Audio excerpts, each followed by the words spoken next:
O God, may your spirits and guiding be in us as we work for the benefit of all our people, for peace and justice in our land, and for the constant recognition of the dignity and aspirations of those who we serve. Amen.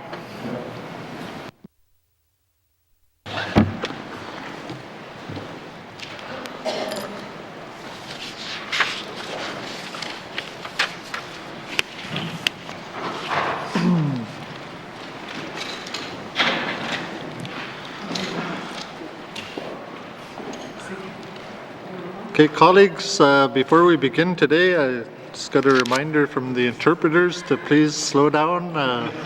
They're having a hard time to keep up with everybody, so just be mindful, take your time. We have all day. Minister statements. Minister responsible for Health and Social Services. Thank you, Mr. Speaker. Mr. Speaker, eliminating anti-Indigenous racism in the health and social services system is an urgent issue in the Northwest Territories and across the country.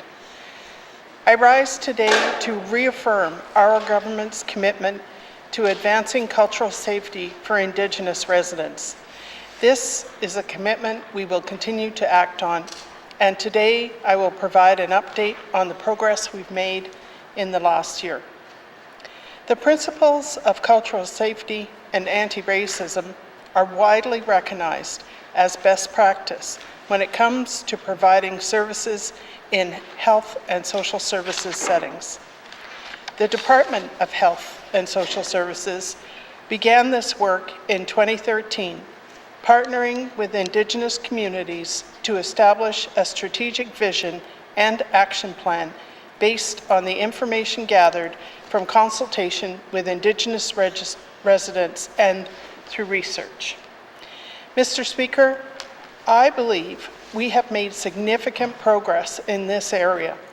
I want to recognize the cultural safety and anti-racism training initiated in June 2021.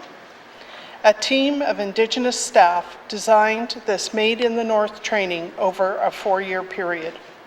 They took a nothing about us without us approach by piloting 13 different training sessions and seeking regular guidance from the N.W.T. Health and Social Services Leadership Council and Indigenous Advisory Board.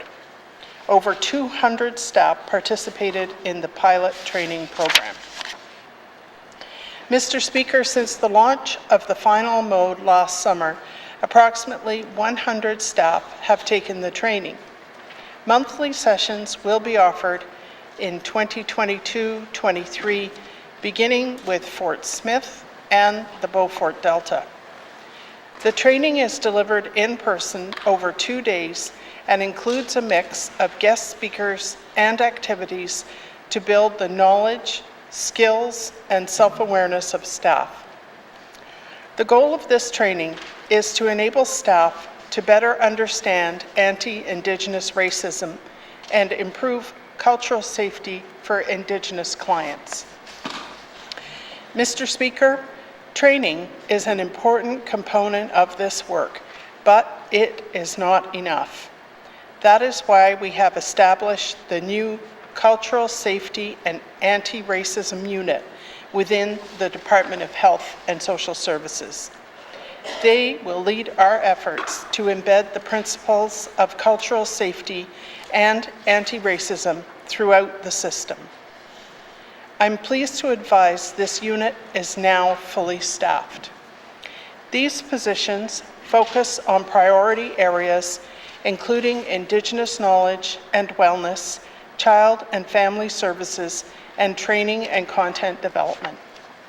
The people in these positions will also serve as expert consultants within the system, ensuring that our commitment to cultural safety is present in guiding all policies, programs, and documents. This new team is comprised almost entirely of Indigenous staff from the N.W.T. and uses a decentralized approach that allows staff to work from their home communities.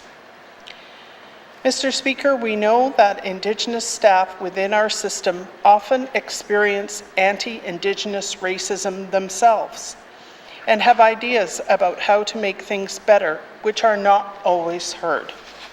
A community of practice for Indigenous staff is being planned. It will provide a supportive peer network and a safe forum to share innovations, wise practices, and offer solutions to address anti-Indigenous racism. Mr. Speaker, cultural safety has been at the heart of the development of the new Indigenous Patient Advocates program that will launch next fiscal year. This team of regional Indigenous staff will provide direct support to Indigenous residents to help them access services in Fort Smith, Hay River, Stanton Territorial Hospital, and Inuvik. This team will also help to inform and drive this work being done to promote cultural safety and address anti-Indigenous racism. Finally, Mr. Speaker, we are committed to this important work and expand on these programs when and where possible. We will continue to collaborate with Indigenous partners, communities, and staff to ensure this work is being driven by Indigenous people, as we strive for every Indigenous person in the N.W.T. to experience a culturally safe environment every time they interact with the N.W.T. Health and Social Services system. Thank you, Mr. Speaker. Thank you, Minister. Minister statements. Minister statements. Minister responsible for Environment and Natural Resources. Thank you, Mr. Speaker. Mr. Speaker, as the weather warms, we're seeing more hunters heading out on the land, including many who are traveling up the winter road to harvest caribou. Most of the harvesting safely, respectfully, and following traditional practices. Unfortunately, a few hunters illegally and disrespectfully harvest puts unnecessary pressure on the barrenland caribou herds. These herds are always facing challenges related to changing climate, which can impact their habitat and food sources. Today, I would like to talk about this year's caribou hunting season, along with the Tibet to Contoito Winter Road, and how we are working with co-management partners to ensure a safe and respectable harvest.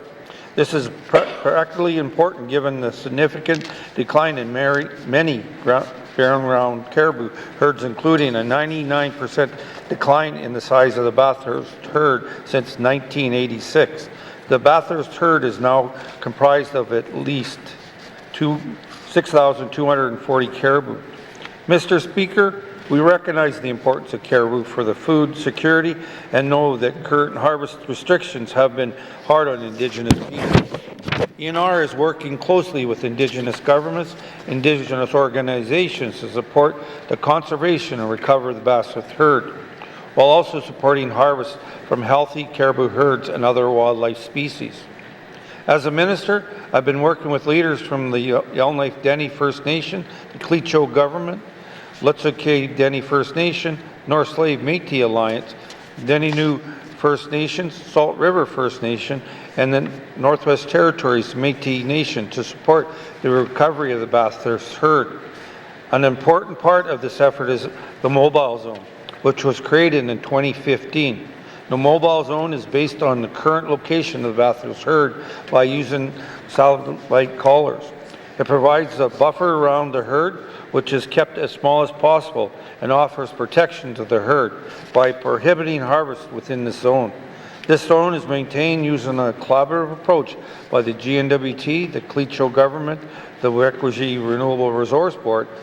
It is also supported by various co-management partners. Weekly maps are posted at ENR and community offices, online the ENR website, and along the winter road to let people know where the mobile zone is.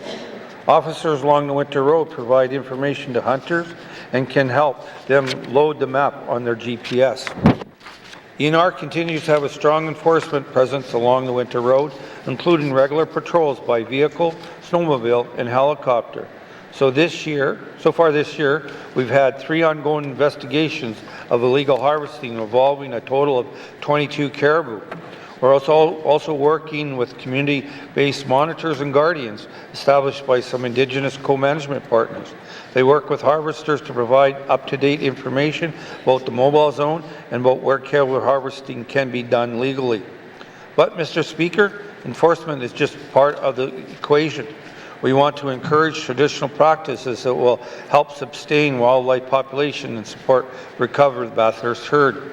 ENR has many programs designed to encourage community and individuals to get out in the land and to harvest, including a community harvest assistance program and Take a Family on the Land program.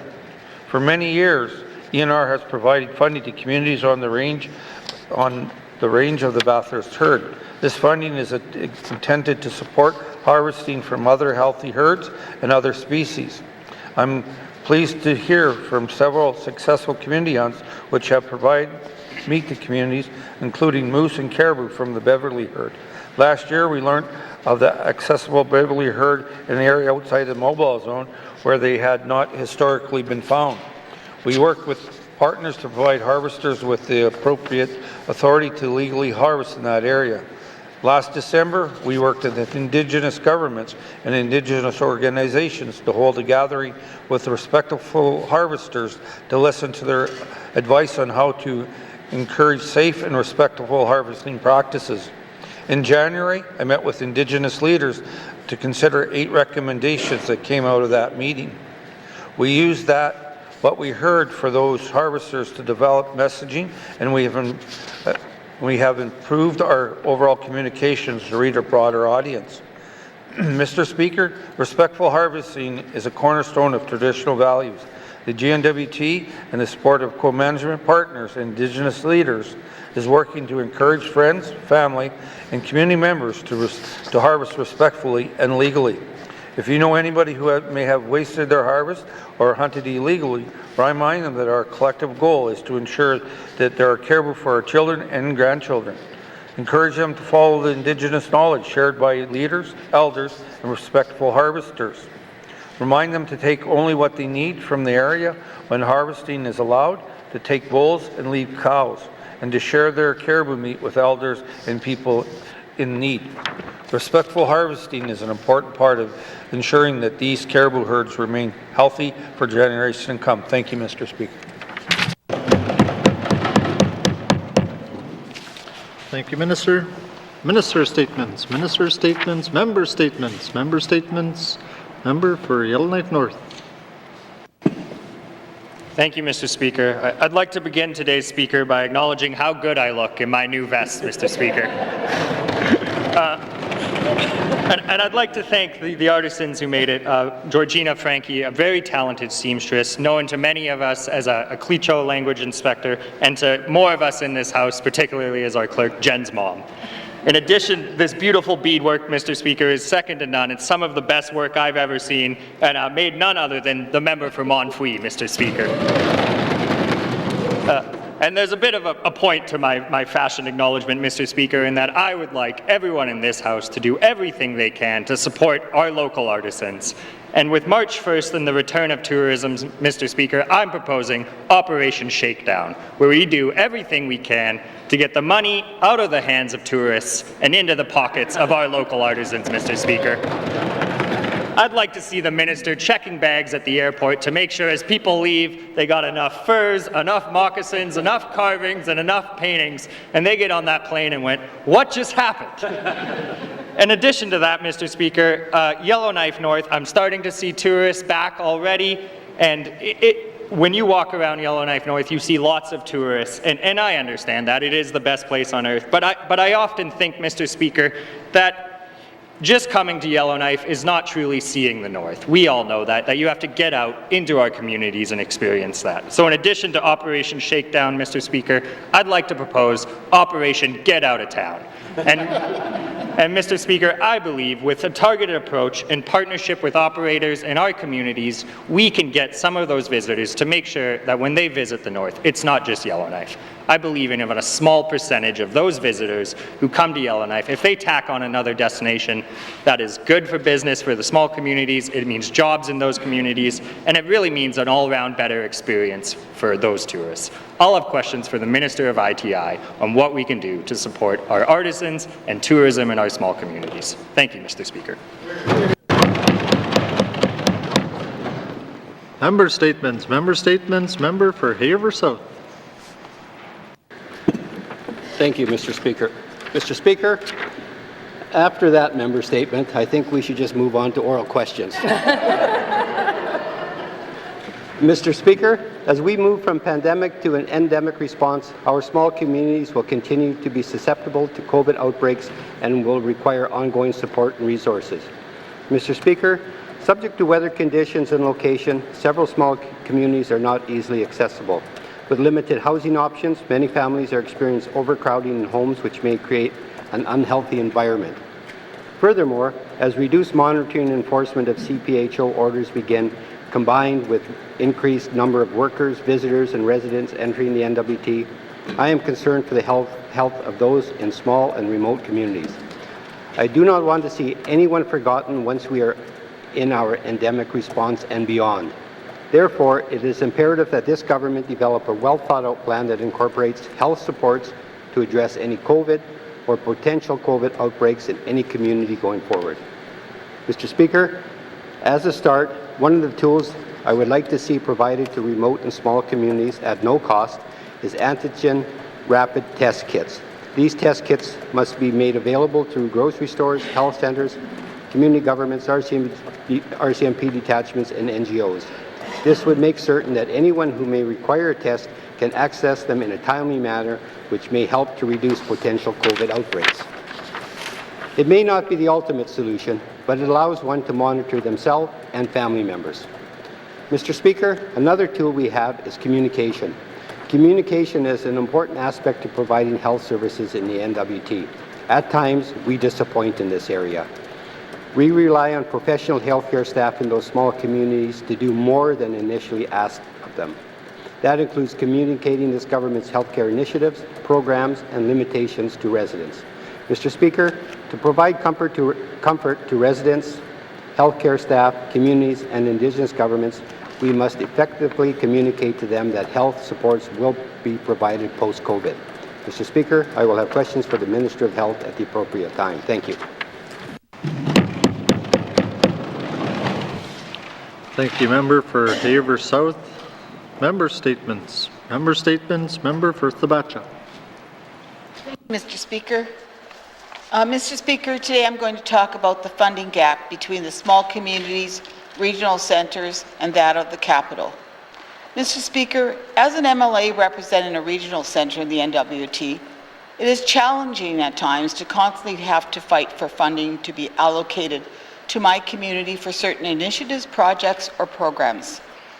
I find myself getting frustrated and discouraged at times because it is always a battle between the capital and other regional centres and small communities for who or what gets funding.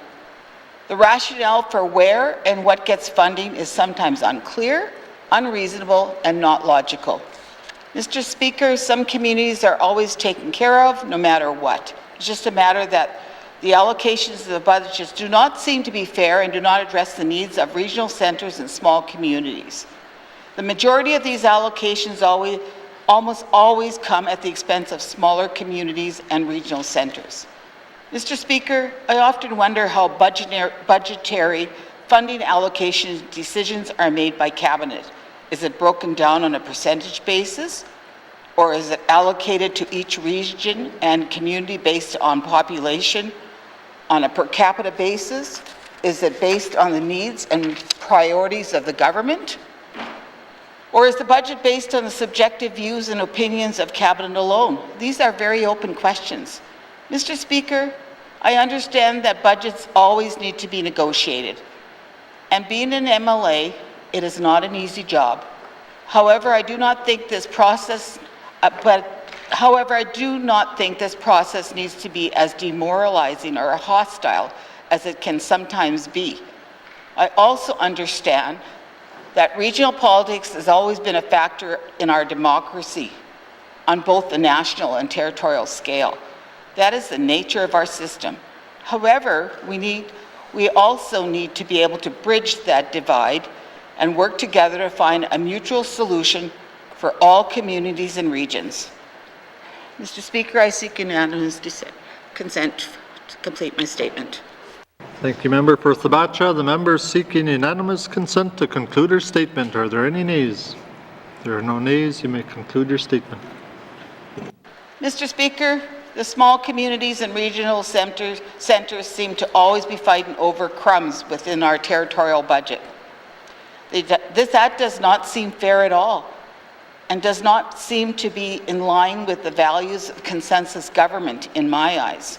In fact, I sometimes question the effectiveness of consensus government given the way that some things are done in this building.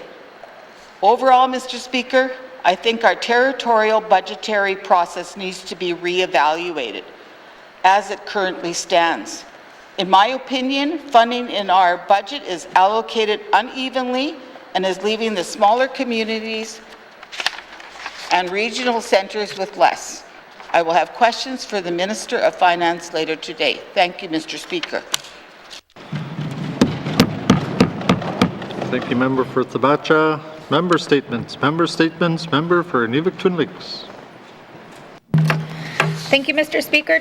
Mr. Speaker, today our theme is focusing on small communities. Small communities of the N.W.T. are a major part of the identity and the uniqueness of the Northwest Territories. We have many beautiful communities and cultures from Alberta border all the way up to the Arctic coast, and our territory covers vast distances. Mr. Speaker, our small communities also have a lot of needs. Some of the other larger take for granted. Some small communities have no doctor, and few don't even have a nurse full-time in their community. Some have no RCMP. Schools struggle for teachers in their community due to many reasons, but one we've heard numerous times is the lack of housing. If someone is injured in a small community, they can't call an ambulance to bring them to the health center. The graduation rates in our smaller communities are lower than the rest of the Northwest Territories. The unemployment rates are high in the small communities. Our residents in all communities struggle with mental health and addictions, but in our small community, there are less support for them in their community. There is lack of housing available, which leads to family overcrowding. With overcrowding, Mr. Speaker, we have seen in the past years like TB go through our communities, and then most recently, COVID-19 hit some of our small communities very hard. Mr. Speaker, these are things that I've heard from residents of the Northwest Territories coming from small communities and my colleagues here in the House. Mr. Speaker, with the pandemic hopefully behind us now, it's time for us to get back to work on these and other important issues for our residents and that they deserve. So I look forward to working with my colleagues here today to really try to bring a positive change for the people of small communities. Thank you, colleagues, and thank you, Mr. Speaker. Thank you, Member for N.W.T. Member statements. Member statements. Member for Detroit. Merci, Mr. Speaker. Mr. Speaker, I stand in this House today to express my community and other small communities' concern with the recent budget spending. Of course, the small communities do not see any new spending on their wish lists, new jobs, nor any decentralized positions which will add value to our workforce and community. Mr. Speaker, since coming into the 19th Assembly, and one mentions the word decentralization, it is like an unfathomable term and a threat to government employees who do not want to uproot and leave the city or a regional center. We, on the other hand, who live in the small communities, see this as a lifeline to our very existence, and this can only enhance our local economy. We would then be able to plan for much needed infrastructure such as office space to accommodate new employees, and perhaps there will be no questions with providing childcare spaces. Mr. Speaker, we in the small communities look up to the large centers with envy as to what they have in terms of jobs and infrastructure. We scratch our heads and wonder why we constantly get turned away when we bring our plight to this government. Yet when last-minute proposals come in, and right away they make a budget line item, simply because they come from a large centre. If COVID has taught us anything in regards to small communities, it's the lack of infrastructure and staff to house homeless residents of our communities. I believe I brought such a situation to this government with no end results. I didn't even receive an apology for this sad situation and the situations our communities find themselves in. This government needs to issue an apology to our residents for the lack of improved services to our health care, lack of infrastructure, lack of attention to our education system, and for the lack of jobs faced by our residents. Mr. Speaker, I could go on and on and on, but I believe small communities' issues have been brought to the forefront many times without much success. This government needs to start touring into our communities to hear our experiences and wants of the people. Merci. Thank you, Member for Detroit. Member statements. Member statements. Member for Kamloops. Thank you, Mr. Speaker. Mr. Speaker, the need for safe, affordable, and well-built housing has been the North's primary social challenge for decades and is consistently identified by Assembly standing committees as a root issue at the core of N.W.T social challenges. Levels of government have spent over 60 years trying to house Northerners. Historically, territorial homeownership programs helped low-income families access mortgages and home repair programs. These programs were introduced decades after the federal government housing programs pushed homeownership through the Matchbox Home Housing Loan Program and the Northern Rental Purchase Program, where residents purchased old rental stock. What we have now is a high number of homeowners created by government homeownership programs who now deal with high mortgage arrears and houses that require thousands of dollars in repair. But these homeowners are sounding alarm bells as the houses they live in require major repairs in communities with limited access to tradespeople and high costs to bring in contractors.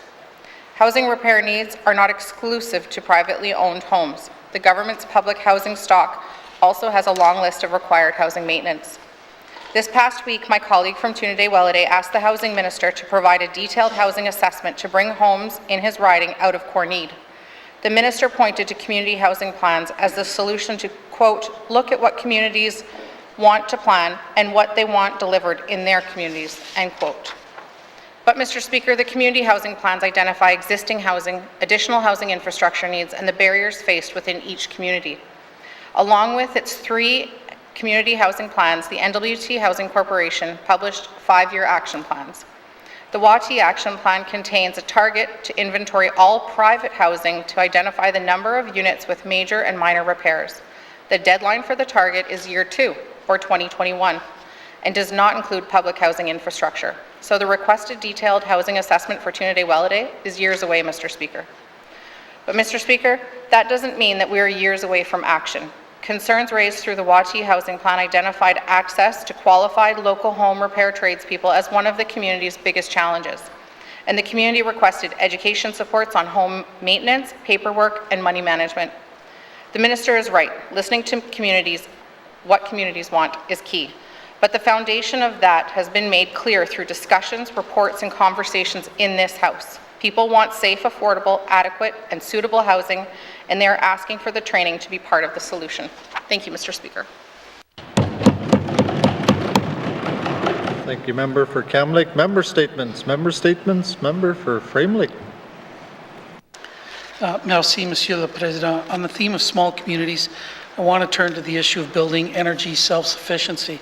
I firmly believe this is exactly what the N.W.T Power Corporation should be doing.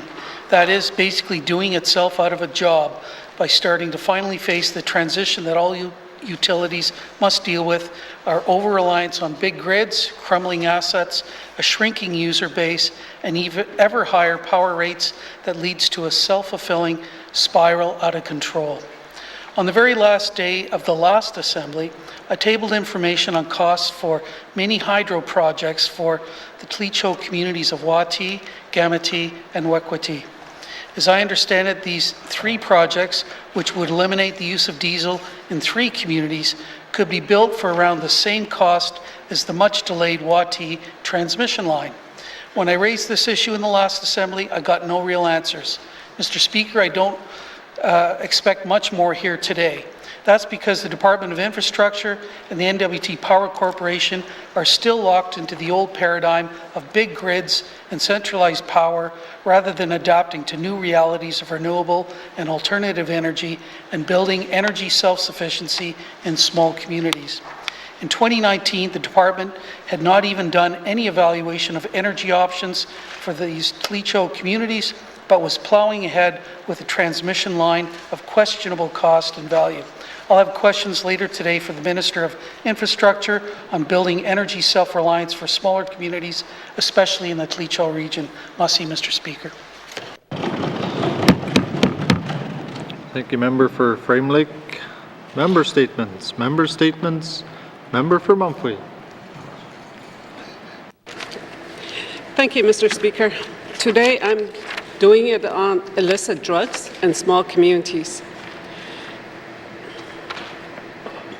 Today I'm going to talk about illicit drugs, specifically crack cocaine in small communities. There are many people dealing with addictions and crack addictions, especially crack addictions in the regions. Mr. Speaker, everyone knows someone who is using crack.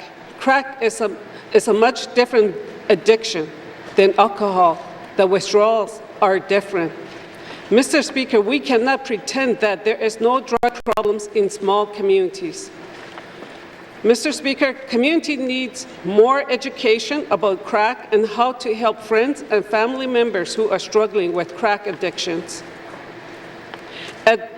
Mr. Speaker, at one time, we all know there was no alcohol or drugs in small communities. Now we see them everywhere. As I have said before in this House, kids as young as 12 years old are experimenting with drugs. A report from 2012 showed that among Northerners aged 15 and over, 1 in 9 people have tried crack in their lifetime. This number rises to 1 in 7 in small communities. The physical appearance is obvious when they are abusing crack cocaine. Mr. Speaker, the problem for people in small communities is that there is very little opportunity to escape the influence of drugs in small communities. Mr. Speaker, we hear from parents in the communities who are doing their best but fear for their child because the child falls into the grips of drug dealers. As we know, there is little employment opportunities and many young people fall dependent on income assistance. Mr. Speaker, in communities there is only one place to cash income assistance check, and people who sell the drugs know that, and they are waiting. So our adults, both young and old, are caught as soon as their income assistance is cashed. They have to fight to stay clean and sober. We can see today in the Yukon, they are fighting an open. Mr. Speaker, can I have unanimous consent to conclude? Thank you, Member for Mumfree. The member seeking unanimous consent to conclude her statement. Are there any nays? There are no nays. You may conclude your statement. Mr. Speaker, we can see today in the Yukon, they are fighting an opiate crisis. Today in the news, the headline reads, Hay River leaders pledge for action on drug dealers profiting from death. Drug dealers are taking money away from families, and it is the children and future generation who pay the price. We are losing people, youth, and parents to drugs, especially in small and larger communities. Mr. Speaker, I will have a question for the Minister of Health and Social Services. Thank you. Thank you, Member for Mumfree. Member statements. Member statements. Member for Great Slave. Thank you, Mr. Speaker. I'm ready for you today. So, Mr. Speaker, when I put my mind towards the economic and social issues of this territory, I always come back to the thought we are only as strong as our weakest community. Therefore, despite being a Yellowknife MLA, I always try hard to keep my mind on the bigger picture for this territory and all residents. In my career, and from my time as a minister, whenever I traveled into a small community, I've always been struck by the lack of basic infrastructure.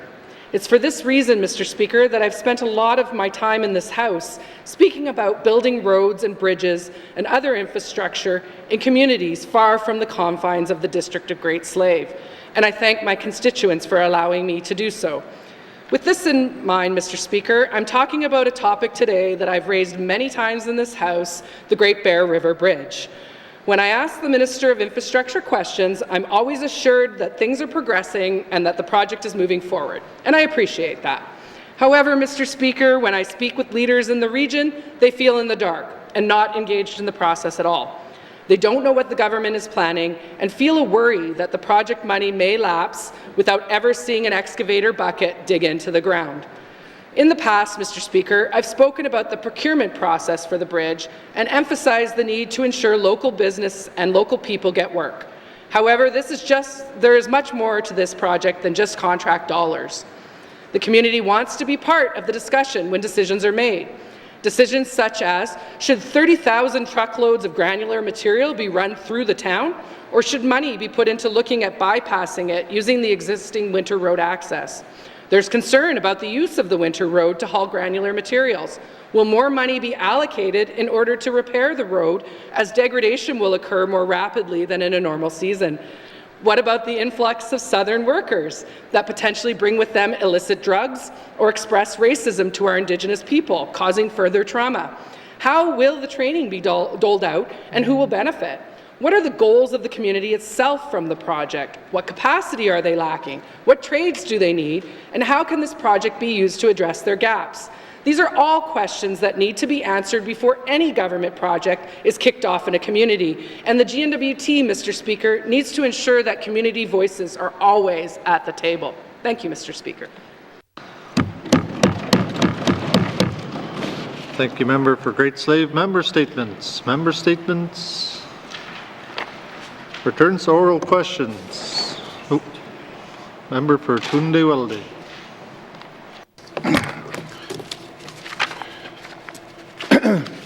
Mr. Speaker, today I want to talk again about the affirmative action policy. The N.W.T is the largest employer in the N.W.T. As you know, employment in small communities is limited, so employment with the N.W.T in small communities is highly valued. It provides stability, allows people to stay in the N.W.T, afford homes, and raise their families. But, Mr. Speaker, I'm concerned that the pathway for people to get into the N.W.T and work their way up to managerial and leadership positions is not clear, as it should be. Mr. Speaker, the N.W.T signed a social economic agreement with the mining industry. In those agreements, the N.W.T negotiated ambitious employment targets for Northerners, specifically Indigenous hires.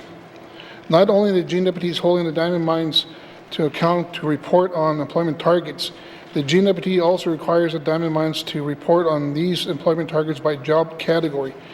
The diamond mines have to report on the number of Northerners, Indigenous employment by entry-level jobs, semi-skilled labor, skilled labor, and professional and management. Mr. Speaker, this is an area that N.W.T and DEAs need to address. If the N.W.T had to report employment targets by category, by department, this will help to identify where attention is needed. For example, any entry-level jobs always be filled with Indigenous applicants. If that job is not filled by an Indigenous person, there needs to be an internal mechanism in place to report why.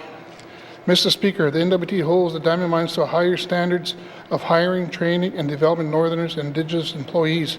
It's time for the N.W.T to catch up, be accountable, and transparent. I will have questions for the Minister of Finance later today. Mussy. Thank you, Member for N.W.T. Member statements. Member statements. Returns to oral questions. Returns to oral questions. Recognition of visitors in the gallery. Recognition of visitors in the gallery. Member for Nahende. Thank you, Mr. Speaker. Mr. Speaker, I'd like to recognize one of our interpreters, Mayor Jane Kazon. She's from my home community of Political First Nation, or Fort Simpson. She does a great job, and I thank her very much for the work she does for the people here and the territories. Thank you, Mr. Speaker. Thank you, Member for Nahende. Recognition of visitors in the gallery. Member for Inuvik Twin Lakes. Oh, Inuvik Bootleg. Bootleg. Queen Aini Okakti. Today I'd like to recognize our Nuvik translators, Valerie Stephenson and Lillian Elias. And it's Lillian's birthday today, so happy birthday, Ilahari. Thank you, Member for Inuvik Twin Lake, or Bootleg. Recognition of visitors in the gallery. Member for Inuvik Bootleg. Twin Lakes now. Oh, sorry. Twin Lakes. We try to coordinate that. So I too would like to recognize our translators, Val and Stephenson and Lillian Elias, and to our minister where he says we need to try and speak our language. So I'm going to try this and Lillian can laugh at me after. Kuvia Hugin Ani Vingni. Happy birthday. Hey?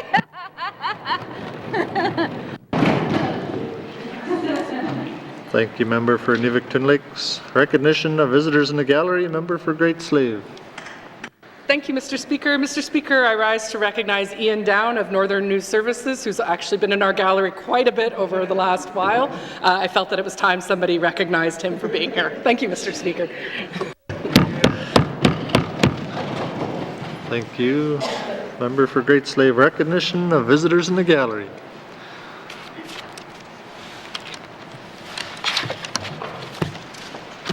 Welcome. If we have missed anyone in the gallery today, welcome to the chamber, and I hope you are enjoying the proceedings. It's always nice to have an audience with us here. Also, to the interpreters, you're doing a great job. Keep it up. Okay. Recognition of visitors in the gallery. Acknowledgements. Acknowledgements. Oral questions. Oral questions. Member for Haver South. Thank you, Mr. Speaker. The questions will be for the Minister of Health. Mr. Speaker, I have heard that Health Canada is starting to supply rapid tests through the northern stores and North Marts in the territories. How do people get access to these tests, and is there a cost? Thank you. Thank you, Member for Haver South. Minister responsible for Health and Social Services. Thank you, Mr. Speaker. Thank you for the question from the member for Hay River South. It's true, the federal government has reached an agreement with the Northwest Company and is about to reach an agreement with Arctic Cooperatives. And the nature of this agreement is to supply rapid antigen tests through the Northwest Company and Arctic Co-op stores that are located in N.W.T communities. People can go to those stores, ask for a test, and it is available to them free of charge. There are a few places that don't have a North Mart or an Arctic Cooperative, such as Yellowknife. We're working on an agreement with the City of Yellowknife to give us access to one of their facilities to give out tests. So there are a couple of other exceptions as well. Colville Lake doesn't have either of those stores, so it's Kay-Sachs Harbor. So there are discussions going on between the N.W.T and those communities to ensure they get a supply of tests and there's someone to give them out. Thank you. Thank you, Minister. Oral questions. Member for Hay River South. Thank you, Mr. Speaker.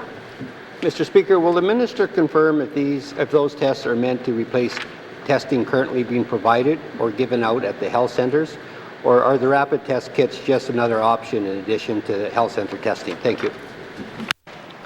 Thank you, Member for Hay River South. Minister responsible for Health and Social Services. Yeah, thank you, Mr. Speaker. Thank you for that question. It enables me to clarify that the community health centres, where they exist in N.W.T communities, will continue to offer point-of-care testing. The rapid antigen tests are an extra to that, so there will always be testing available in the communities that have health centres. I just want to make a point at this point that the purpose of the tests is not to replace masking, vaccination, social distance, and so on. It's a way for an individual to test themselves if they have symptoms before making an appointment for a confirmatory test or deciding not to make an appointment. But in any case, it's not supposed to be a shortcut around vaccination. Thank you. Thank you, Minister. Oral questions. Member for Haver South. Thank you, Mr. Speaker. Mr. Speaker, not all communities have a Northern Store or a North Mart, and I understand the minister said that they may, they're talking to the, or the federal government is talking to the city of Yellowknife to be able to hand out those rapid tests. But in the communities that don't have them, the smaller ones, like I'm thinking Kikiza, for instance, would they be made available, say, through an NGO or through the Indigenous government offices, or are they kind of left out? Thank you. Thank you, Member for Haver South. Minister responsible for Health and Social Services.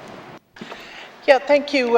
In all cases, the Northwest Company is still doing the delivery, but they're trying to connect with community leadership to provide the tests to them. And the list of those communities does include Kikiza, but also N.W.T, Huati, Jeemarie, Nahanni Butte, Sambake, Wrigley, and Enterprise. Thank you. Thank you, Minister. Final supplementary. Member for Haver South.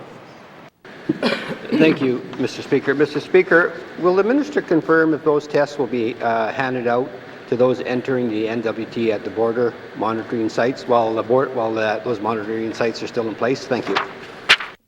Thank you, Member for Haver South. Minister responsible for Health and Social Services.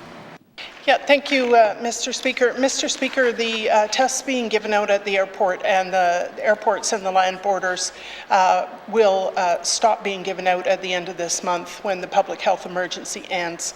But for schools and businesses, nonprofits, and so on who are involved in the Detect N.W.T program, they have a good stockpile of tests now, I'm told, and they will be able to continue to access tests in the future. Thank you. Thank you, Minister. Oral questions. Oral questions. Member for Thabacha. Thank you, Mr. Speaker. Mr. Speaker, can the Minister of Finance tell us if she believes the current process for budget allocations among communities is done fairly and equally? Thank you, Mr. Speaker. Thank you, Member for Thabacha. Minister responsible for Finance. Thank you, Mr. Speaker. Mr. Speaker, the budget allocations are done based on needs of the whole of the Northwest Territories. So when the budgets are being prepared, firstly, Mr. Speaker, it's incremental budgeting. So we're not a party system. We don't have a party that comes in, gets elected, shows up with their platform, and has the money allocated to go with it. What we are by consensus is we operate on tradition, and as such, each department has to get done basic work, has to get done basic services. Each department is responsible for their budget. They put it together. They bring it forward each year. There's forced growth that goes into that. Things like, those are unavoidable expenses. Inflation is one example, or a collective agreement increases is another one.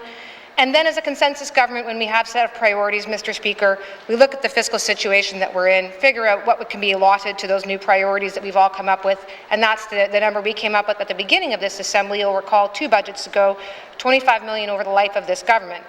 That was before COVID, before various other fuel increases, before floods, and yet, Mr. Speaker, that's the situation we're in. So that is how the money gets allocated. Again, it's to make sure that the government keeps functioning, that all of the Northwest Territories gets the programs and services it requires, and that we as a territorial government make our best efforts to achieve every single one of the priorities set for us by the Assembly. Thank you, Mr. Speaker. Thank you, Minister. Oral questions. Member for Thabacha. Mr. Speaker, can the Minister explain how funding allocations among all of the communities of the N.W.T are decided? Thank you, Mr. Speaker.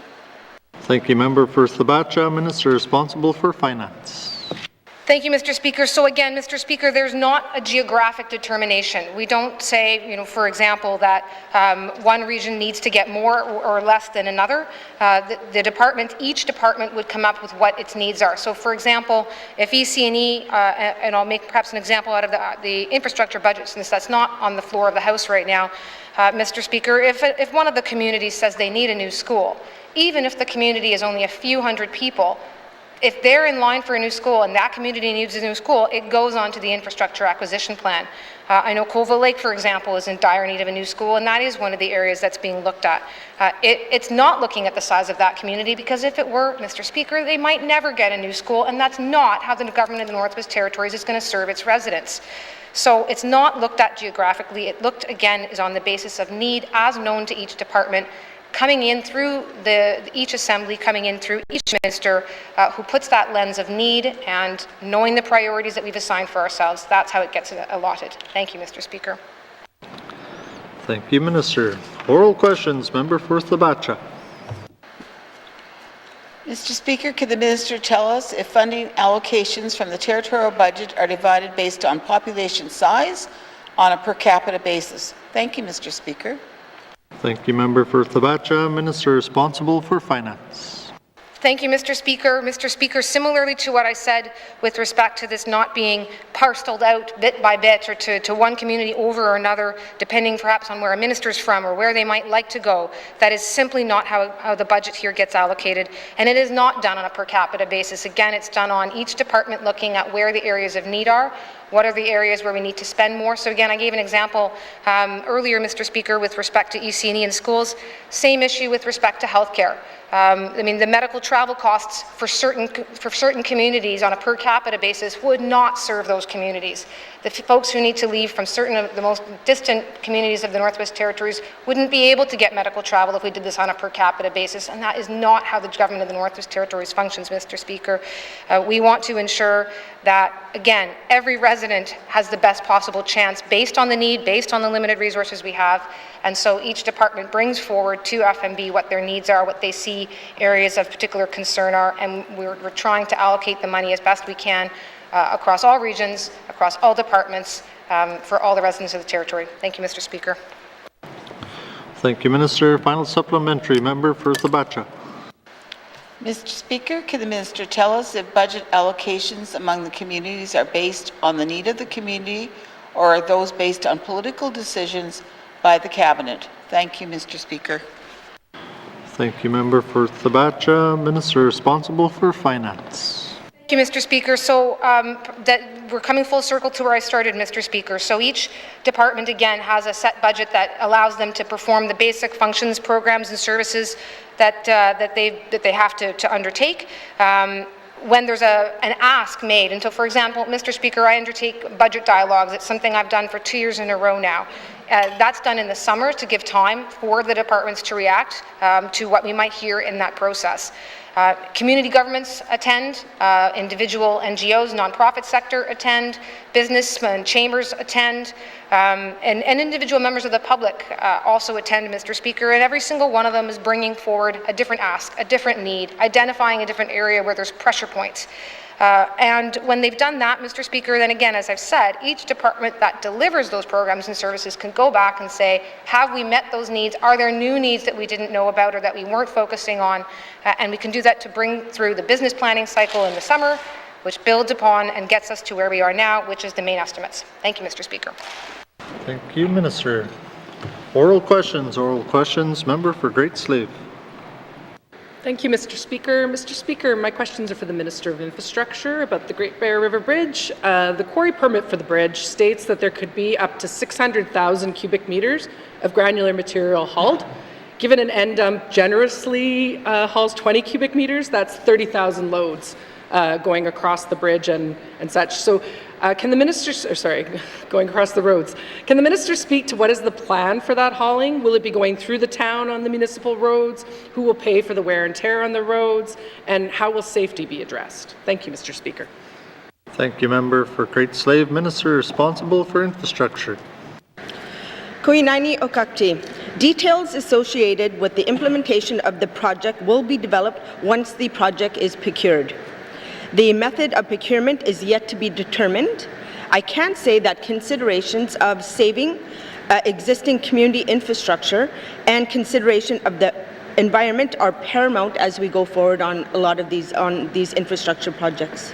Queen Thank you, Minister. Oral questions. Member for Great Slave. Thank you, Mr. Speaker. And I do appreciate that we're still fairly early in the process, but I don't think it hurts to start looking at these ideas or these issues now to ensure they get captured. So my next question is about the ice road. Similar to my first question, the amount of traffic on that winter road, because all the material will have to be hauled during the winter time across the Mackenzie, I'm concerned that that's going to create greater degradation of the road faster than it would with lighter, less commercial traffic. So I'm wondering, has an ice engineering company been contracted already to provide an ice control plan for this work? Will there be extra monitoring during the hauling? And what would the costs be somewhat around that? And has that already been incorporated into the budget? Thank you. Thank you, Member for Great Slave. Minister responsible for infrastructure. Kuinaini Okakti. Consideration of traffic on the winter roads, proper monitoring will all be considered once we get to the procurement stage. And I thank the member for her suggestions on third-party professional consultation. I do want to add, Mr. Okakti, that procurement and construction are anticipated to take place in the summer of 2023 and the bridge open for traffic on January 2027 if all things go in line with the project and timelines. Queen. Thank you, Minister. Oral questions. Member for Great Slave. Thank you, Mr. Speaker. Mr. Speaker, I think there's sometimes a bit of a disconnect in communications here because while the department is often chugging ahead with their project, I'm not sure that that's filtering down into the community level. And as I mentioned in my statement, there is worry about money lapsing and issues not being addressed, as well as community improvement not being captured. So my next question is, can the minister commit to creating a community impact advisory group with local community leadership that includes regular in-person meetings, say bi-monthly, in order to hear their concerns and properly consult?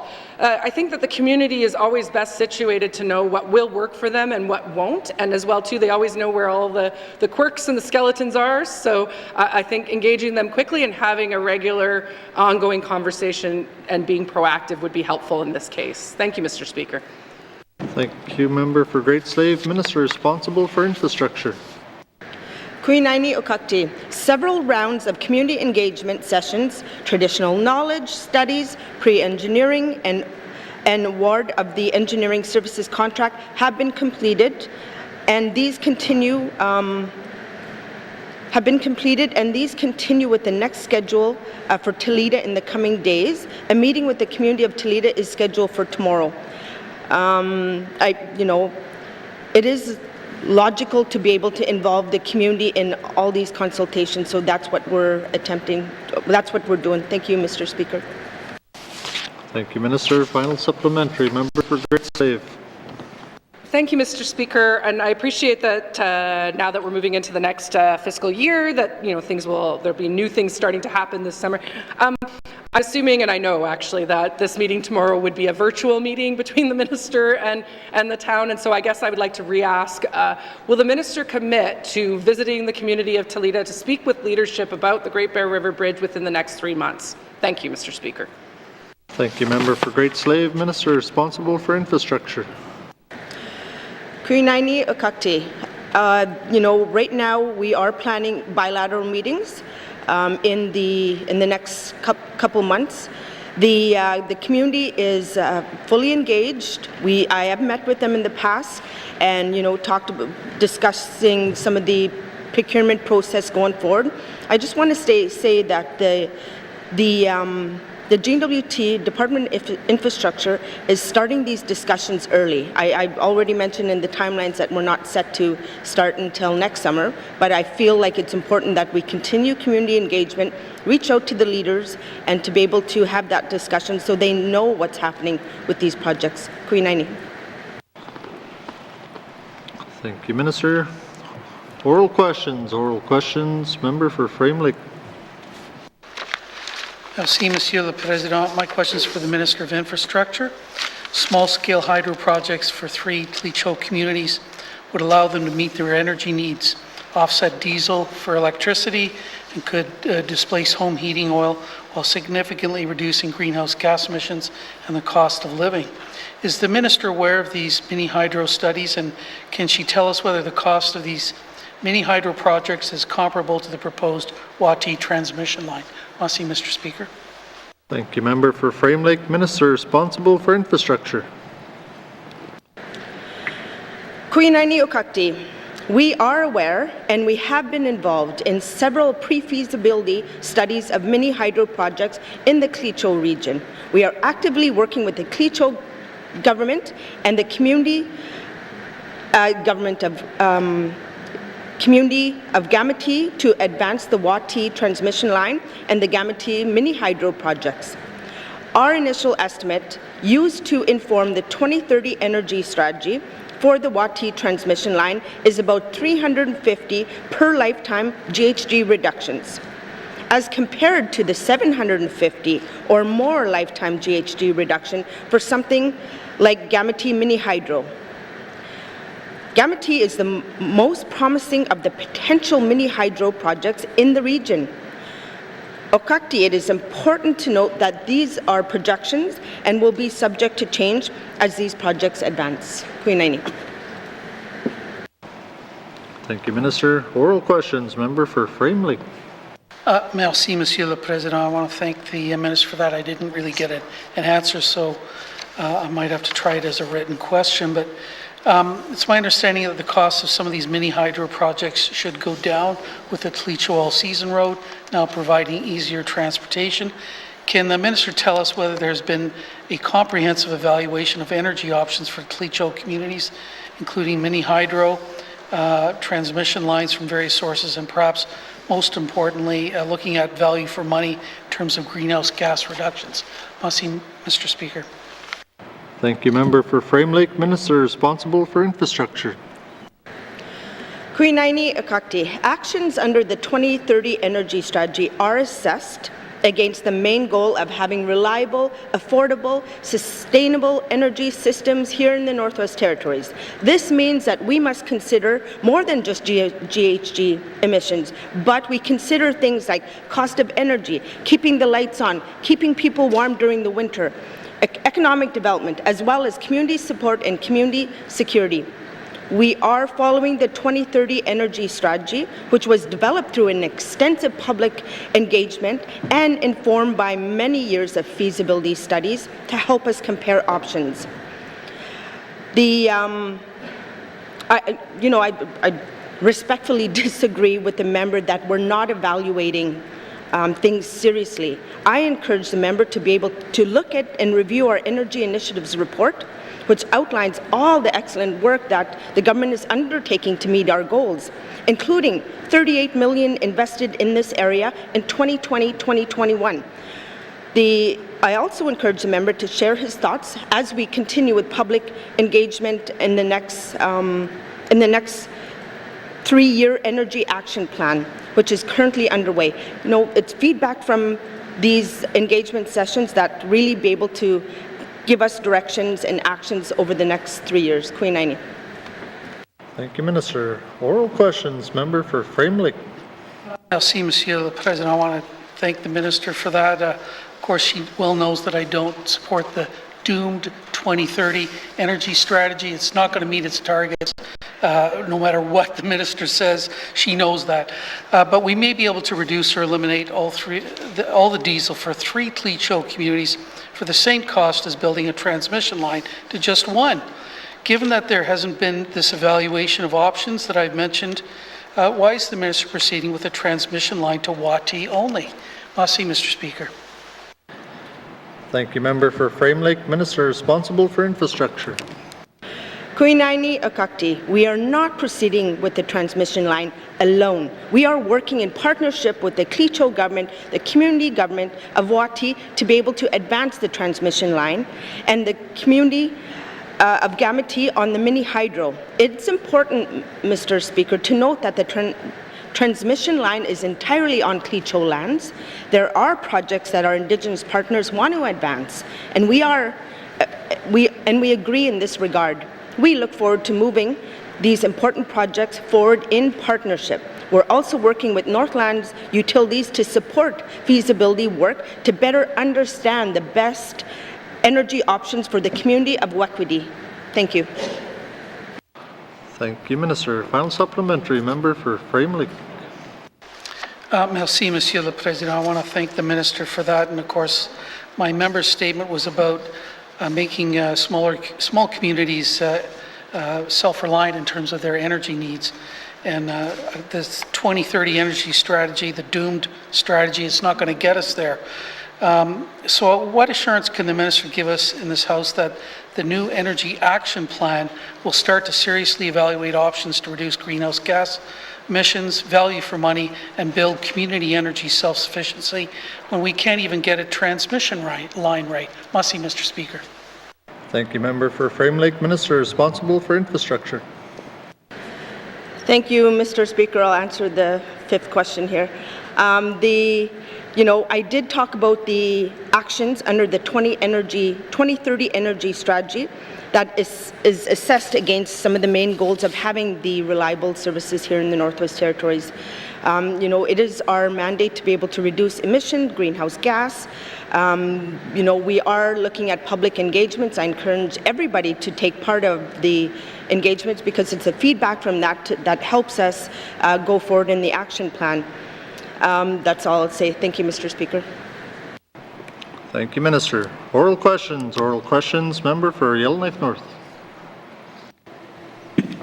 Thank you, Mr. Speaker. My questions are for the Minister of ITI, and I'd like to know what kind of training initiatives are currently being offered to our small communities to help them build tourism capacity. And I know many of these COVID kind of threw a wrench in it, but when those programs will be available in person again. Thank you, Mr. Speaker. Thank you, member for Yellowknife North. Minister responsible for industry, tourism, and investment.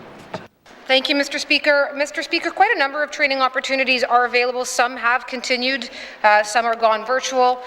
For example, and I'll just note that there are available on ITI's website, so if I don't get through them all, keeping in mind our time, I would certainly recommend anyone interested to go to ITI's website, and perhaps we'll put something out more specifically on this, given that tourism is hopefully restarting with a vigor. Northernmost Host is a 2-day customer service workshop that's available. It is generally done in person, but it's certainly going to be ramping up now with regional staff. They're starting a tourism business. It's a half-day workshop.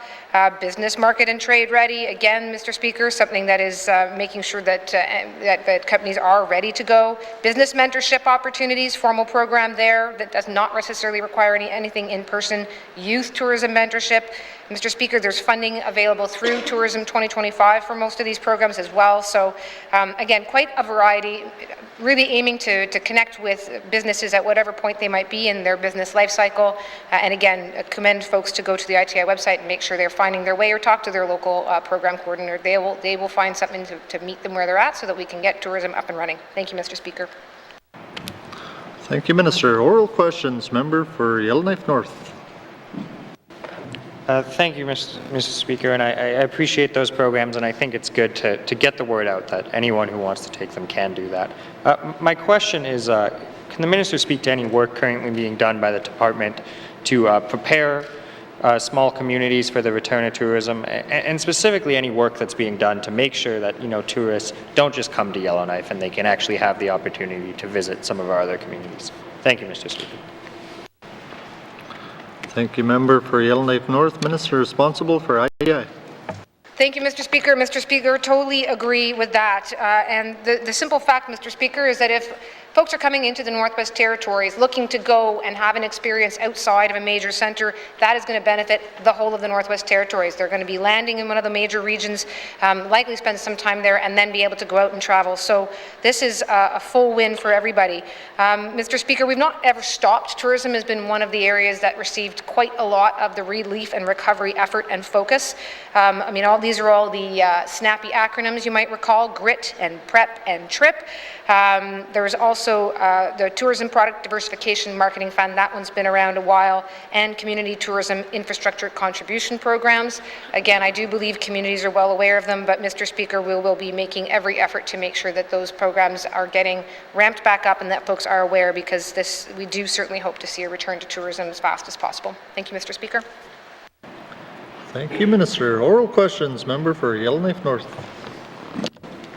Yeah, thank you, Mr. Speaker. I'd like to speak a bit to the role of tourism development officers, especially as we seem to be placing more of these positions in communities, but I think there's a bit of a, sometimes those communities simply don't have the operators or tourism infrastructure already, and I think we could look at some other models. I'd point to the McPherson Tent and Canvas Company, a subsidiary that we own that loses money every year, but I think it's worth it. It's worth owning that to provide services, and I'm just wondering, given tourism development officers are often there to inspect operators, are they actually empowered to maybe work with the Indigenous governments or work with communities to establish some sort of other model where we provide services? And if we got to subsidize it for the first few years, Mr. Speaker, I'd be more than happy to see that. Thank you. Thank you, Member for Yellowknife North. Minister responsible for ITI. Thanks you, Mr. Speaker. This sounds like it might be a bit of a full program revamp that I have not certainly turned my mind to here on the floor of the House. Community tourism coordinator positions do indeed assist the community-owned projects and community governments. So, Mr. Speaker, yes, they already perform that role of not only monitoring, but of actually being a conduit of information. Similarly, tourism development officers, Mr. Speaker, they're the ones delivering on those programs that I'd mentioned earlier in a lot of cases. So, I do think they have an important role to connect local operators to bigger funding opportunities, to connect local operators one to another if they're developing a product to be able to facilitate and sell, and to help ensure that communities and community tourism operators are aware of all these funding pots that I've been talking about. So, Mr. Speaker, more than happy to have a conversation with the member if there's something that is not being achieved in all that, because that's certainly the vision that we have, is to make those connections and to be that enabler for this important industry. Thank you, Mr. Speaker. Thank you, Minister. Final supplementary. Member for Yellowknife North. Yeah, thank you, Mr. Speaker. I think similarly to the McPherson Tent and Canvas model, which I do consider a success, I think is when our Indigenous governments through their development corporations become operators, and I think this is being acknowledged as a priority for the department, is to develop the Indigenous tourism sector. I'm hoping the minister could just speak to some of the work being done to partner and work with our Indigenous development corporations to get tourism operations off the ground. Thank you, Mr. Speaker. Thank you, Member for Yellowknife North. Minister responsible for ITI. Thank you, Mr. Speaker. Mr. Speaker, I think this is going to be a growth area in the Northwest Territories. Ecotourism, opportunities to experience Indigenous communities and culture firsthand. I fully believe this is an area where the Northwest Territories is on a leadership track. We do already have some good positive examples. The Samba Cay Development Corporation down on the shores of Trout Lake. This is an opportunity. Similarly, in the Statute, it will be one of the development corporations that's looking ultimately to be involved in the Canal Trail, which would be world-class in terms of what it may offer historically and in terms of hiking. So this work is happening, Mr. Speaker, and would fully agree that there's opportunity here to do even more. So happy to bring some attention to that. Thank you, Mr. Speaker. Thank you, Minister. Oral questions. Member for Mumfwee. Thank you, Mr. Speaker. My questions are for the Department of Health and Social Services about crack cocaine in small communities. Want to ask the minister, does the Department of Health and Social Services have services available for people who are addicted to crack? Are those services available in the communities? Thank you. Thank you, Member for Mumfwee. Minister responsible for Health and Social Services. Yeah, thank you, Mr. Speaker. Mr. Speaker, I'm not aware that we have community-specific or drug-specific treatment. I think that we deal with drug addiction as a whole, and with alcohol addiction separately from that. So in terms of a detox, we are working on a medical detox model. It is possible to go to do detox here in Yellowknife. For full-scale facility-based treatment, the person would need to go south to one of our 6 options for residential treatment. Thank you. Thank you, Minister. Oral questions. Member for Mumfui. Thank you. Well, the Department of Health and Social Services increased services available to people in the community. Thank you, Member for Mumfui. Minister responsible for Health and Social Services. Yeah, thank you, Mr. Speaker. Mr. Speaker, this is an area that we continue to invest in. We have created some specific funds like the Aftercare and Addictions Recovery Fund, which was not fully subscribed in this fiscal year. The Peer Support Fund, which helps people who are coming back from treatment, also not fully subscribed. The On the Land Healing Fund, which is worth almost $2 million, also not fully subscribed. So I feel that we have a selection of services available to people to try and meet them where they're at and for the needs they have. And that I think our biggest challenge is making that known to the public rather than increasing the number and variety of services. Thank you. Thank you, Minister. Oral questions. Member for Mumfui. Thank you. Can the minister commit to undertaking a pilot project where a team of Indigenous counselors and services are available to provide more direct intervention to people caught in the cycle of addictions? Thank you. Thank you, Member for Mumfui. Minister responsible for Health and Social Services. Yeah, thank you, Mr. Speaker. Mr. Speaker, the point of the Addictions and Recovery Addictions Recovery and Aftercare program is in fact to assist communities to hire their own counselors to deal with issues around addiction and recovery. And in particular, as you may know, there are 16 people being trained in BC who are called the Dene Wellness Warriors. And there's money available to communities to hire those folks and help them with their addiction services. That fund is not fully subscribed, so I would encourage the member to speak to her leadership about applying for it. Thank you. Thank you, Minister. Oral questions. Member for Mumfui. Thank you.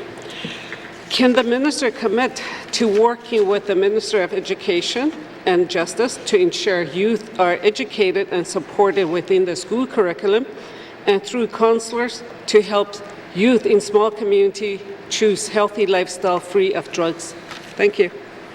Thank you, Member for Mumfui. Minister responsible for Health and Social Services.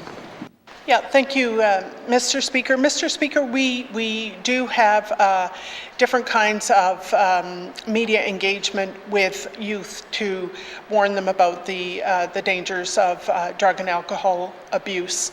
And I believe that is delivered within the curriculum at the schools, although that is really not my department. But we certainly agree that talking to youth at a very early age about the dangers of drug and alcohol abuse is important to keeping them healthy and ensuring that they get the best possible start in life. Thank you. Thank you, Minister. Oral questions. Oral questions. Member for Kamloops. Thank you, Mr. Speaker. Mr. Speaker, my questions today are for the Minister of the N.W.T. Housing Corporation.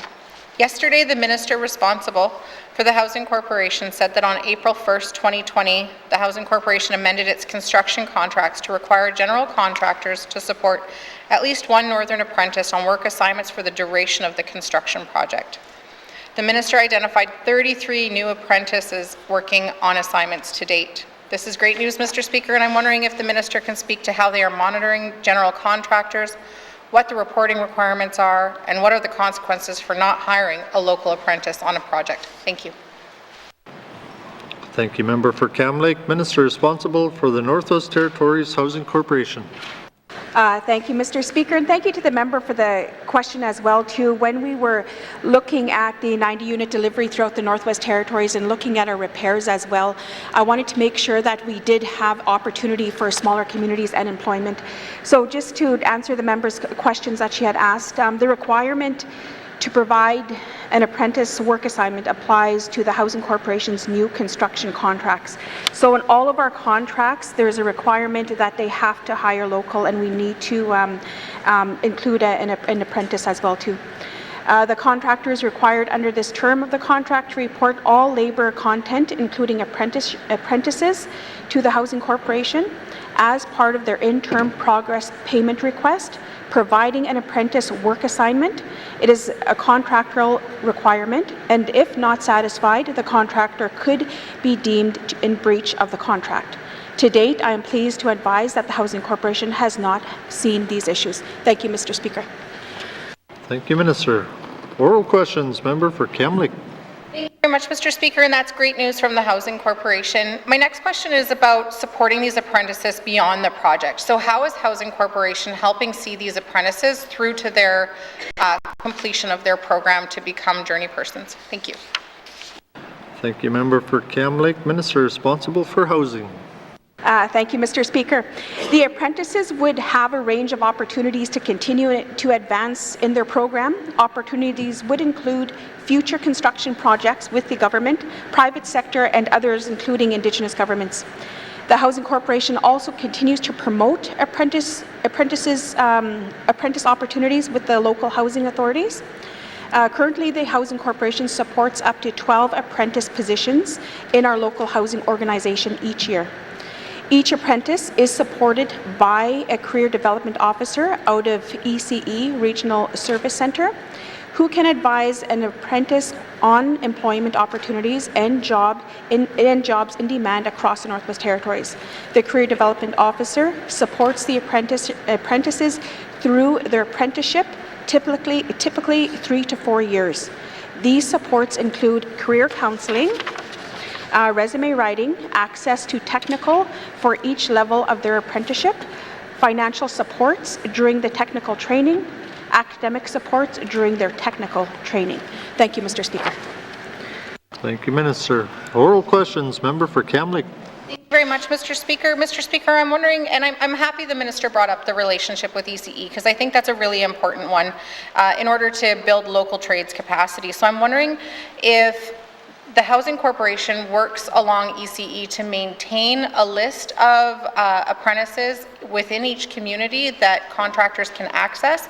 And I'm also wondering if, as part of that relationship with ECE, if career advisors actually have access to the needs of a community as far as trades development, so that they can encourage high school students when they go into high schools to take on these roles in their communities. Thank you. Thank you, member for Kamlik. Minister responsible for housing. Thank you, Mr. Speaker. I think I heard 3 questions in that question, but it's good to get the information out to the public as well too. The Housing Corporation continues to work closely with ECE in providing opportunities for apprenticeship with our local housing organizations.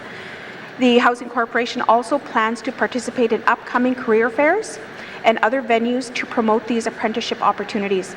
The Housing Corporation participates in an in-departmental working group with ECE and provides regular reporting to ECE on apprenticeship hires with local housing organizations, as well as those supports through our new construction contracts.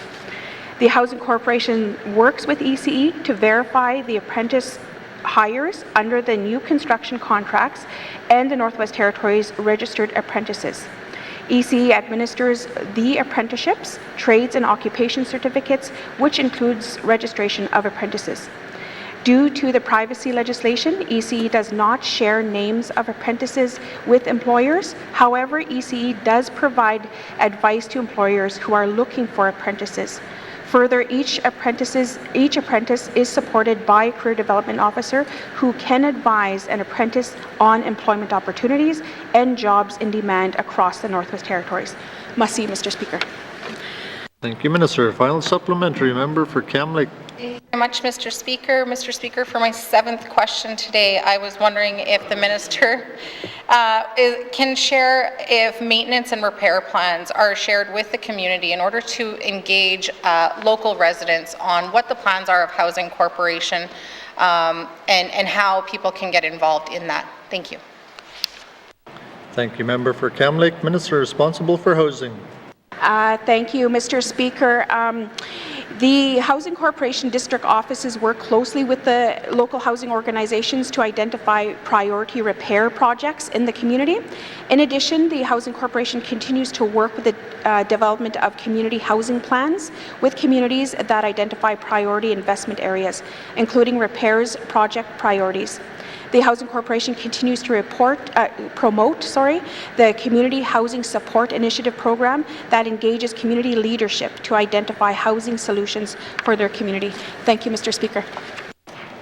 Thank you, Minister. Oral questions. Oral questions. Member for Tunde Wilde. Thank you, Mr. Speaker. I just want to touch a little bit on the affirmative action policy.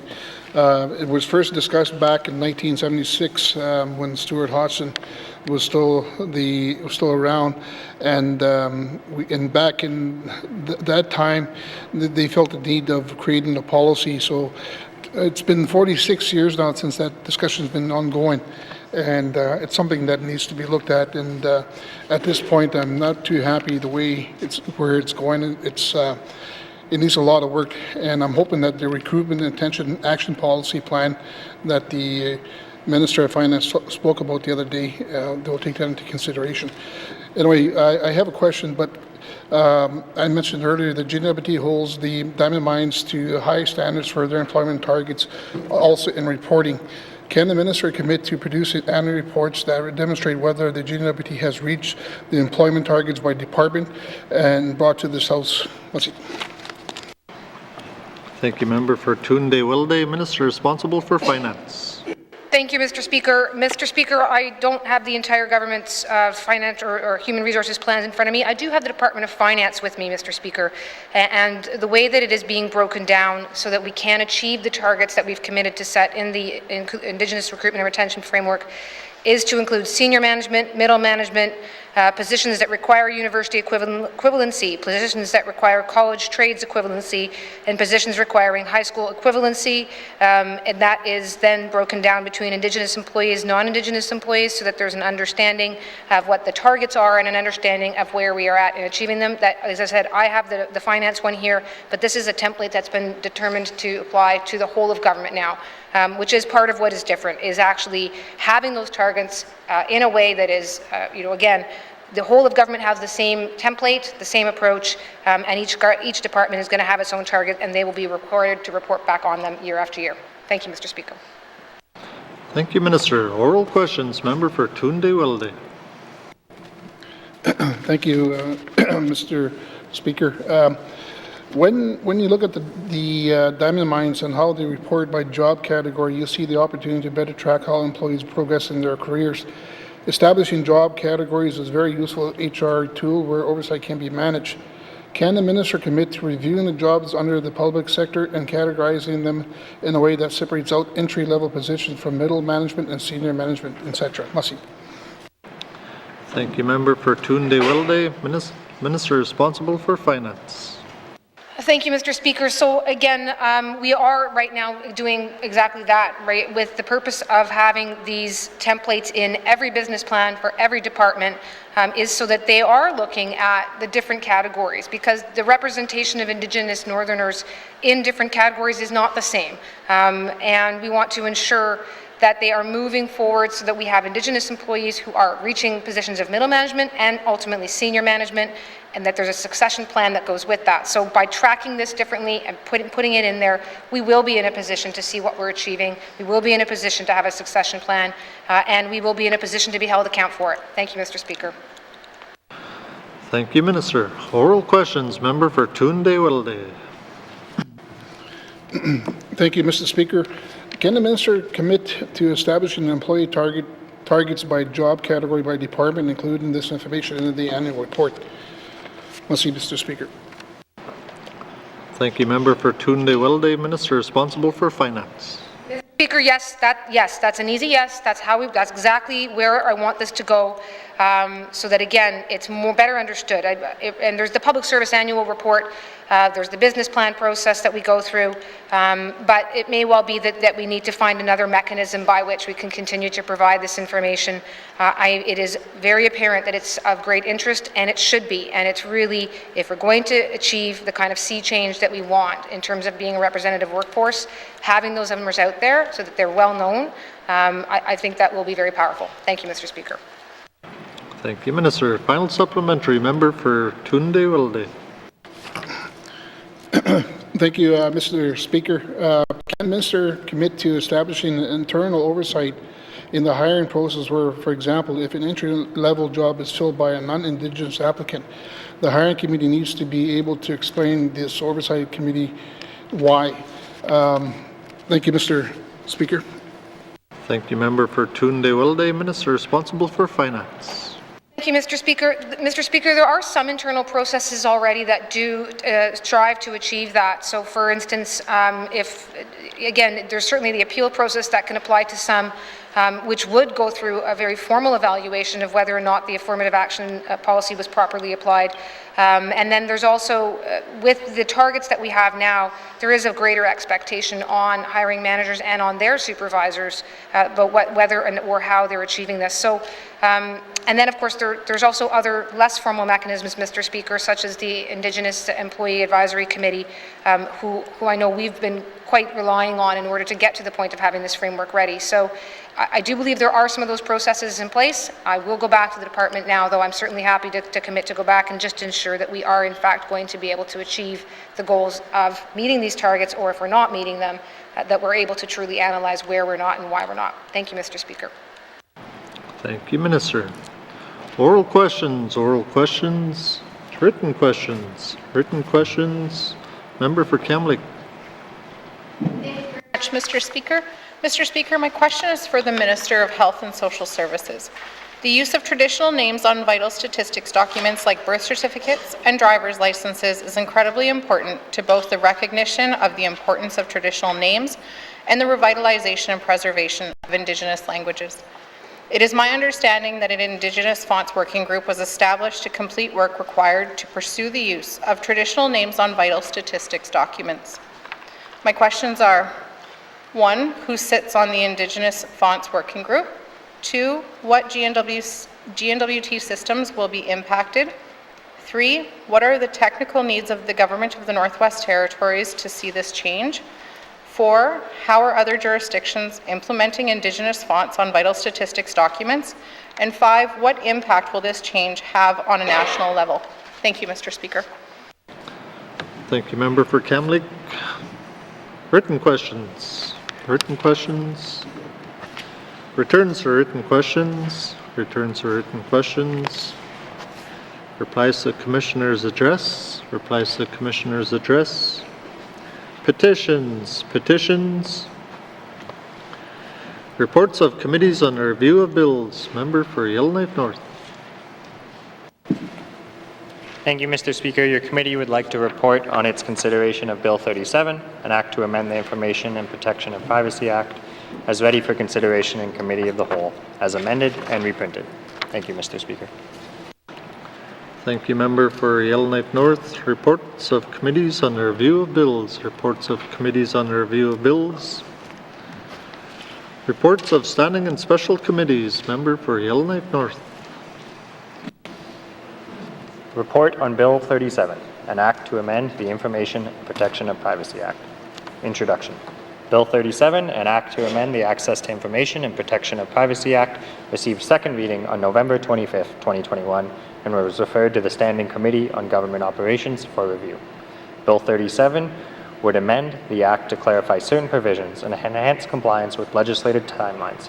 Specifically, Bill 37 amends the definition of business days to exclude mandatory leave days, clarifies the elements of the Information and Privacy Commissioner's response on completing a privacy review, and removes the term agency and agencies from the definition of common or integrated program or service. Public feedback. The committee published a notice seeking public feedback on Bill 37 and received no responses. Committee review. On December 6, 2021, the committee met in camera to examine Bill 37 for the first time. During this review, the committee was concerned with the proposed definition for business days. Originally, Clause 2 of Bill 37 proposed. Section 2 is amended by repealing the definition of business day and adding the following definition. Business day means a day other than Saturday, Sunday, or a holiday, or any day on which the Information and Privacy Commissioner or other persons employed in the public service are on mandatory leave.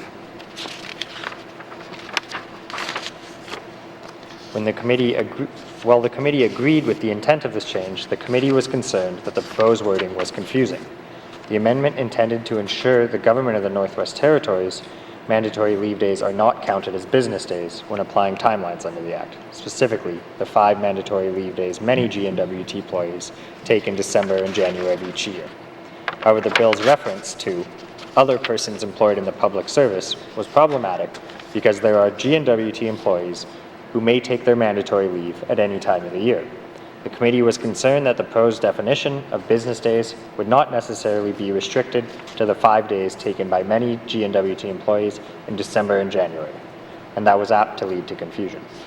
The committee was further concerned that the proposed definition could be confusing because the Information and Privacy Commissioner is not a member of the public service. The committee corresponded with the Government House Leader regarding its concerns. The correspondence ultimately led to a motion to amend Clause 2 of Bill 37. That motion read that Clause 2 of Bill 37 be amended by striking out the proposed definition business day and substituting the following. Business day means any day except a Saturday, a Sunday, a holiday, or any day between December 19th and January 5th on which the majority of persons employed in the office of the Information and Privacy Commissioner on mandatory leave. Committee was satisfied that the motion resolved its concerns. Therefore, the committee agreed to and passed the motion with concurrence of the Minister of Justice during its public hearing, the clause-by-clause review on March 7, 2022.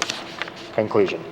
The committee reports Bill 37, an act to amend the Information and Protection of Privacy Act, as amended to the Legislative Assembly, as ready for consideration in the Committee of the Whole.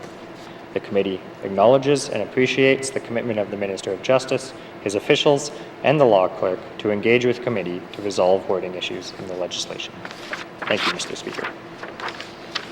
Thank you, Member for Yellowknife North. Reports of committees on the review of bills. Reports of committees on the review of bills. Tabling of documents. Tabling of documents. Minister responsible for industry, tourism, and investment. Mr. Speaker, I wish to table the following 3 documents. Canada Energy Regulator 2020-21 Annual Report of Activities under the Northwest Territories Oil and Gas Operations Act. Reimagining Closure Summary Report, January 26, 2022. And Review of Resource Royalties in the Northwest Territories Discussion Paper. Thank you, Mr. Speaker. Thank you, Minister. Tabling of documents. Tabling of documents. Minister responsible for infrastructure. Queen N.W.T, I wish to table the following document, plain language summary for Bill 46 and Act to amend the Motor Vehicles Act. Queen N.W. Thank you, Minister. Tabling of documents. Tabling of documents. Notices of motion. Notices of motion. Member for Thabacha. Mr. Speaker, I give notice that on Friday, March the 11th, 2022, I will move the following motion. I move, second by the Honourable Member for Hay River North, that when this House adjourns on Friday, March the 11th, 2022, it shall be adjourned until Monday, March the 28th, 2022. And furthermore, that at any time prior to March the 28th, 2022, if the Speaker is satisfied, after consultation with the Executive Council and members of the Legislative Assembly, that the public interest requires that the House should meet at an earlier time during the adjournment or at a time later than the scheduled resumption of the House, the Speaker may give notice, and thereupon the House shall meet at the time stated in such notice and shall transact its business as if it had been duly adjourned to that time. Thank you, Mr. Speaker. Thank you, Member for Thabacha. Notices of motion. Notices of motion. Motions. Motions. Notices of motion for the first reading of bills. Minister responsible for education, culture and employment. Mr. Speaker, I give notice that on Friday, March 10th, 2022, I will move that Bill 47, an act to amend the Employment Standards Act number 2, be read for the first time. Thank you, Mr. Speaker. Thank you, Minister. Notices of motion. Minister responsible for EC&E. Thank you, Mr. Speaker. I misspoke. I give notice that on Friday, March 11th, 2022, I will move that Bill 47, an act to amend the Employment Standards Act number 2, be read for the first time. Thank you, Mr. Speaker. Sir. Notices of motion for the first reading of bills. Notices of motion for the first reading of bills. First reading of bills. First reading of bills. Second reading of bills. Minister responsible for infrastructure. Queen Okakti. I move, second by the Honourable Member for Statute, that Bill 46, an Act to amend the Motor Vehicles Act, be read for the second time. This bill amends the Motor Vehicle Acts to clarify that the registrar may exercise certain powers based on a report of prescribed medical examination that is required for a particular class of driver's license under the regulations or for drivers as a condition of their driver's license, without first having to require a second identical medical examination, and that the registrar may consult with a medical professional to review the report. Repeal the definition of approved drug screening equipment and replace the definition of novice driver. Lower the thresholds for penalties related to blood alcohol concentrations exceeding 50 milligrams of alcohol in 100 milliliters of blood and concentrations exceeding 80 milligrams of alcohol in 100 milliliters of blood to concentrations equaling or exceeding 50 milligrams of alcohol in 100 milliliters of blood and concentrations equaling or exceeding 80 milligrams of alcohol in 100 milliliters of blood. Clarify that penalties related to blood alcohol concentrations equaling or exceeding 50 milligrams of alcohol in 100 milliliters of blood apply to drivers of commercial vehicles, and penalties for failure to comply with demands made under Section 320.27 or 320.28 of the Criminal Code. Stipulate that novice drivers who have not attained 22 years of age, and drivers of commercial vehicles are subject to penalties where bodily substance sample taken from the driver under Section 320.28 of the Criminal Code indicates a drug is present in the driver's body, and clarify that a drug does not include a drug authorized to be used for medical purposes. Add an exception to the prohibition against operating a motor vehicle while disqualified or prohibited for a person participating in alcohol ignition interlock device program. Stipulate that a person's driver's license is cancelled if a judge in the Northwest Territories prohibits them from operating a motor vehicle on the basis of criminal code conviction, and correct inconsistencies and errors identified in the Act. Queen Aini, Mr. Speaker. Minister, motion is in order to the principle of the bill. Oh, sorry. Minister responsible for infrastructure.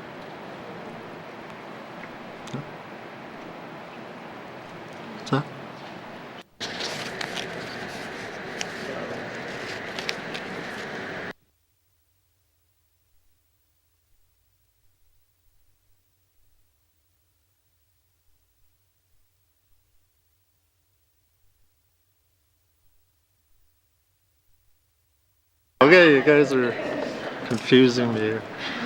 Motion is in order to the principle of the bill. Question has been called. All those in favor? All those opposed? Any abstentions? Motion is carried. Bill 46 has had second reading and is referred to committee. Second reading of bills. Second reading of bills. Consideration in Committee of the Whole of Bills and Other Matters, Bill 23, 29, 38, Minister Statement 202-19 brackets 2, Table Document 561, 567, 578, 579-19 brackets 2.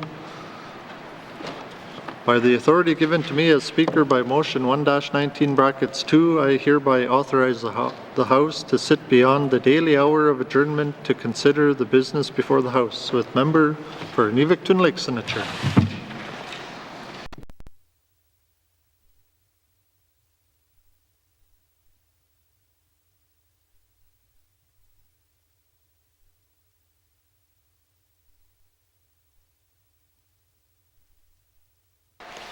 I now call Committee of the Whole to order. What is the wish of committee?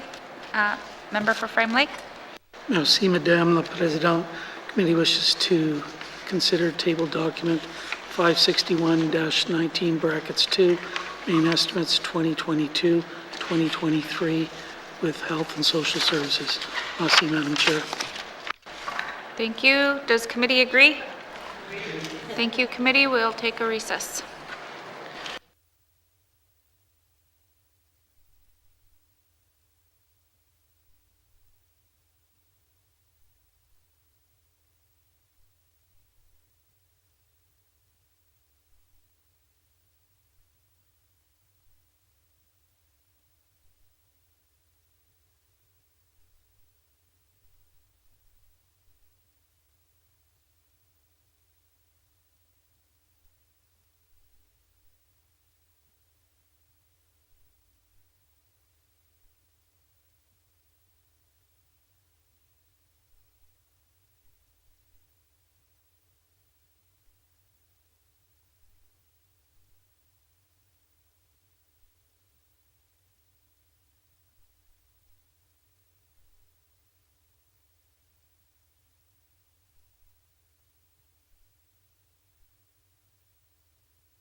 I'll now call Committee of the Whole back to order.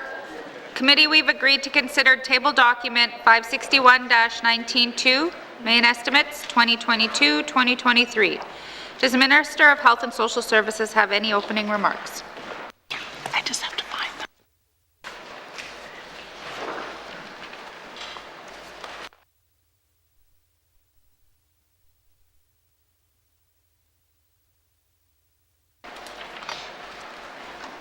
Minister? Thank you, Madam Chair. I'm here to present the 2022-23 main estimates for the Department of Health and Social Services. Overall, the department's estimates propose a decrease of $2 million, or 0.3% over the 21-22 main estimates.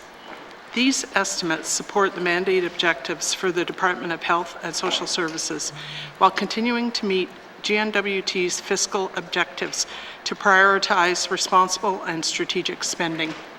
Highlights of these proposed estimates include $1.55 million for initiatives, including resources to expand healthy family programming, as well as an allocation to continue the implementation of the Territorial Cancer Care Program, $2.08 million to address forced growth, and $26.3 million for other adjustments, the most significant being collective agreement increases and funding agreements with our federal partners, offset by a $485,000 reduction to our travel budget.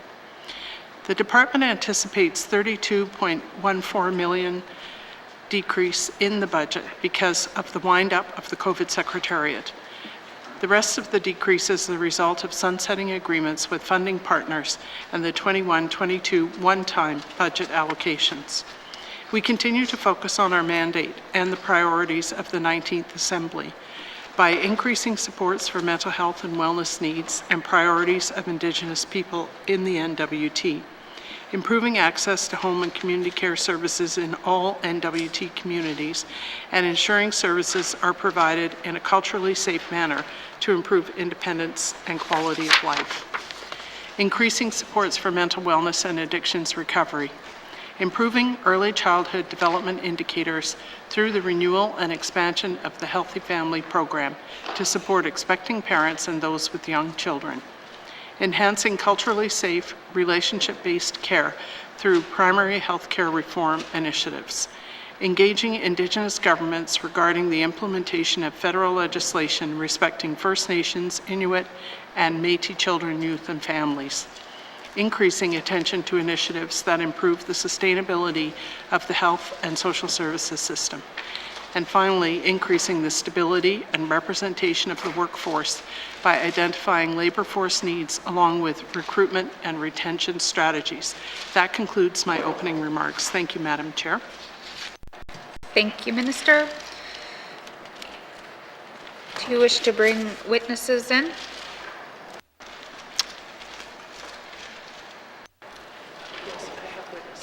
Okay, just wait.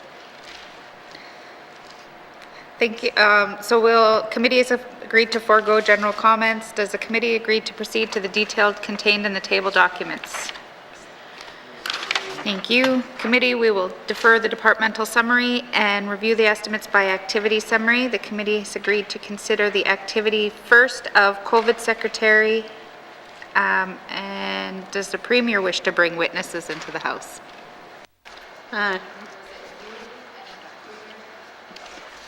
Madam Chair, were this... Just wait. Minister of Health and Social Services. Thank you, Madam Chair. Madam Chair, where this operations and maintenance budget is for the next fiscal year, and we anticipate the COVID Secretariat winding up at the end of March, I'll be speaking to the COVID Secretariat. Thank you. All right. So do you wish to bring witnesses in then? I do. Right. Please bring the witness in.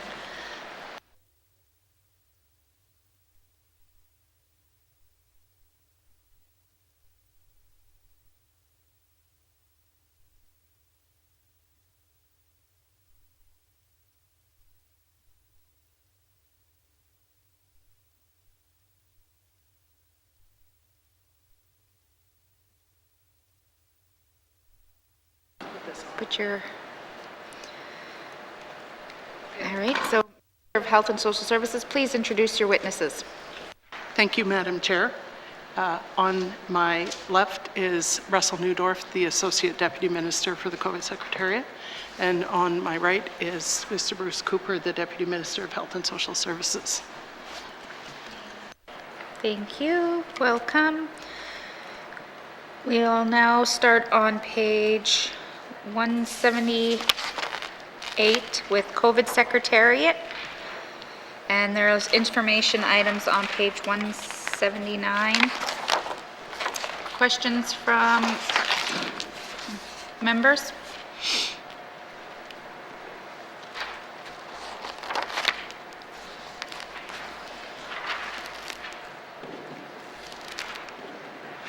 Questions for the COVID Secretariat?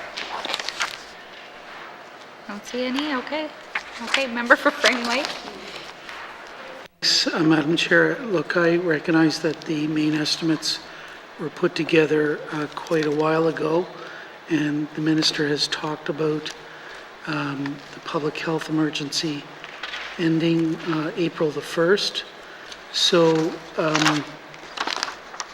should we expect to see any changes in what's presented here in the main estimates? Why don't we start with that? Thanks, Madam Chair.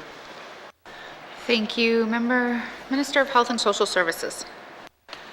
Thank you, Madam Chair. When you look at this page, you can see that the 2020-2021 actuals are prorated for 8 months, the 8 months that the Secretariat existed in that fiscal year.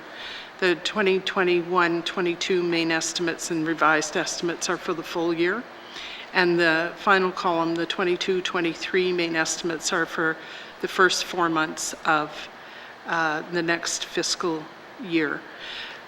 It's our intention to bring over some of the staff to the Department of Health and Social Services to continue dealing with COVID as an endemic disease, and we are going to reassess our needs as this first 4-month period comes to an end. Thank you. Thank you. Member for Frame Lake. Thanks, Madam Chair. So after the 4 months, well, okay. Yeah, I'm just trying to figure out how that's going to work, because as I understand, once the public health emergency ends, there's no more public health orders. So presumably compliance and enforcement operations are going to wind down very quickly. But I could see where there might still be need for, you know, some policy work, some sort of services around endemic management and so on. But the largest item on page 178 for the COVID Secretariat is compliance and enforcement. So should we expect that that's going to wind down very quickly, or how's that going to transition? Thanks, Madam Chair. Thank you. Minister of Health and Social Services. Yeah, thank you, Madam Chair. Madam Chair, the compliance and enforcement is primarily directed to the public health orders that are part of the public health emergency.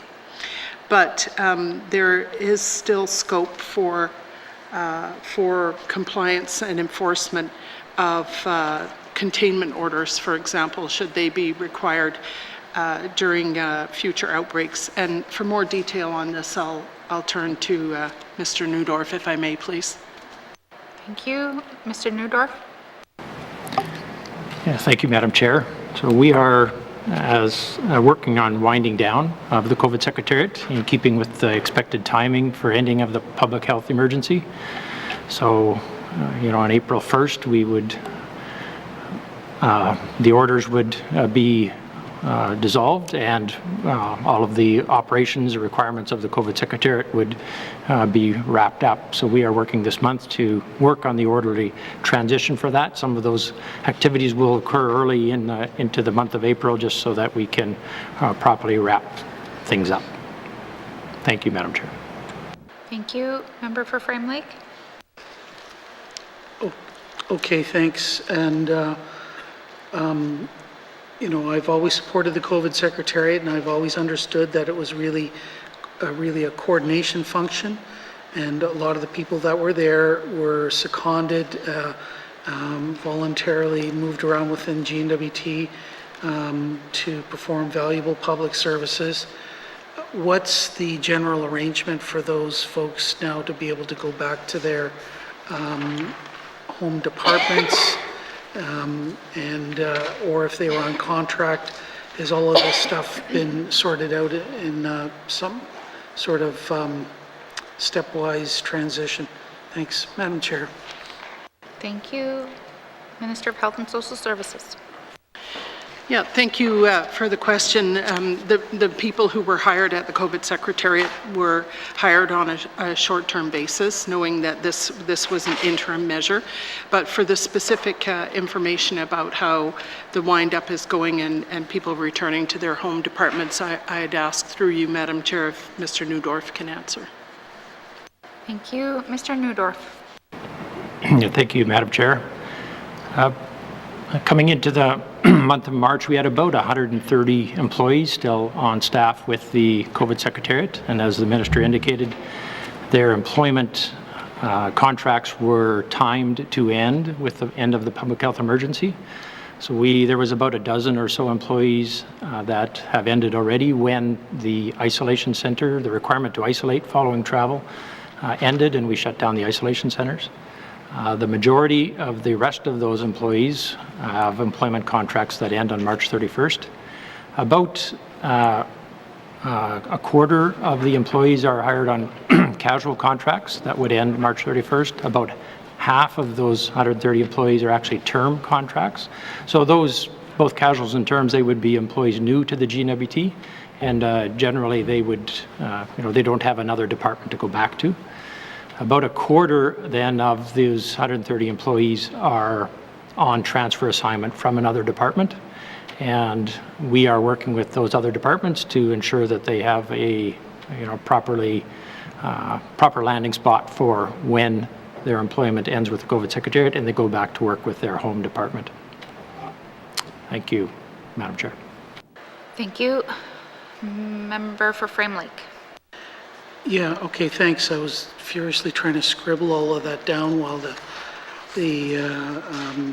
our colleague was rhyming off the numbers and so on. But is there a publicly available document or plan?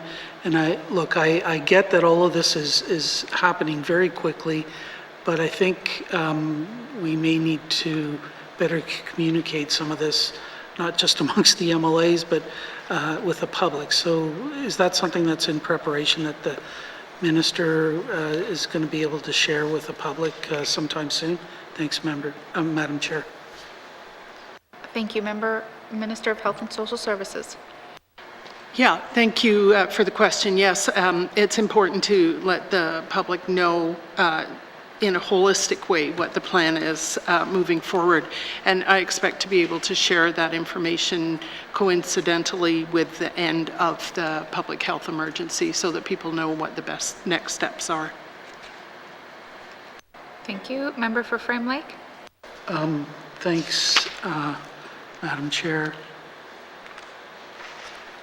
I'm just checking my notes here.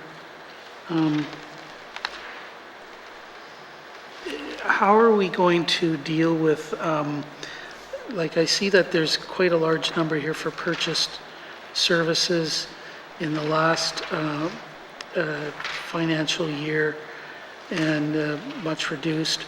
Is that for like PP&E or what's that actually for, and how would that work get carried forward when we're looking at trying to manage COVID as an endemic? Thanks, Madam Chair. Thank you. Minister of Health and Social Services. Yeah, thank you. I think for this level of detail, I would appreciate it if you call Mr. Newdorf. Thank you. Thank you. Mr. Newdorf. Thank you, Madam Chair. So specifically the purchase services line item for 22-23, the budget was, there's some demobilization costs and scaling down of operations is the main expenditure there. Most of that expenditure would be for the 2 border camps that we have established for the past year and a half or so. One at the Alberta border, Highway 1, the other one at the Highway 8 Yukon border on the Dempster Highway. In terms of the budget moving forward, it's, we do expect some realignment of the various line items here to match up with the proposed N.W.T response to the endemic as we move past the end of the public health emergency, and the N.W.T continues with its kind of continuous readiness approach and the ability to deal with outbreaks in a surge capacity. Thank you, Madam Chair. Thank you. Member for Frame Lake. Thanks, Madam Chair. Very quickly, I wasn't really quite kind of looking at the right line. I meant to ask about fees and payments, and down from 12.7 million to 4.2.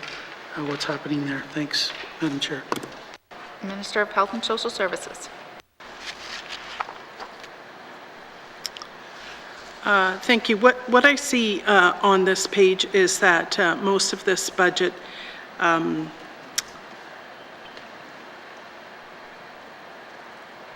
in the fiscal year that's just ending had to do with isolation centers, which of course we're not anticipating to need as much of, but there will still be some lease space that we will require. But once again, for the detail, I'll ask Mr. Neudorf through you to answer. Thank you. Okay, thank you. Mr. Neudorf.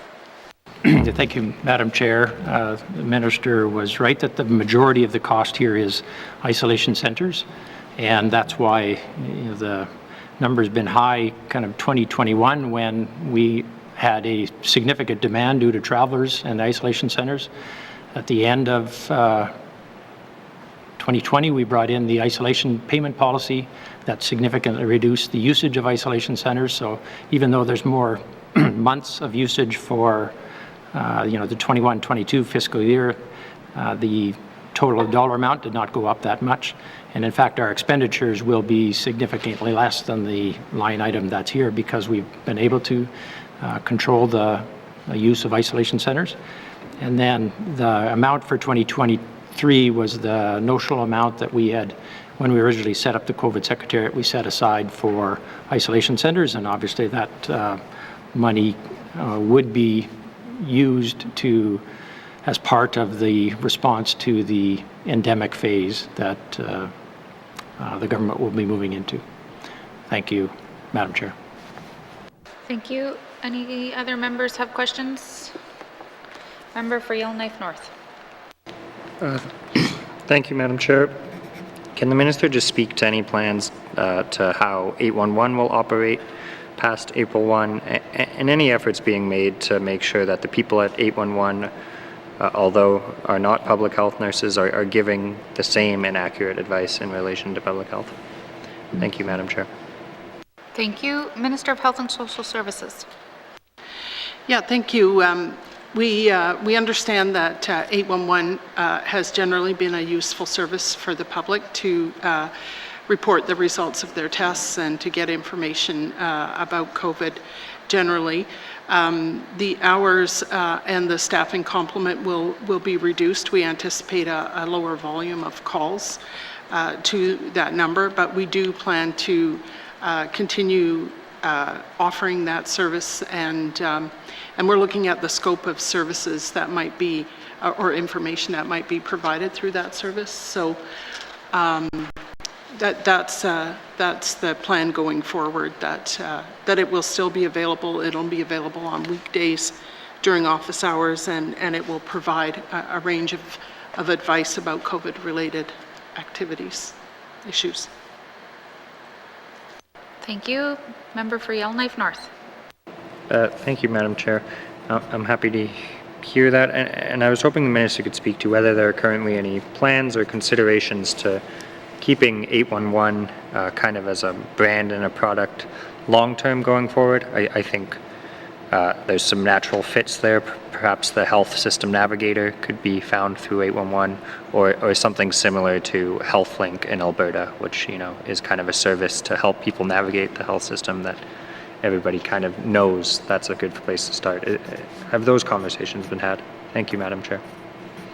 Thank you. Minister of Health and Social Services. Yeah, thank you. I'm not sure whether those conversations have been had. We do have a helpline, an N.W.T helpline now. I don't know if the scope includes patient navigation, but I think this question would be best directed to the Deputy Minister, please. Thank you. Thank you. Deputy Minister Cooper. Yes, so we are going to take the opportunity to look at this 811 service over the next few months. This certainly has been highly valued. There's work happening with the health authority to strengthen the connection between nursing and the operators on that line. And we're certainly aware of the way 811 gets used in other jurisdictions as a valuable service that helps sometimes keep people away from primary care or emergency rooms.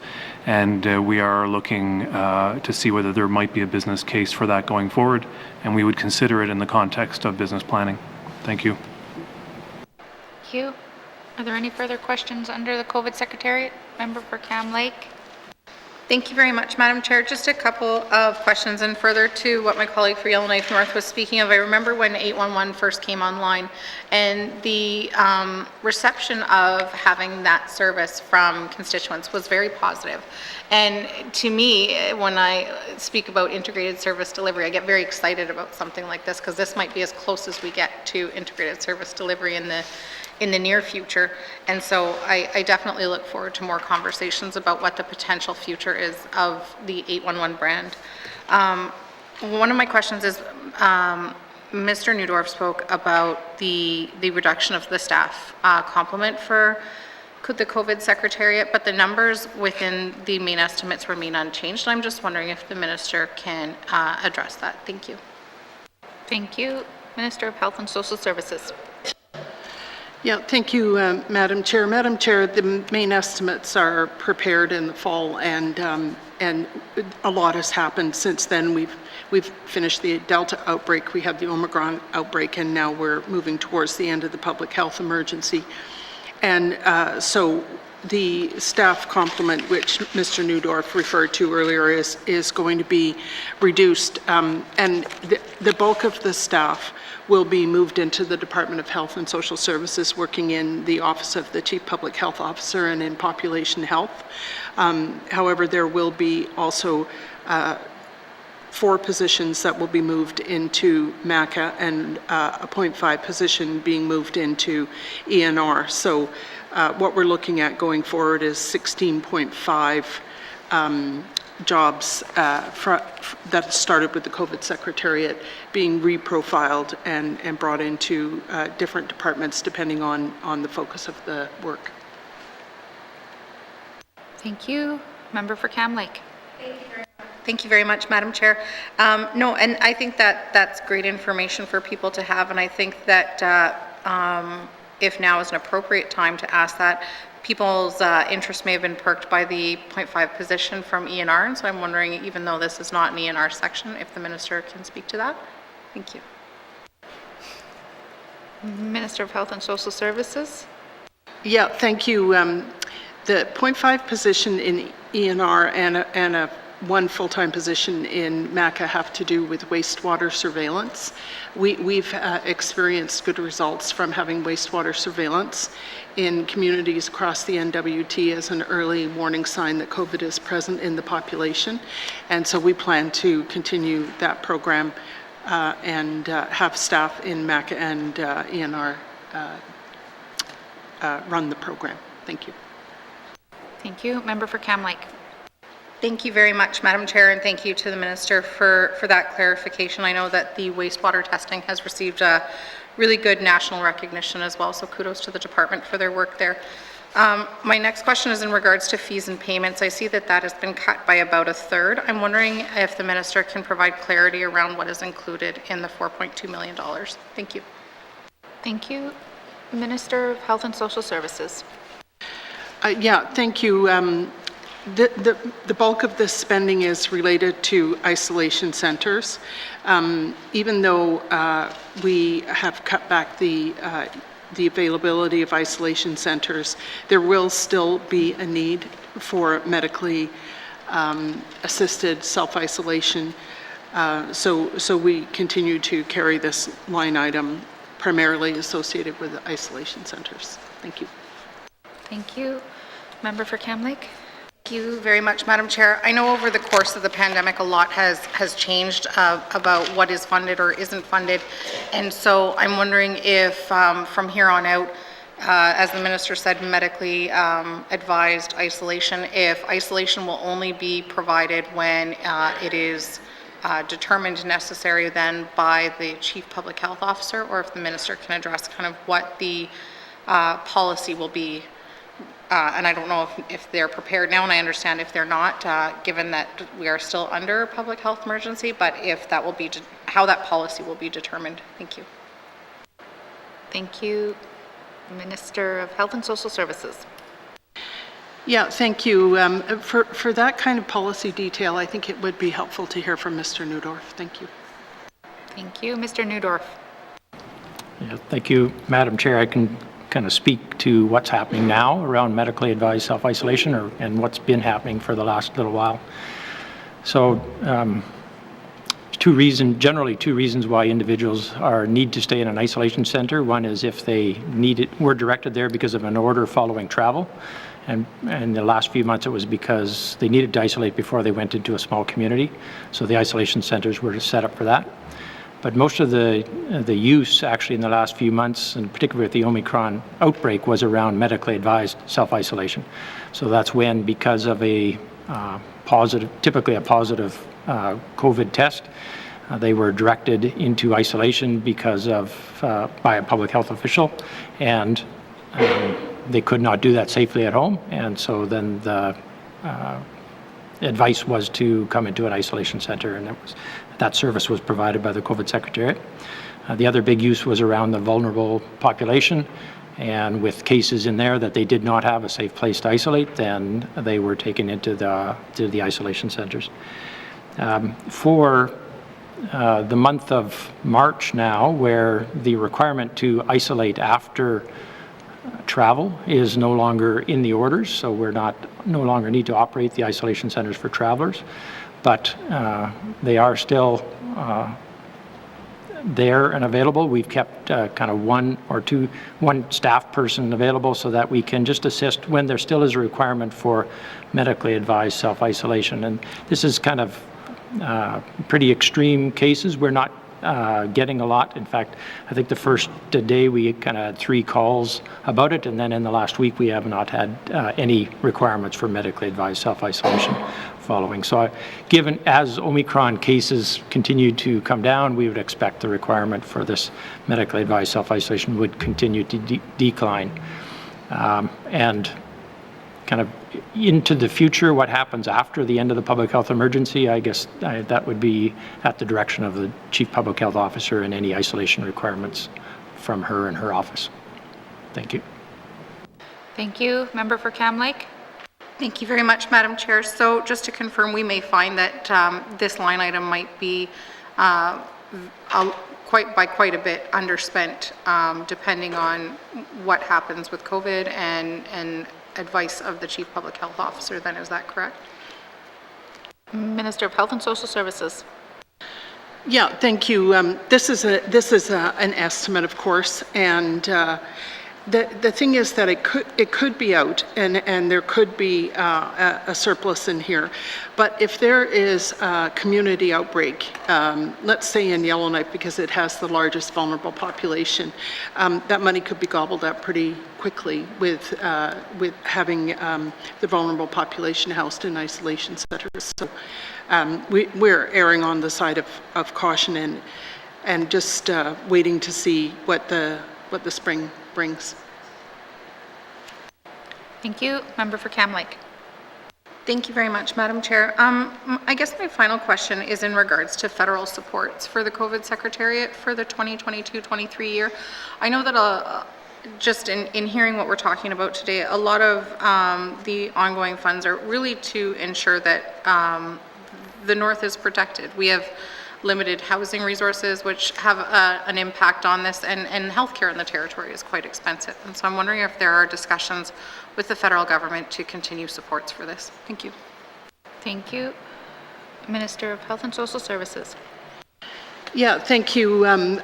We hope to have federal support for COVID as an endemic, and there are some supports we know they're providing. For example, rapid antigen tests are coming from their stockpile. Vaccines are still coming from their stockpile. But we have additional costs for service delivery that we've made an ask for. And to put more detail to this, I'd ask you, Madam Chair, to call on the Deputy Minister. Thank you. Thank you. Deputy Minister. Thank you, Madam Chair. So throughout the pandemic, we of course have relied very heavily upon the federal funding to support our multiple elements of our approach. We've been doing a good job on a monthly basis of tracking what those are, and so that we can both defend our expenditure and do proper management. We have contributed to some work that's been ongoing in government to track expenses, and have contributed to, I guess, an ask that has been put forward. So just to affirm that we are doing our best to try to convey that there will be costs, and that we would sure appreciate having some extra federal support for them. Thank you. Thank you. Member for Hay River South. Thank you, Madam Chair. I just want to talk about, I guess, the enforcement of orders. And there was fines that went along with them, and I'm just wondering if there's where that, when that money was received, if people pled guilty, where it went or how it was dealt with, and also, just the cost to enforce the tickets given out. We have an average. Thank you. Thank you, Member. Minister of Health and Social Services. Yeah, thank you for that detail. I'd appreciate you calling on Mr. Neudorf. Thank you. Mr. Neudorf. Yeah, thank you, Madam Chair. We've given out a total of 73 tickets today. So to date, our approach has always been with education first, and to encourage people as best we can to follow the public health orders, and in many cases we just needed to provide education to ensure so people could be doing the right thing. But sometimes that didn't work, and then we had to follow up with warnings, verbal and written warnings, about 1,400 or so of those given out. Sometimes that doesn't work, and we still do have to follow up with tickets. So like I said, 73 of those. The majority of those were to individuals, and the vast majority of those had a fine of about $1,700. They are still going through the court system, so there are a variety of different endpoints for those tickets to date. Some have been paid already. About a third of them have been paid already. A third of them are before the court system still, and then there would be another third or so that would be for a variety of different reasons that we actually, when it came to actually pursuing the fine and we decided not to proceed with it. And in terms of revenue around those fines, that I believe that's a Department of Justice that would actually get the revenue, record the revenue associated with those fines. Thank you. Thank you. Member for Hay River South. Thank you, Madam Chair.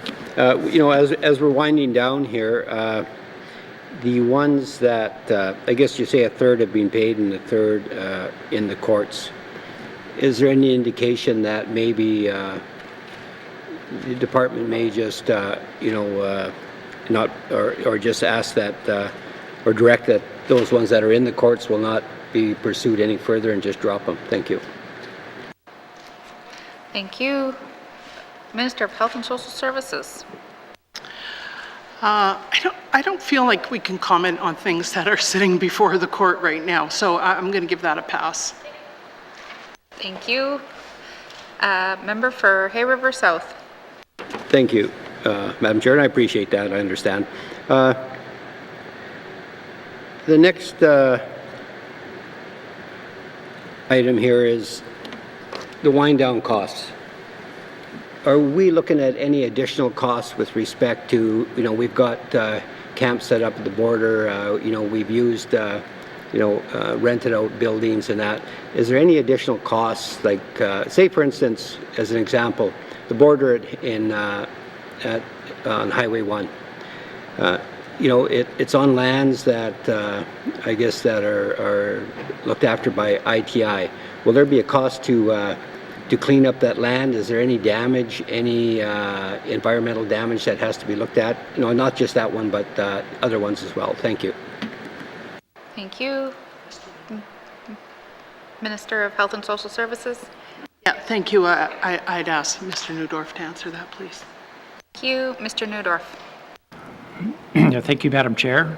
So we are talking to the contractors that are providing the infrastructure at those 2 campsites, and the member's correct that when we talk about kind of the more significant wind-up costs, it will be in those 2 highway camps on the Dempster Highway and at the Alberta border.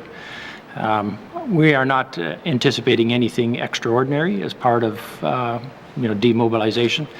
The infrastructure that's there is provided by the contractor, and as part of the contract that we have in place, we would expect that they'll come in and clean up. We have appreciated being able to use the infrastructure that was at the Highway 1 border crossing, prior to COVID, which was, the visitor center there at the 60th parallel. That infrastructure, ITI's infrastructure, and just the Department of Infrastructure and their turnouts they had there, we've used and we've appreciated that.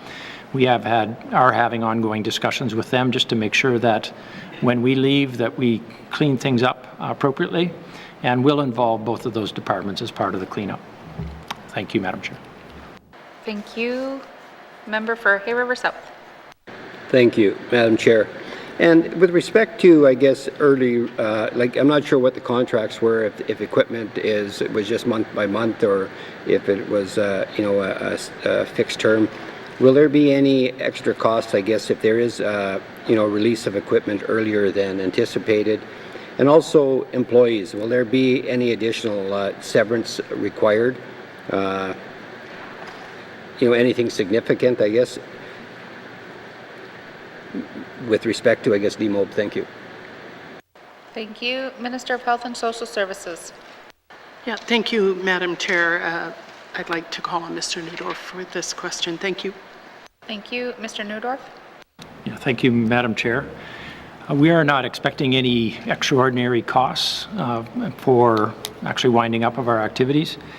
The contracts that we have in place for the 2 camps, in fact, have been extended and are being extended month by month as the public health emergency has been extended. And we've been able to, we've been planning, I guess, for March 31 end of that emergency and our operations for a while now. So we've been able to work with the contractor and extending the contracts to ensure that timing works out. In terms of employees, we're also not expecting any severance or any extraordinary costs for employees.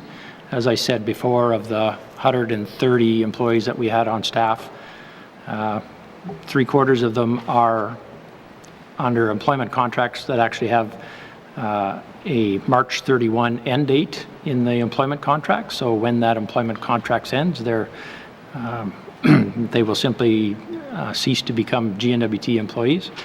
And then the other 1/4 was for employees on transfer assignments to other departments. And of course, when that March 31 comes around, then they will just go back to their other home departments, and the home departments are planning to have those employees back already.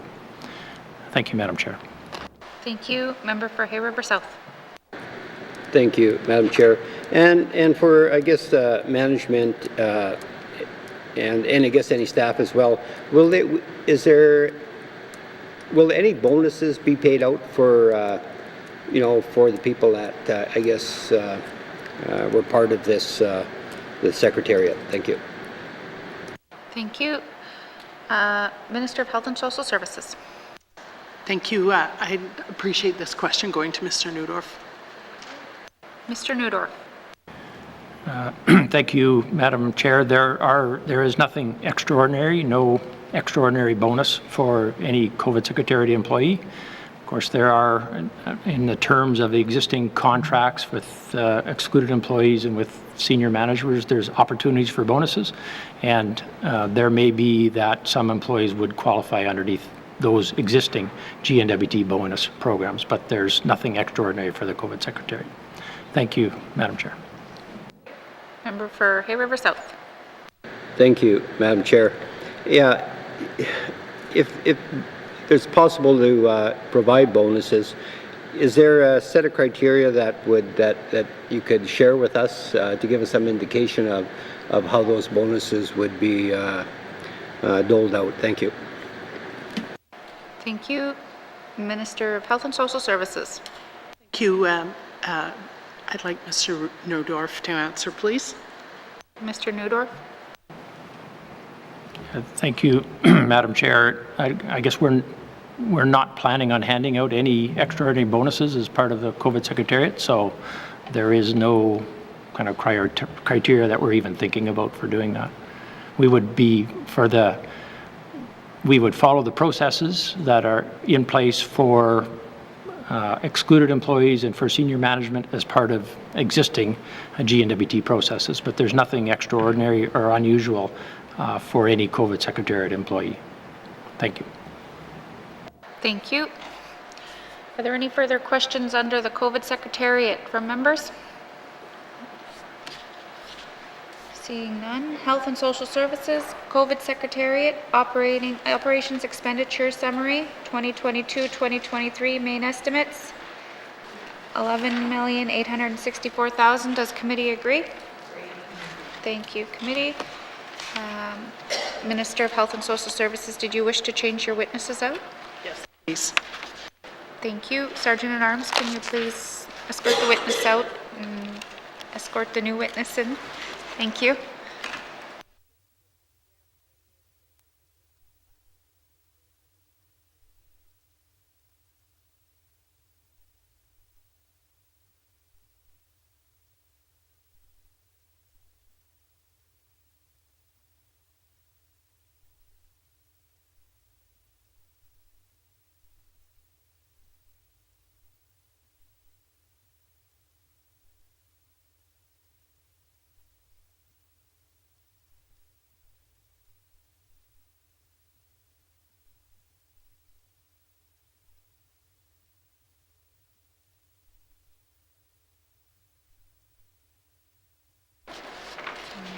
Minister, will you please introduce your witness for the record?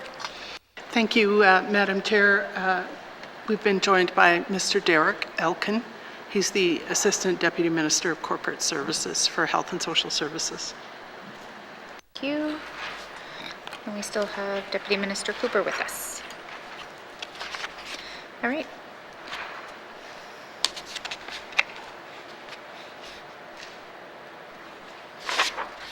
All right, so now we are now on page 174, Health and Social Services, Administrative and Support Services. Do members have questions?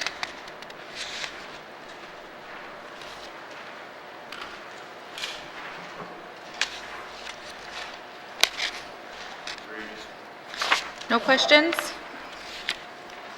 Member for Cam Lake?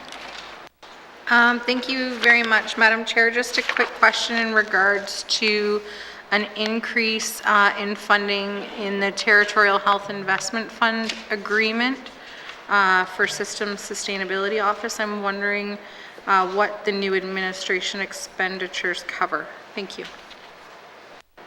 Thank you. Minister of Health and Social Services. Yeah, thank you, Madam Chair. This is a continuation of our previous agreement. The bulk of the money goes to medical travel, but a smaller amount of it goes to addictions and recovery services. Thank you. Thank you. Member for Cam Lake. Yeah, thank you very much, Madam Chair, and I appreciate that. My next question is in regards to, and it kind of, I feel like this is the best place where this would fit, but one of the things that I've been running into with multiple constituents is a desire to enter into the healthcare field, to be part of this solution, helping the N.W.T fill roles. And one of the things that constituents are finding is that if they're already a N.W.T employee that doesn't work with health and social services, if their education desires don't fill their current mandate of their division, they're having a hard time sometimes accessing financial supports for that. And so I'm wondering if the Department of Health has looked at kind of either an all-of-government approach or either a departmental approach of helping staff pursue careers in the healthcare field. Thank you. Thank you. Minister of Health and Social Services. Thank you, Madam Chair. Thank you for the question.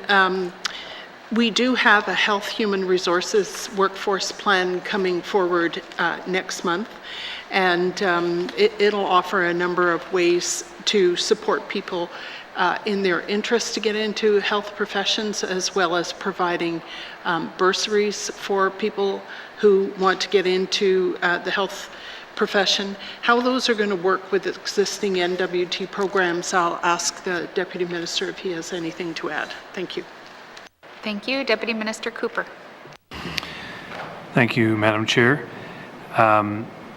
So we do have and we'll be continuing a number of funding programs for staff, generally for staff that are already in the healthcare system, to be able to refine their skills and to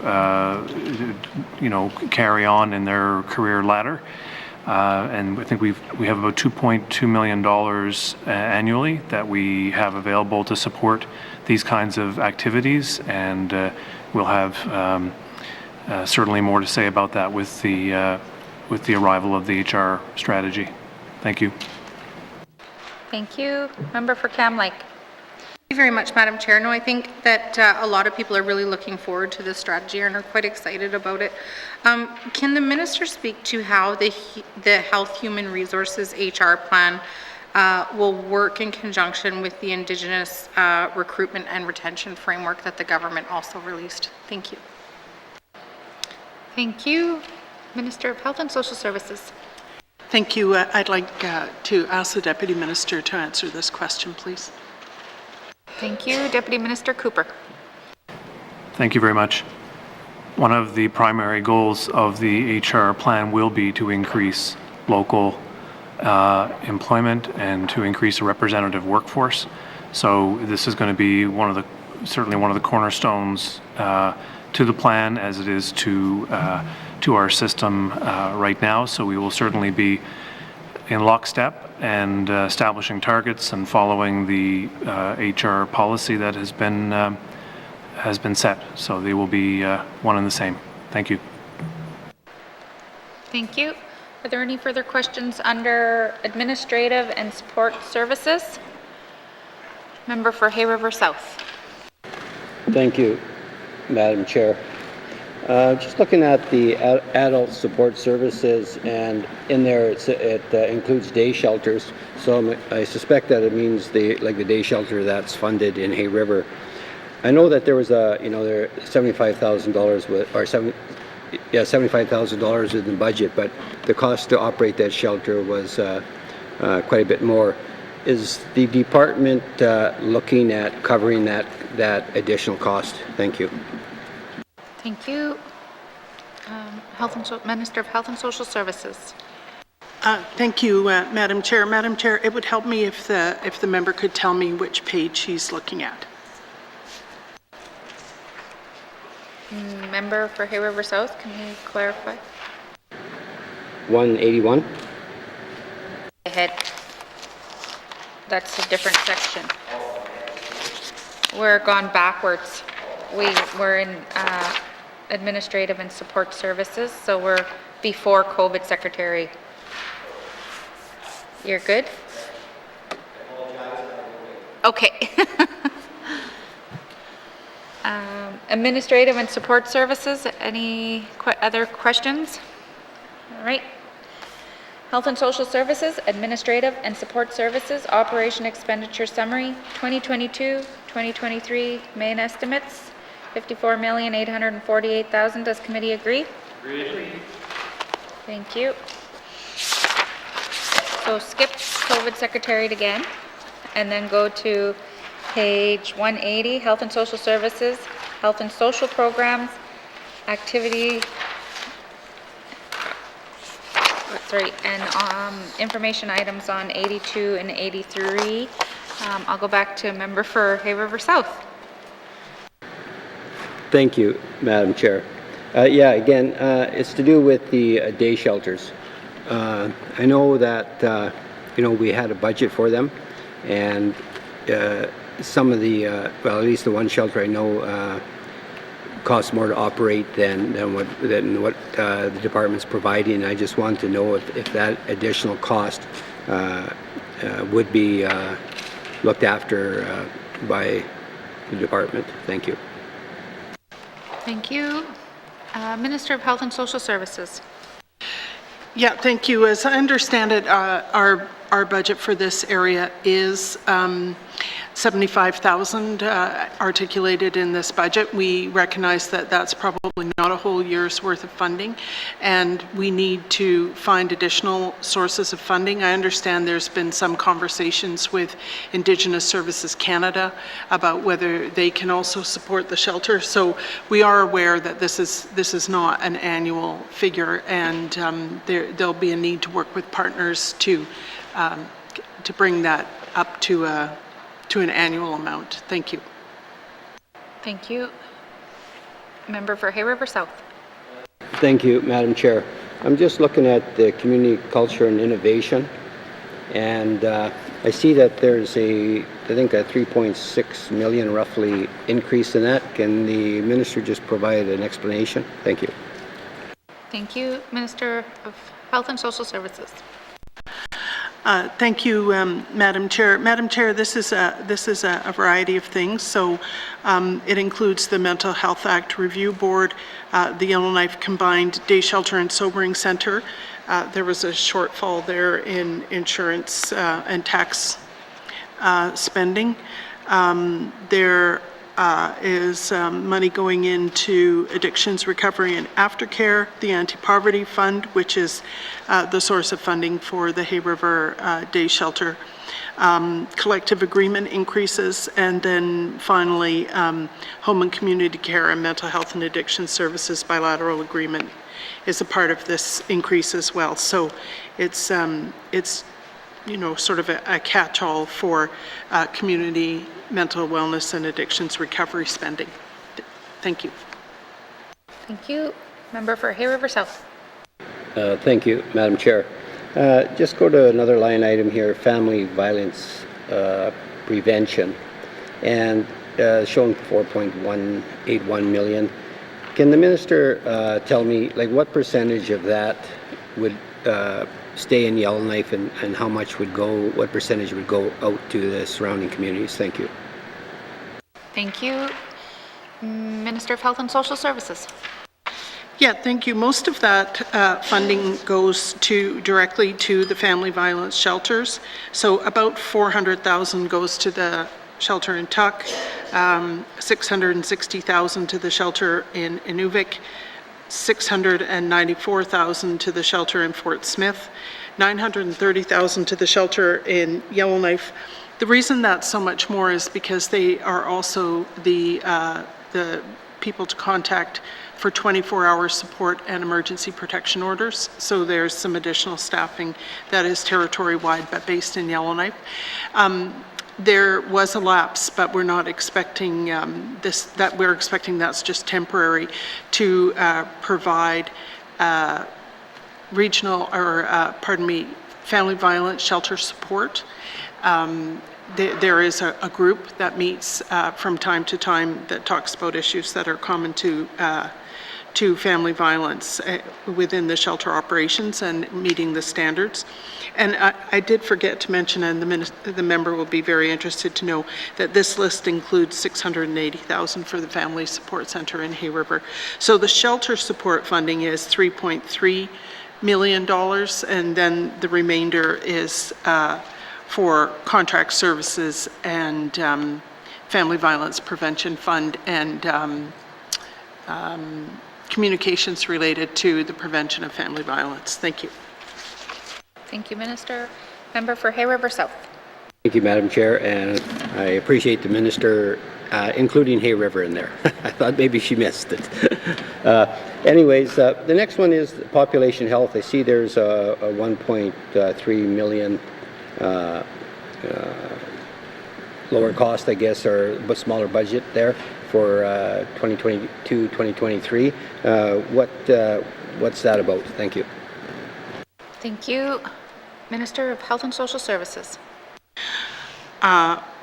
It's about so many different things that I'm going to ask Mr. Elkin if he can explain. Thank you. Thank you. Mr. Elkin. Thank you, Madam Chair. As the Minister mentioned, it's a bunch of sunsets of previous federal agreements primarily. So, and positions on funding associates, so the agricultural strategy implementation, 2.5 positions for sunset.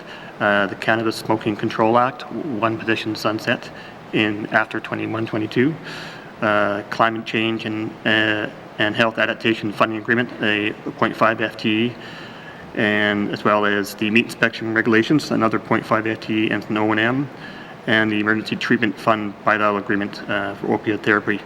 Again, it's offset by increases in collective agreement and some new federal funding as well, starting 2023 going forward, and including, for example, the toll-free tobacco line funding agreement, some money related to the Northern Wellness Agreement, as well as the Canadian Congenital Anomaly Surveillance System funding agreement. So a lot of details, a lot of federal funding in population health area and time-limited funding. Thank you, Madam Chair. Thank you. Member for Hay River South. Thank you, Madam Chair. I just want to go back to the, I think it's the family violence prevention again, and I'm just looking at the numbers here. And wondering, I guess, why the difference in communities. Like, for instance, I think Fort Smith gets $300K more than Hay River, and I'm just wondering why that would be. What's the criteria that would cause something like that to happen? Is it just the matter of the organization? That's what they're asking for, or is it something else? Thank you. Thank you. Minister of Health and Social Services. Yeah, thank you, Madam Chair. For more information about how the funding is distributed to the shelters, I'd like to direct the question to the Deputy Minister. Thank you. Thank you. Deputy Minister Cooper. Thank you, Madam Chair. So this was, this is a function of operating costs. These are shelters who submit their budgets. People may recall that there was an increase that took place in the prior fiscal year, a fairly significant increase to address operating costs. So what you're seeing here is really directly related to the budgets and the operating costs of the various shelters. Thank you, Madam Chair. Thank you. Member for Hay River South. Thank you, Madam Chair. No further questions. Are there further questions from members under Health and Social Programs? Member for Yellowknife North. Thank you, Madam Chair. I guess I'll start with a comment I've made before, in that for the next main estimates, I would like departments to work together and maybe review ones that have too many key activities and one that have too large of key activities. I note this is $350 million on 3 pages, which is, bigger than any other department's single budget. So it's hard to find the line items and to sort through what exactly is in here. And I guess I will begin with the first very high-level question. Do we have a projection of what the health authority's deficit will end up at the end of this current fiscal? Thank you. Thank you. Minister of Health and Social Services. Yeah, thank you, Madam Chair. I don't think we have a figure for the end of this fiscal year. I think we produce a figure annually, and the last figure was rounded up $160 million. So that was true 1 year ago. Thank you. Member for Yellowknife North. Yeah, thank you, Madam Chair. I guess I'll just ask, and I pretty much know this answer. Do we expect I guess a better question is, when do we expect the health authority will not run a deficit? I'm quite confident, given COVID, this last fiscal, they will run a deficit, and likely probably in the budget we're passing will also run one. Thank you, Madam Chair. Thank you. Minister of Health and Social Services. Yeah, thank you. It's difficult to imagine how the health system is going to continue spending at the current rate with this incremental budget and at the same time retire this huge debt. There have been high-level discussions by the Council of the Federation on the Canada Health Transfer, which are led in our case by the Premier. So it would assist us to obviously get a bigger grant from Canada, but even so, retiring a $160 million deficit is going to be a big challenge unless we become a fabulously wealthy oil-producing entity. Thank you. Thank you. Member for Yellowknife North. Thank you, Madam Chair. I'd like to switch gears a little. Somewhere in here, the Office of the Public Guardian is funded. I guess I've stated a couple times, I know the department provides some support through contract services and sometimes provides staff to help with their policy work. But can I get an update on whether we are accomplishing our goal of reducing the wait lists at the Office of the Public Guardian? Thank you. Thank you. Minister of Health and Social Services. Yeah, thank you, Madam Chair. Madam Chair, this budget includes an additional staff person for the Office of the Public Guardian, recognizing that the caseload is increasing with people who need those services as either they age or in some cases as our population grows and some of the needs are more acute, and so they need the Office of the Public Guardian. The current wait times in the Office of the Public Guardian, I would have to ask the Deputy Minister if he can answer that. Deputy Minister Cooper. I don't have that information with me, but we will certainly we'll get that information. And just point out that we are seeking in this year's budget a position that will certainly help us address the wait time issue. That's how we're trying to respond to the present issue. Thank you. Thank you. Member for Yellowknife North. Thank you, Madam Chair. I am very happy to hear that. I think that is a much needed position. I didn't hear it in your highlights too, but I think it is a highlight that we make some progress on that. I believe that office also has been tasked with some policy work and possibly getting the Public Guardian and Trusteeship Act updated.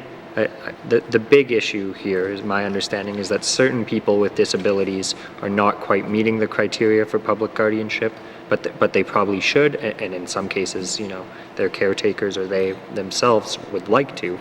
I'm just wondering if we have an update on whether we will see changes to the Public Guardianship and Trustee Act. Thank you. Thank you. Minister of Health and Social Services. Yeah, thank you, Madam Chair. In our current legislative summary for this Assembly, this work is not contemplated. So I would say that it wouldn't come forth until the 20th Assembly at this point. Thank you. Member for Yellowknife North. Thank you, Madam Chair. Lastly, I've had some conversation with the Minister, and the Minister's received some letters about the Salvation Army funding. I guess, sorry, my first question is, because I actually don't know whether the Bailey House is at all funded by health. Is that funded by Health and Social Services? Thank you. Thank you. Minister of Health and Social Services. Yeah, thank you. No, I don't believe that we do fund the Bailey House, but we do fund withdrawal management, and we do fund the supported living program. Maybe I should turn to the Deputy Minister for a more complete response. Thank you. Thank you. Deputy Minister Cooper. Thank you. So we do provide through the NTHSA funding to the to Salvation Army for the programs the Minister referenced. Bailey House, I understand, is supported through housing. And so there's a number of N.W.T entities that are pooling resources to support the Salvation Army. Thank you. Thank you. Member for Yellowknife North. Yeah, thank you, Madam Chair. I understood that. I just wanted to make sure there wasn't some other partial money going to Bailey House. I guess my questions is about the supported living, the addictions and aftercare work and the mental health work that I know NTHSA supports. None of those programs have seen a significant increase since, I believe, 2015. And I believe we've actually are working to expand some of or hoping that we can work with the Salvation Army to expand some of their aftercare. But they're running into the same problem that I know many people are, is that they can't keep up, without year-over-year increases. And admittedly, they're also losing staff to N.W.T's shelter positions, which pay a little better. I'm just wondering if the minister can commit to, reviewing those programs and meeting with the Salvation Army to make sure that, the immediate fiscal pressures they are facing can be addressed. Thank you, Madam Chair. Minister of Health and Social Services. Yeah, thank you. I have received correspondence from the Salvation Army, and I appreciate that they are in a difficult position. I recall it from my own time in the nonprofit world of trying to compete with N.W.T salaries. And so I'm certainly willing to make that commitment to look at their funding level now and to see how we can support them going forward so that they don't wrestle with this continuous staff turnover. Thank you. Thank you. Member for Yellowknife North.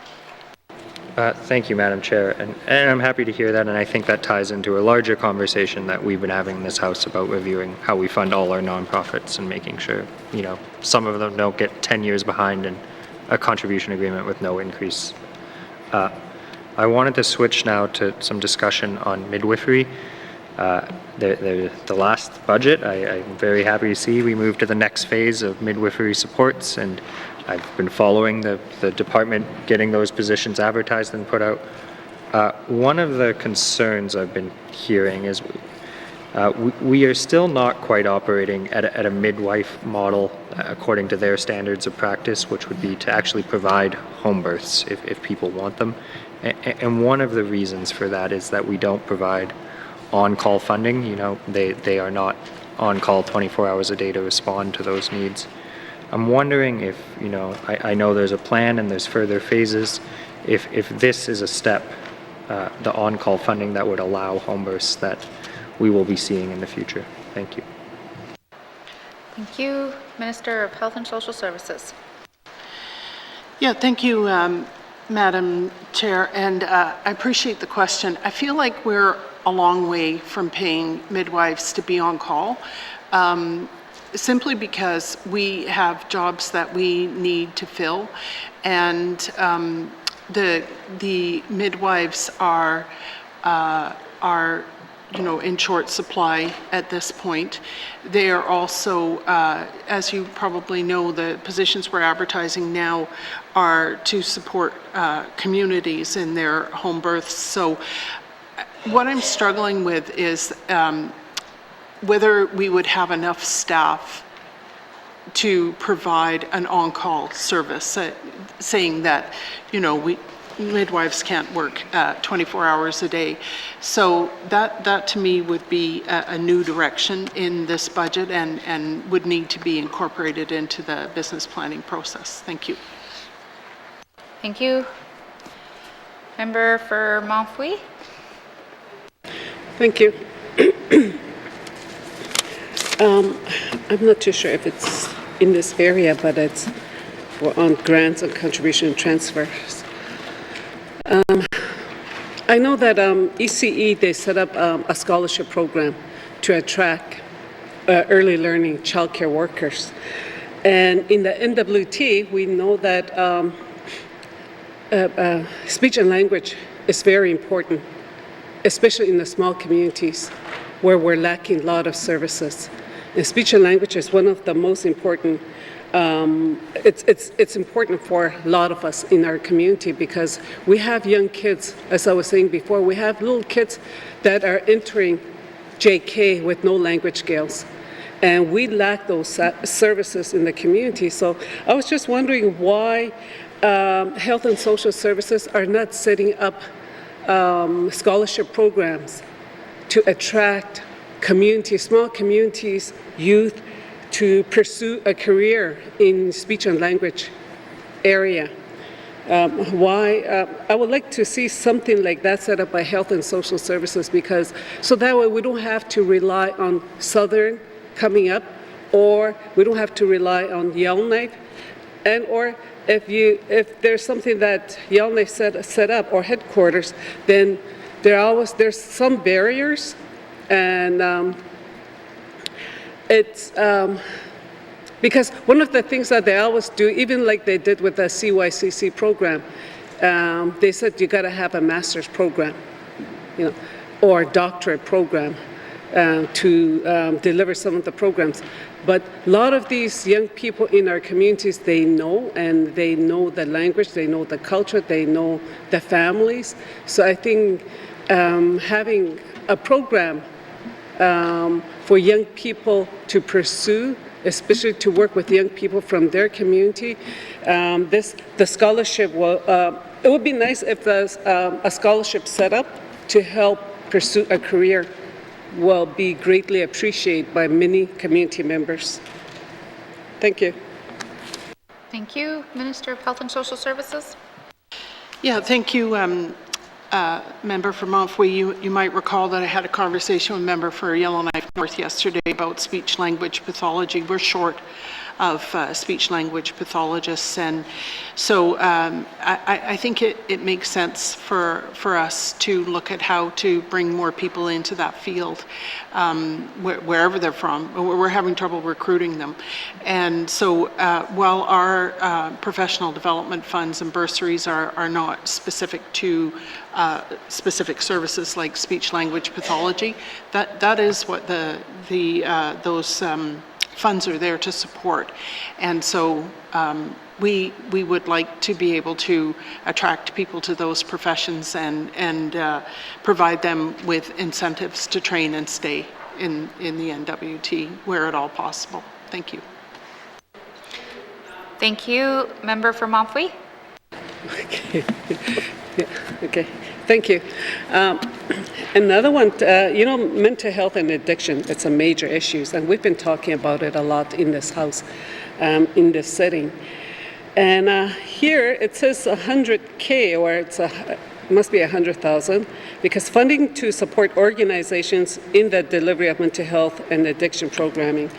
I think this 100K or 100,000, maybe one or two communities will be covered the way that it's set up. Why the funding is so low when you know that it's mental health is a major issue. It's it's affecting everybody in a community from small to larger center. Thank you. Oh. Member from Montfouille. From 2021 to 160, from 164 to 100, 2 consecutive years. Thank you. Thank you. Minister of Health and Social Services. Yeah, I'm wondering if the member could tell me what page she's on, because when I'm looking at this page, it shows that the estimates for for community mental wellness and addictions recovery is $20,359,000. So if I could have some clarification, I could better explain. Thank you. Thank you. Member for Montfouet. It's on page 182 and 183. It says funding to support organizations, and there's a lot of organizations that's out there that would like to help. Like there's the friendship centers, there's Native Women Center. There's all kinds of organizations out there, and the Arctic Wellness. This 100,000 is not going to go too far to fund organizations that are willing to work with community members in small communities with regarding mental health and addictions. Thank you. Minister of Health and Social Services. Yeah, thank you. I had some questions about this myself. So what that is the Addictions Recovery Capacity Building Fund. And it is, as I say, for capacity building within the N.W.T to provide support to mental wellness and addictions. So this is about strengthening N.W.T resources to respond to those issues. So that's only one part of the total spend on mental health and wellness. So the entire spend includes child and youth care counselors, mental health and addictions programs like the community counseling program, the day and sobering center, the acute care provided at the psychiatric unit at the hospital, facility-based treatment, on-the-land healing, and then the specific funds we have: peer support, addictions recovery and aftercare, and then the capacity building fund that the member just mentioned, and in addition to that, the community suicide prevention fund. So the money is segmented into a number of different options. Some of it is provided by N.W.T employees, and others are provided on contract, and yet others are community-based funds where the communities propose to spend the money within the funding criteria and then go ahead and develop their own programs to deliver. So what the member is looking at is just a fraction of this of the total spend on mental health and addictions recovery. Thank you. Thank you, Minister. Member for Montfouet. Okay, thank you. Okay, family violence prevention too as well. It's a funding to support organizations that offer programs to, protect, assess. And I think you just mentioned all the organization or the regions that will be getting a certain amount. Is that only for the shelter? Like, is that for the family violence center or like Ellison McIntyre House? Is that what it is for? So is there any other regions that can access that fund? Where they are, like we'll say, for example, Friendship Center. Can they access funds from here to work with families in my regions? Or I'm just asking you a question on that. Like, can any other organizations in the region can apply for that fund? Thank you, Minister of Health and Social Services. Yeah, thank you. It isn't only for Allison McIntyre House. There are family violence shelters in Tuktoyaktuk, Inuvik, Hay River, and Fort Smith. So it supports all of them. This is not an application-based fund. This is funding existing shelters. I know there's some interest in a safe house program in the communities and regions without family violence shelters, and that includes the Klito and Satu regions. But they are not part of this business plan. Those proposals are not developed to the extent that they have been funded at this point. Thank you. Thank you. Member for Montfouet. Okay, keep forgetting. Okay, thank you. Thank you for the information. Yeah, that's it. I'll just wait until I get to the next one. Thank you. Member for Cam Lake. Thank you very much, Madam Chair. Madam Chair, the first line item that I want to look at is on page 181. It's the specialty services, and I see that there's about a $2.5 million increase to that one. And I just note that specialty services is internal medicine, general surgery, pediatrics, obstetrics, gynecology, orthopedics, urology, oncology. There's a whole list of specialists that Northerners have access to under that line item, and I'm just wondering what % of specialty services are delivered by locums. Thank you. Thank you. Minister of Health and Social Services. Thank you. That's very operational. I think we would have to come back to you with that. Member for Cam Lake. Thank you very much, Minister, and I appreciate that commitment. Is it possible to table that information in the House? So that Member for Cam Lake. Thank you very much, Minister. And Chair, I appreciate that.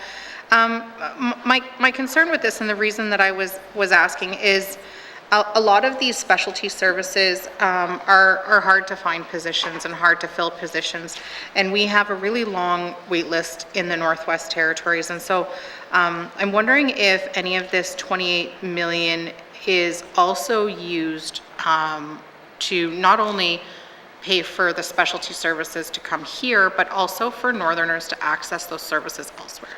Thank you. Thank you. Minister of Health and Social Services.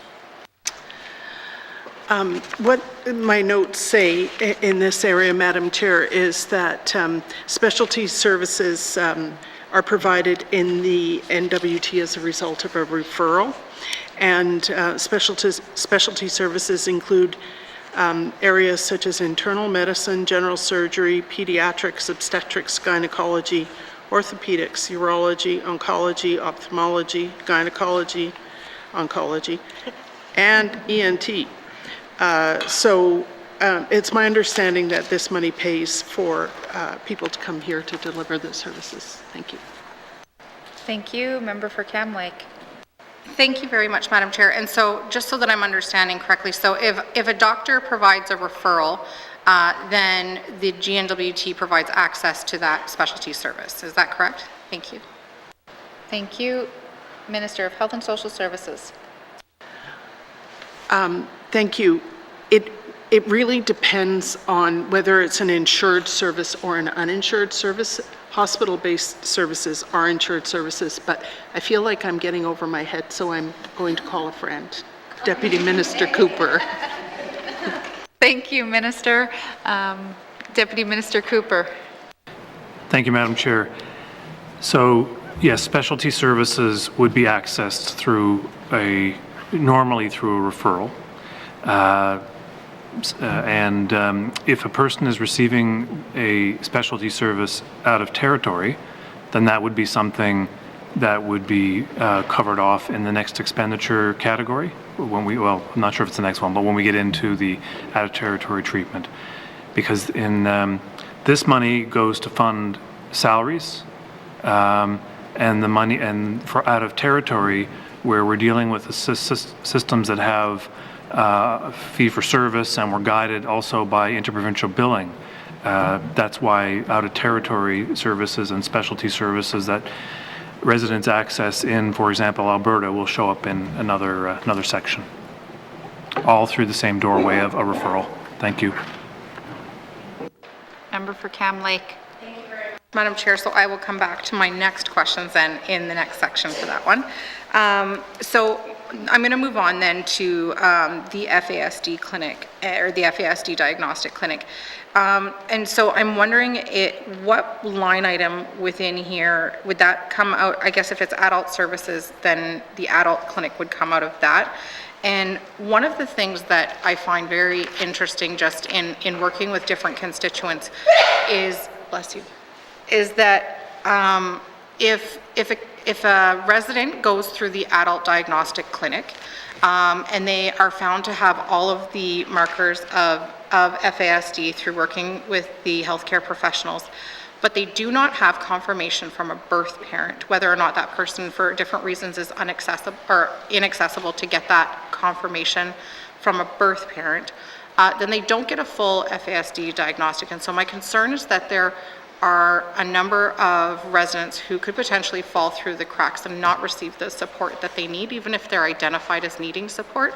And so I'm wondering if the FASD Diagnostic Clinic has the flexibility to still provide the support for people who meet the markers but do not receive the full diagnosis. Thank you. Thank you.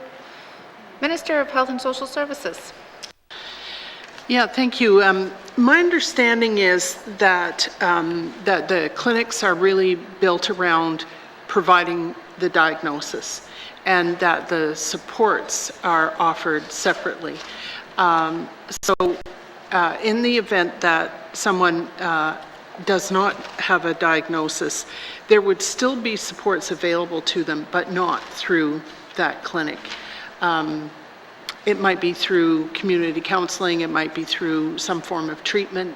I think there are a number of ways that services could be provided, but they're not necessarily within the scope of the FASD clinic. I'll just ask the Deputy Minister if he'd like to, would you like to? No, he doesn't want to. Thank you, Madam Chair. Thank you. Member for Cam Lake. Thank you very much, Madam Chair. My concern with this one is I feel like this is a point at which Northerners can easily fall through cracks that need supports in the Northwest Territories, where I fully support the FASD Diagnostic Clinic, but I feel like it gets us to a certain point, but not to the next point that residents need. And so I'm wondering if within this budget for the adult FASD clinic, if there is room for either a caseworker or a navigator. Thank you. Thank you. Minister of Health and Social Services. Thank you, Madam Chair. Yeah, I can see where that would be useful. I think the entry point into the FASD clinic is through the healthcare provider, whether that's a doctor or nurse practitioner. And so my sense is that if there is no diagnosis, then the person would return to their healthcare practitioner and again ask for assistance in understanding what their disability is, since the FASD has been ruled out. So I don't know if we need a navigator in addition to the healthcare provider who provided the initial referral and who would get the results of the referral. So the budget doesn't contemplate this at this point, but it's something that we can review and see whether we can make a business case for it for the next budget. Yep. Thank you. Member for Cam Lake. Thank you very much, Madam Chair. I appreciate the Minister's willingness to continue this conversation. My next question is in regards to the Child and Family Services line item that I see has a small increase, which I'm guessing is forced growth. Can the Minister speak to what this increase is and also what it will give the Child and Family Services Division? Thank you. Thank you. Minister of Health and Social Services.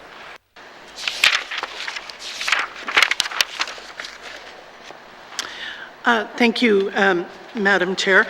Madam Chair, this is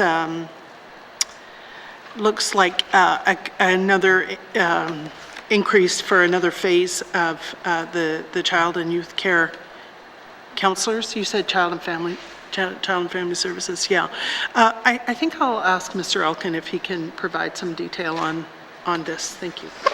Thank you, Mr. Elkin. Thank you, Madam Chair. The $382,000 increase in this activity is, there's a number of items, as the Minister mentioned. A couple of the new items is money for $225,000 forced growth for legal fees, and there's also $100,000 that was approved last year as well, as an addition for Child and Family Service respite services as well. There are some other offsets, but those are the two main new items in this activity. Thank you. Member for Cam Lake. Thank you very much, Madam Chair. And so the legal services, are those legal services available to solely Health and Social Services, or also available to families who are working with Child and Family Services? Thank you. Thank you. Minister of Health and Social Services. Yeah, thank you. I'll ask Mr. Elkin if he has an answer to that. Thank you. Thank you. Mr. Elkin? Thank you, Madam Chair. I don't have that detail handy. We'll have to get back to you on that. Thank you. Member for Trinidad-Willowday. Thank you, Madam Chair. I'm not really sure. I'm on page 181, and I'm not sure if we're on that same page. I reviewed this section in the budget here, and I'm trying to find a section on facilities, but I'm just going to speak to it here if it's okay. I just want to mention that in our Trinidad-Willowday riding and forward resolution, we have a brand new facility that was built years back. It was a multi-million-dollar facility. It's a beautiful facility. Right now it's for seniors, and on the inside of the building we could have up to about 4 people. We have a kitchen, we have a TV room, and that kind of thing. And we also have cabins for seniors that want to be independent outside that facility. But going back to the facility, I guess somewhere along the lines, the Health and Social Department made a decision to shut down that facility, and it's still operational, but they no longer house elders inside the facility. They're used it for programming, and there are elders on the outside cabins, but in 2018, this issue was brought to the House in regards to a petition to reopen the facility, and I'm not sure where it went. So my question to the minister, is this something that can we go back and take a look at? Because what's happening is that in our communities, a lot of our elders are getting old, and if they get sick, they go to Hay River or they go to Yellowknife or sometimes down to Edmonton and places like that. And a lot of times they want to, if they're really sick and they got cancer, they probably want to be closer to home and that kind of thing. But most times they end up passing away outside their home community. So there's got to be a way. I mean, we when we talk about, in spirit of reconciliation, working together, etc., and we got a budget of $594 million here. I just want to know if there's a way that we could probably work with the minister and see and revisit that facility to see if we could provide those services for our elders again and bring them home. If anything, if they want to die at home, if they're closer home, if they're really sick. And the other thing too is that we also need to have a home care nurse, something that we could, care for them and that kind of thing. So I just want to ask the minister if she could take a look at this and get back to me. Merci. Thank you, Member for Trinidad-Willowday. I think when it's regarding the home and home community care and home care, that all falls under the next section, but I'm just going to let the minister answer. Yeah. There was a lot. So what I recall about this area is seeing a letter from the community about operating that facility for long-term care. And it is no longer a facility that is operated by Health and Social Services. We have located the long-term care facilities in regional centers so that we can serve the greatest number of people at once. So for people living in Fort Res, they would go to Woodland Manor in Hay River. And there is an expansion plan for Woodland Manor in the near future. So I think that the response that I gave the prior member was that the community would need to look for funding, not for nursing services, we provide nursing services, but for maintenance and operations staffing, that the community would need to look for partnerships to operate if I understand this correctly, this is the prior health center, that they would need to look for partnerships to find operating money for that. We can't operate multiple facilities in Fort Res. But having said that, This is just going from my memory, and I'm certainly prepared to revisit that and bring myself and you up to date on the last steps taken in this area. Thank you. Thank you, Minister. Member for Tunaday-Willowday. Yep. Thank you, Madam Chair. I welcome the Minister to maybe have a meeting with the residents in Fort Resolution, the leadership in the Métis Council, and to revisit the idea of maybe perhaps looking at restarting this facility. It's a shame that, we got a beautiful facility. The government spent a lot of money building it, and now it's just been used for programs. So it'd be nice if the minister, we could travel together to Fort Resolution and meet with the leadership there and see what we could do to listen to their issues, concerns. I know it's my understanding that this issue has been brought to the House already. It's been talked about. I know the petition's been there, but when I hear from the chiefs and the Métis leadership and the mayor in Fort Resolution, this issue is still there. And, the elders don't really want to be in Hay River. They want to be closer to home. If they are sick, they want to be with family, etc. So there's got to be a solution here. If we could work it out, I welcome that. Thank you, Madam Speaker, to the Minister. Minister of Health and Social Services. Yeah, thank you. Please do invite me to visit your communities. I would like to do that. Thank you. Member for Tunaday-Willowday. Thank you for that. Another question I have on another note is again, I went through this document and I'm trying to understand it, and the positions in Edmonton for Largo Homes, do we have any full-time positions there that work actually in Largo Home? The reason I say that is because we still deal with patients that are going down south for medical travel. Sometimes they'll sit at the airport. There's a language barrier. It's my understanding Largo Home is one of the contract services that the government provides. But again, at the same time, there are barriers. There are in that part of in Alberta, it's Cree. Here in the north we have 6 different cultures here that go down there, etc. So that's a question I want to know. Do we have staff there? Thank you. I just want to make sure that we're in the right section with Larga. I don't think this is the right section. Like, we have it all broken down. So, but I'm gonna give it to the minister to answer if she can. Sure. So the operation of the Larga House is contracted to the Gwich'in Tribal Council, and we contract them. They provide the services. We have heard in the past that they provide very good service. They're good to go to the airport, get people, take them to their appointments, and so on. But language can be a barrier. Medical travel provides for an escort with somebody who doesn't understand English, so that's one possible way to assist a person traveling for medical who doesn't speak English.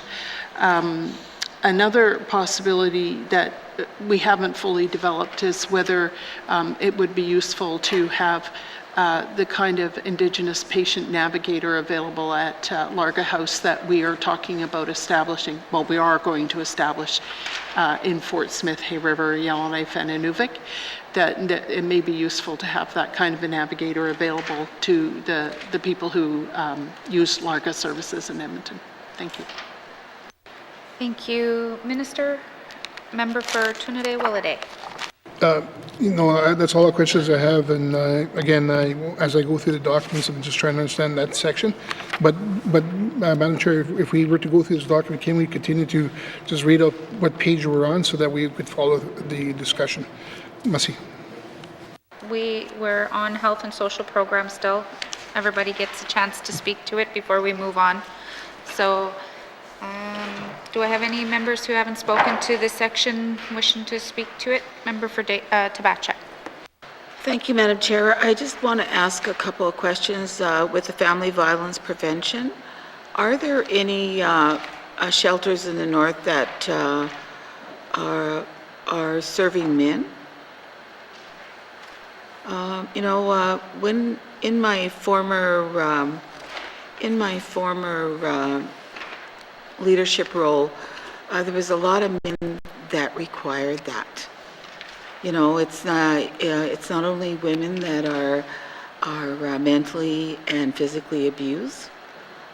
There's also a lot of men, and men don't come forward as easily as women do. And I just want to know, I also want to see a consideration for that.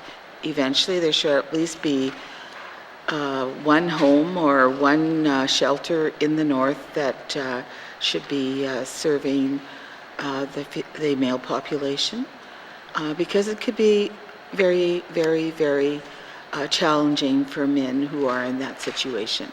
I've seen a lot of cases of that even in my community.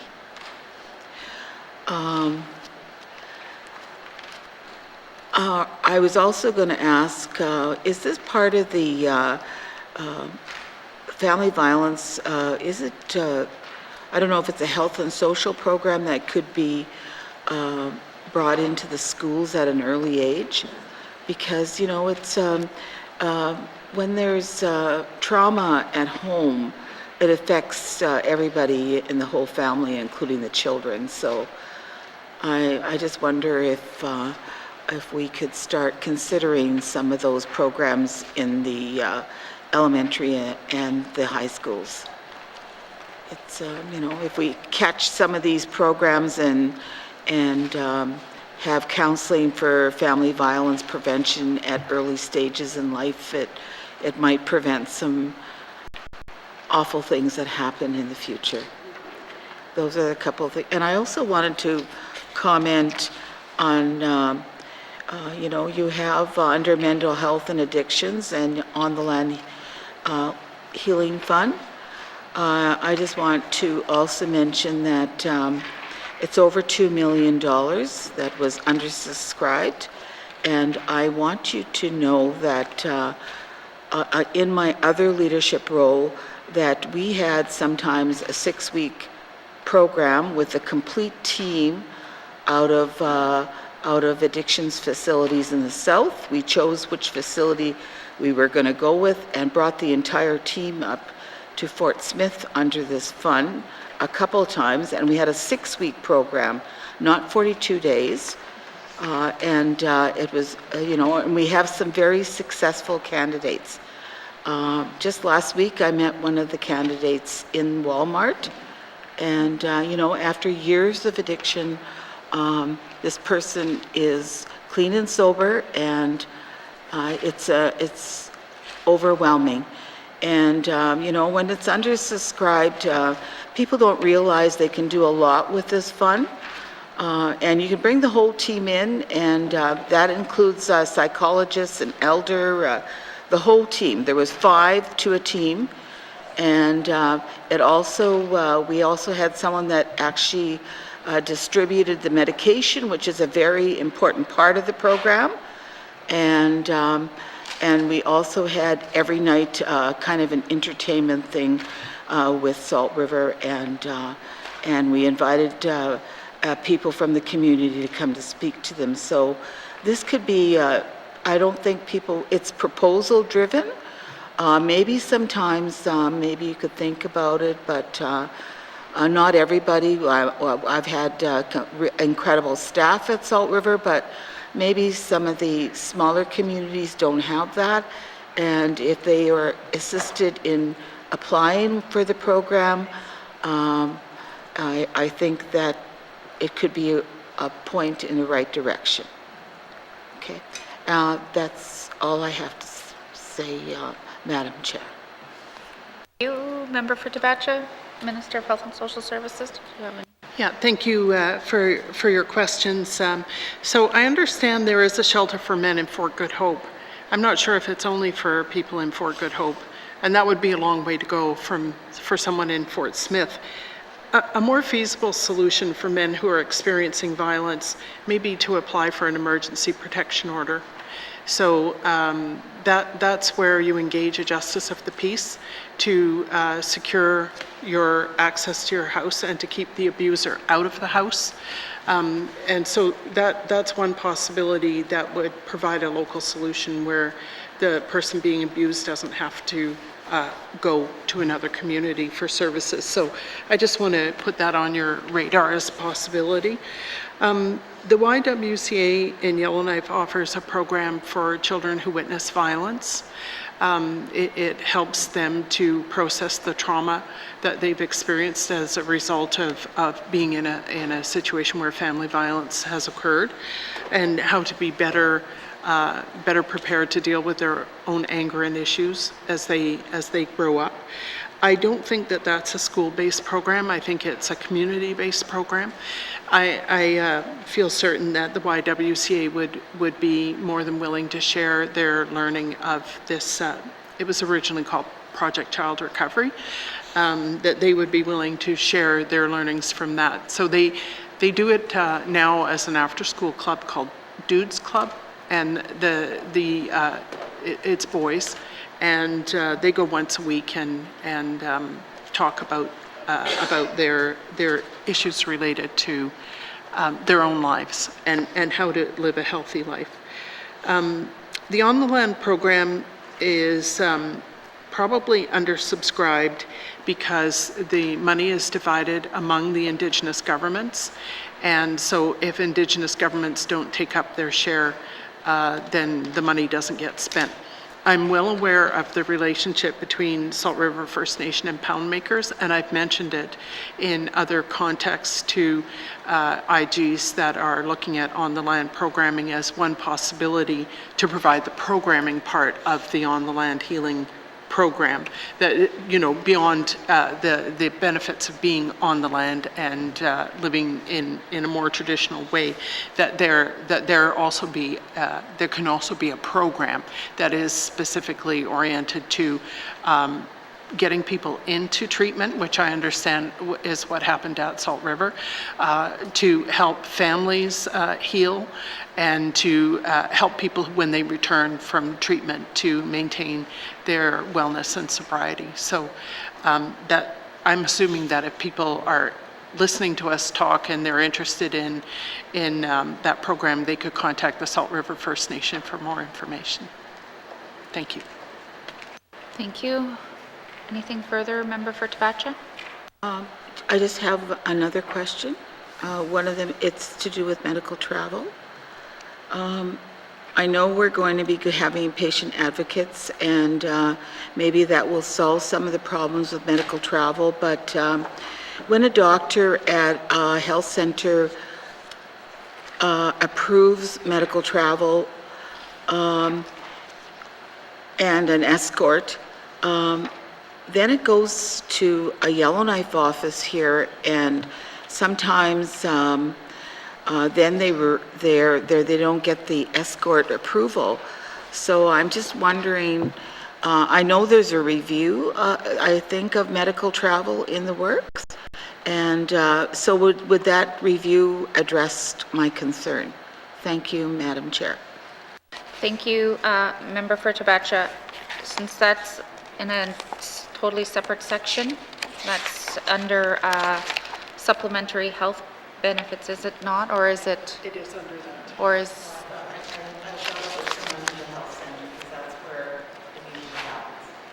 No, it's a different department for that, so we'll come back to that. Is there anything else under health services? No? Okay. Thank you. Health and social programs, any other questions from members that haven't had a chance to speak to it? Thank you. Health and social services, health and social programs, operation expenditure summary, 2022-2023 main estimates, $350,476,000. Does committee agree? Thank you. We'll now turn to page 185 and 186 long-term and continuing care services with information items up to page 88. So 186 to 188. So does members have questions under long-term and continuing care services? Member for Cam Lake. Thank you very much, Madam Chair. Madam Chair, my first question is around the Seniors Fund found on page 187. The Seniors Fund did see a slight increase in the 2020-2021 actuals to 330 from 305, but it appears as though the number of contributions, and this is the money going to the N.W.T Senior Society, is consistent year after year. I'm wondering if they're expected to increase this funding given that the number of seniors across the territory is increasing. Thank you. Thank you, Member for Cam Lake. Minister of Health and Social Services. Yeah, thank you. I'm not sure what the N.W.T Senior Society has asked for. I know a lot of the funding that goes there is around elder abuse, but for more detail, I'll ask the Deputy Minister, please. Thank you. Deputy Minister Cooper. Thank you very much. So the increase in last year's actuals was related to a $20,000 allocation to the N.W.T Rexon Parks Association for the Elders in Motion program. And there was also an additional $5,000 allocated to the Hay River Senior Society. So that is what accounted for that growth that year. The budget has been stable, but as grants come along, we do, as has been proven by the actuals of 2021, have capacity to flow other funding as required. Thank you. Thank you. Member for Cam Lake. Thank you very much, Madam Chair. No, I'm happy to hear that there was additional funds that went to the Rexon Parks and the Hay River Senior Society as well. I'm assuming that some of this money went to helping seniors stay active, get out of the house. I know that one of the things that we've heard quite a bit about over COVID is the effects of isolation on our seniors and our elders.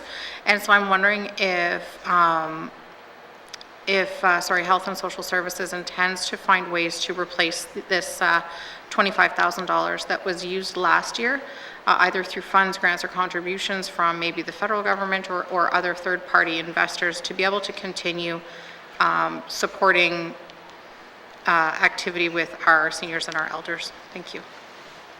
Thank you. Minister of Health and Social Services. Yeah, thank you. As the member may know, we're currently developing a senior strategy, and so we're looking for gaps and ideas that would enrich the lives of seniors. And they are not part of this business plan, but they would be part of the next business plan. We do, however, have some money available in the next fiscal year for age-friendly community grants.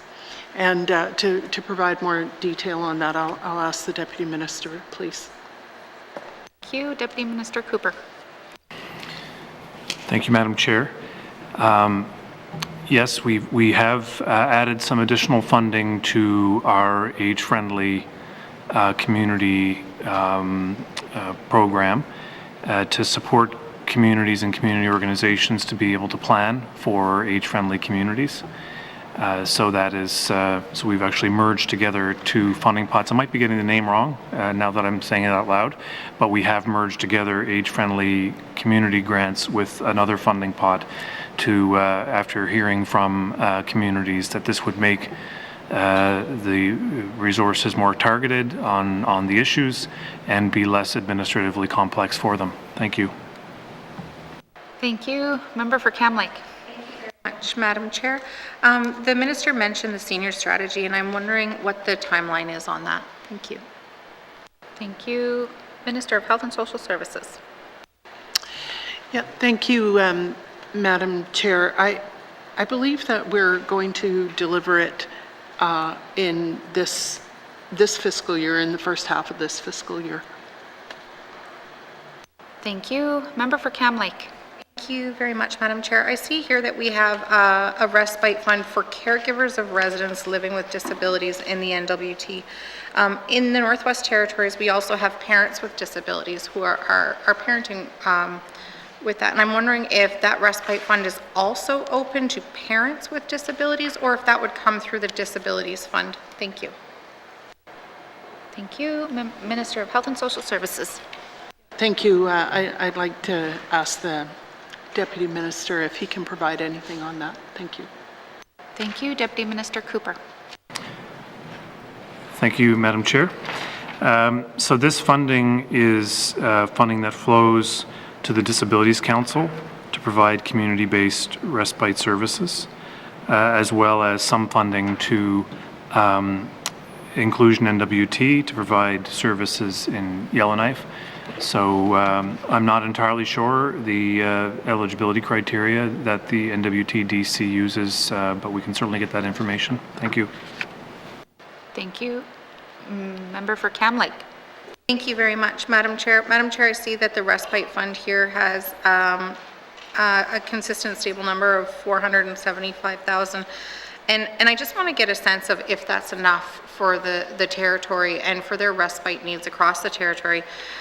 Does the minister know how many clients that serves and the average number of hours of respite that provides?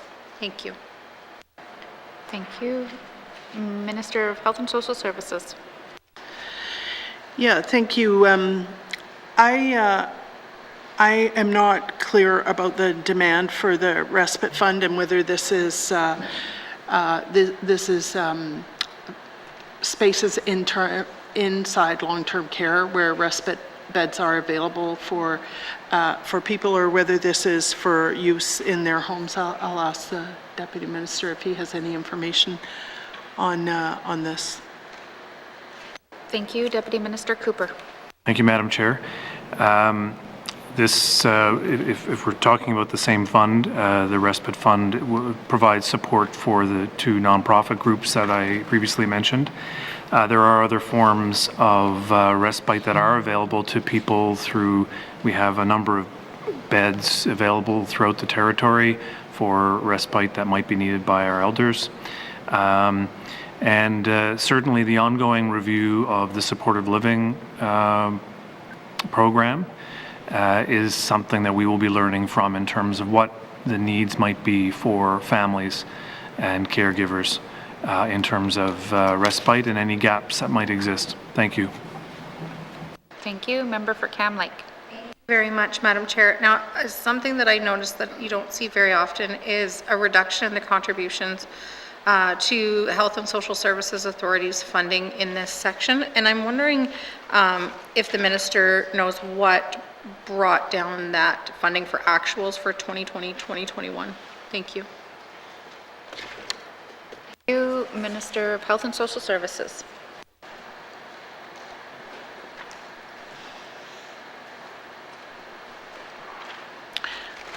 No. Thank you, Madam Chair. No, I'm not sure why that figure went down.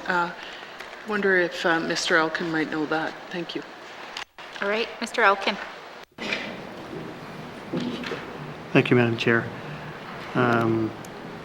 Sorry, just confirming we're on grants and contributions, contribution to the Health and Social Service Authorities, and you're talking the $51,217,000 actuals, just to confirm on the right page. Sorry. Yes? Yes.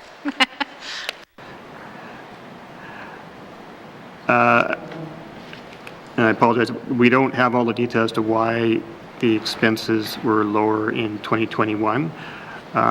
There was some costs related to COVID where there was some federal COVID offset funding, which may have reduced our obligation, but we'd have to confirm that.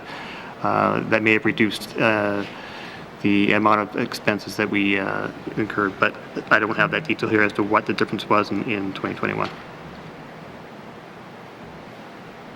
Thank you. Member for Cam Lake. Yeah, thank you very much, Madam Chair. No, I was just curious because I think anywhere that shows how we've spent less money in healthcare is a good learning opportunity, and maybe it just means we need more money from the feds at the end of the day. But thank you. No more questions. Thank you. Member for Toonaday-Willowday. Thank you, Madam Chair. I'm looking at page 186, long-term and continuing care services. I just want to mention that we, in our community of Dilo, Ndeta, and Tutsake, we have a senior home that's basically a fiveplex in our community, and I guess when I was listening to the chief talk about bringing nurses out there to look at providing some services and sit down with the elders in the old folks home and have that relationship, whether it be providing services like your medical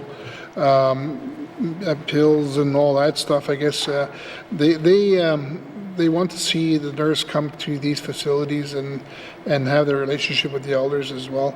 So I'm wondering, maybe to the minister, I'd like to extend that invitation to you to come to the community of Dilo, Ndeta, Tutsake, and also the Ford Resolution, and meet with the chief and council and the Métis Council, and see what the issues are and the concerns, and perhaps next year this time we could start building a budget to address some of the issues and concerns in those communities.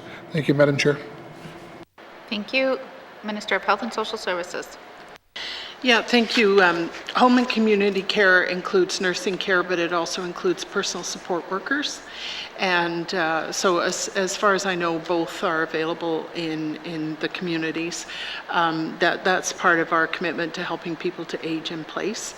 But I certainly am happy to hear more specific questions from the leadership in those communities and ideas about what kinds of services they think people need. Again, there was a home and community care review done a number of years ago in 2019, and it provided us with gaps and ideas about how to fill them. One of the main areas was standardizing what it is that nurses provide versus personal support workers or licensed practical nurses. And so we're still in the process of implementing the changes that were outlined in the home and community care section. So I can, when I come to your communities, bring with me more specific information about what we're providing. And you're right, I mean, the point of reviewing the budget now, of course, is for the next fiscal year, but you'd be surprised how quickly we start talking about the fiscal year after that and start planning for the things that communities want and need. Thank you. Thank you. Are there any further questions under long-term care and continuing care services from members? Seeing none. Health and Social Services, long-term and continuing care services, operation expenditure summary, 2022-2023, main estimates, $59,639,000. Does committee agree? Thank you, committee. Committee, we will take a recess, and we'll start with out-of-territory services when we get back.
I'll now call Committee of the Whole back to order.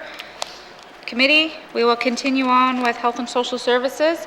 We are now on page 189, out of territory services, and 190, 191, so those pages there.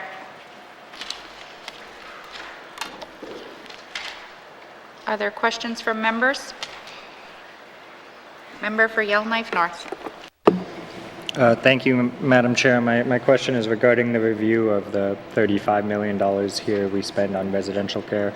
And my understanding is that, well, last year's actuals and then there's just increasing pressure on this area. Can I just get an update of when we expect that review to complete and the status of it? Thank you. Thank you. Member, Minister of Health and Social Services. Yeah, thank you. This page, as the member said, reflects increased pressure, particularly in the adult services program. So we move some money within the program from youth to adults because people aged out of youth care. So the supported living review is supposed to look at whether there are feasible in-territory models that we could use to provide care for this client group. I'm going to ask the Deputy Minister if he can tell me when that review is going to be complete. Thank you. Thank you. Deputy Minister Cooper. Thank you, Madam Chair. The review will be complete by the end of this month. Thank you. Member for Yellowknife North. Thank you, Madam Chair. I'm very excited to hear that, and I guess I won't ask too many more questions. I'll wait for the review. But I'm just wondering if the Minister could help me understand how long-term care fits into this picture. We are bringing online, hundreds of long-term care beds over the coming years, and I know that Avens is expanding, and we have Legacy Stanton coming online. I'm just wondering the overlap here between the people who are getting this treatment down south and long-term care, or whether there is any overlap at all. Thank you, Madam Chair. Thank you. Minister of Health and Social Services. Yeah, thank you. It's my understanding that the people who are receiving out-of-territory services have a level of needs that can't be met in territory.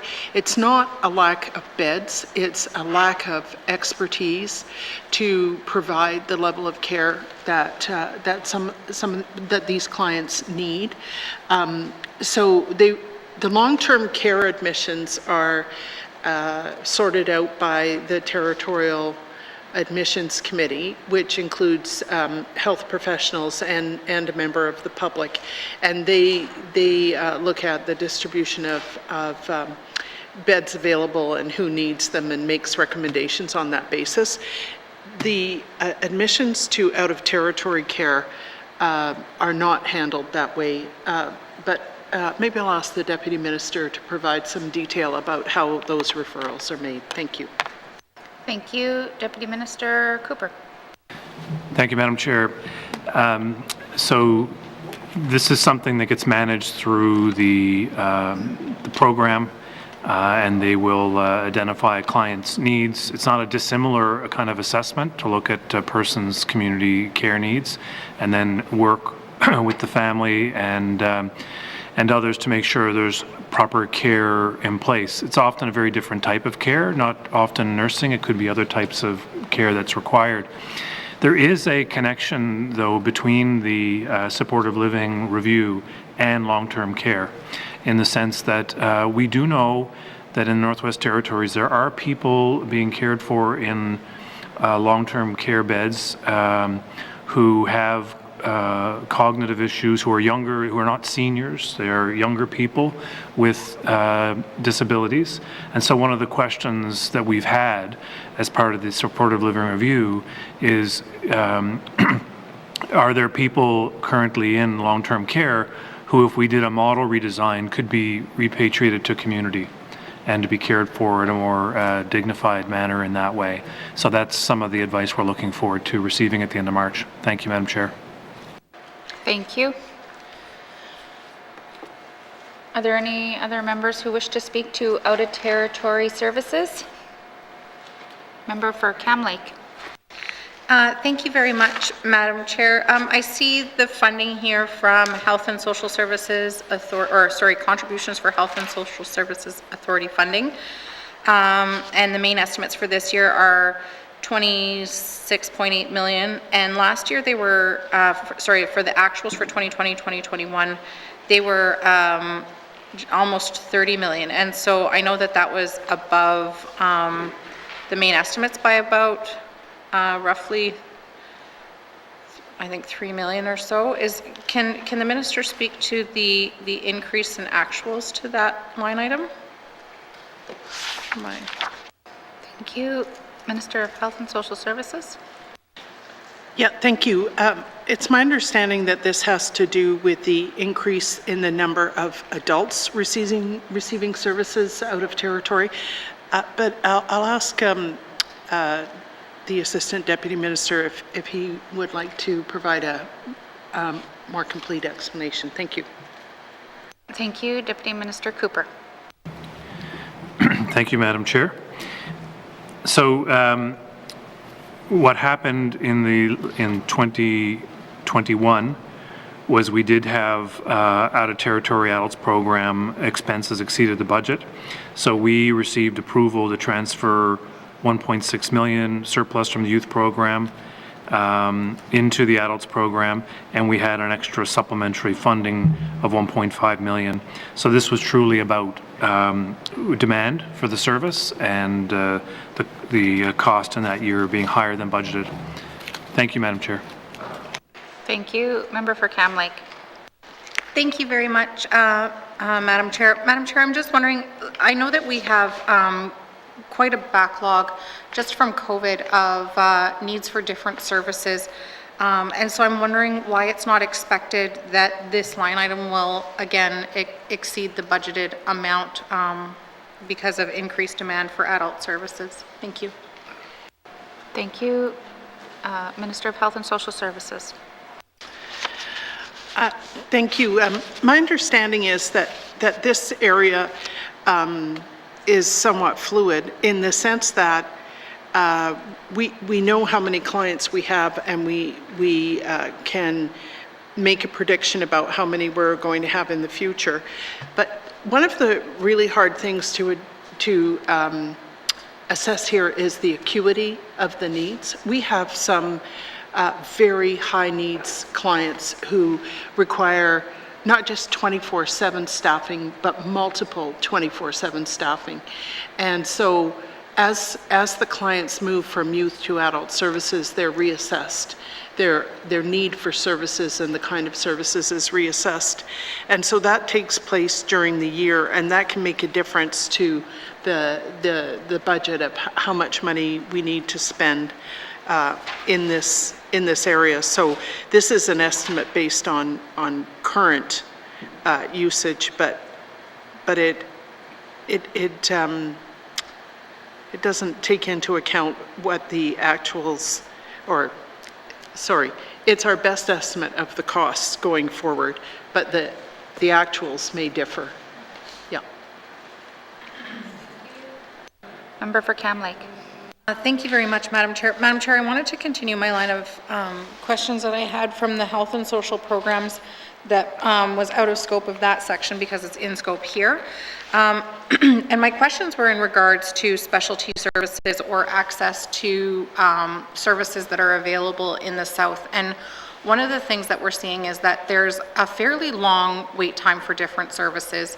And so people are going on to either a wait list for something that's available down south, or if they can't even, if it's something that is only available down south, they're going on a wait list for down south. If it's something that is available here and they're on a really long wait list, they're also pursuing it down south. So it's kind of two different streams there.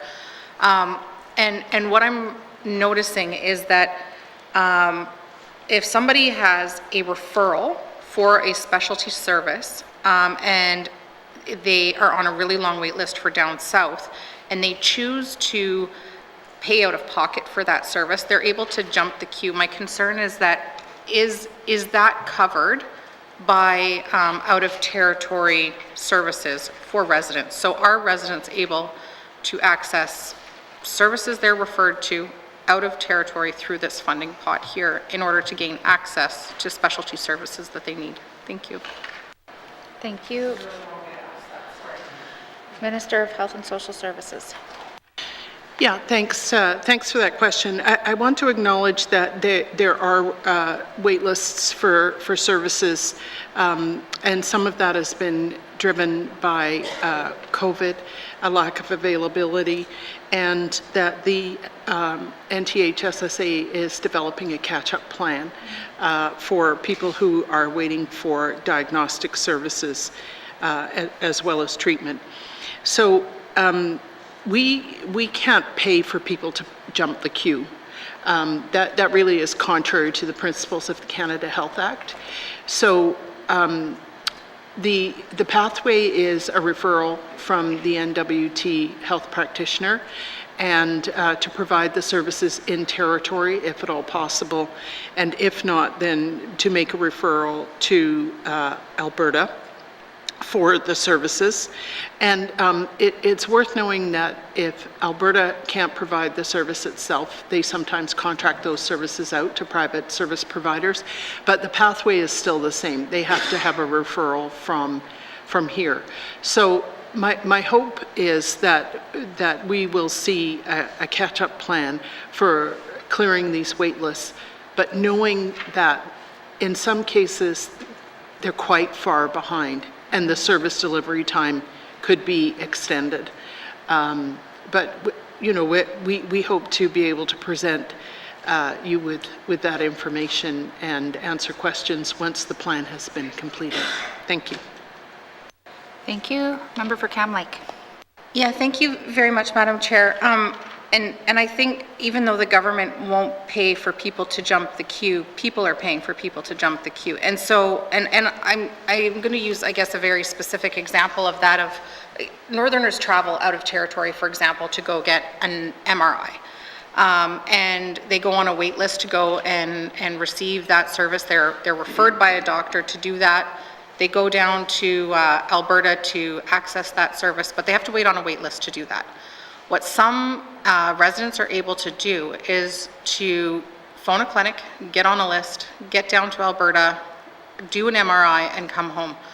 My concern is that even though that person is on a wait list for Alberta, if they set it up themselves, and they have the referral, is the GNWT willing to support that? Because really they're helping us on that catch-up plan. They're helping us move through that list. And so they're just getting there a different way, but still with the same path of having the referral. And so all I'm looking for is us being able to kind of open up how we are working through that catch-up plan by people being able to be a bit more proactive. Because my concern is that if the GNWT can't support that, then healthcare becomes a means of people with means. And so if you don't have the finances to pay for that up front and somebody else does, then really it's not equitable access to healthcare. That's my concern there. Thank you, Madam Chair. Thank you. Minister of Health and Social Services. Yeah, thank you, Madam Chair. Yeah, I understand the point that the member for Cam Lake is making, but I think it's premature to say yes, that's the path we're going to go. I think that we need to see this catch-up plan. We need to see what kinds of services and what the demand is for services before we commit to new ways of meeting that demand, which may include the ideas that the member has. But at this point, I feel like we need to get a grip on supply and demand in order to understand what that would cost and whether it's feasible. Equitable healthcare is very important, and so I want to endorse that as a principle for looking at this, but the solution is not in hand right now. Thank you. Thank you. Member for Cam Lake.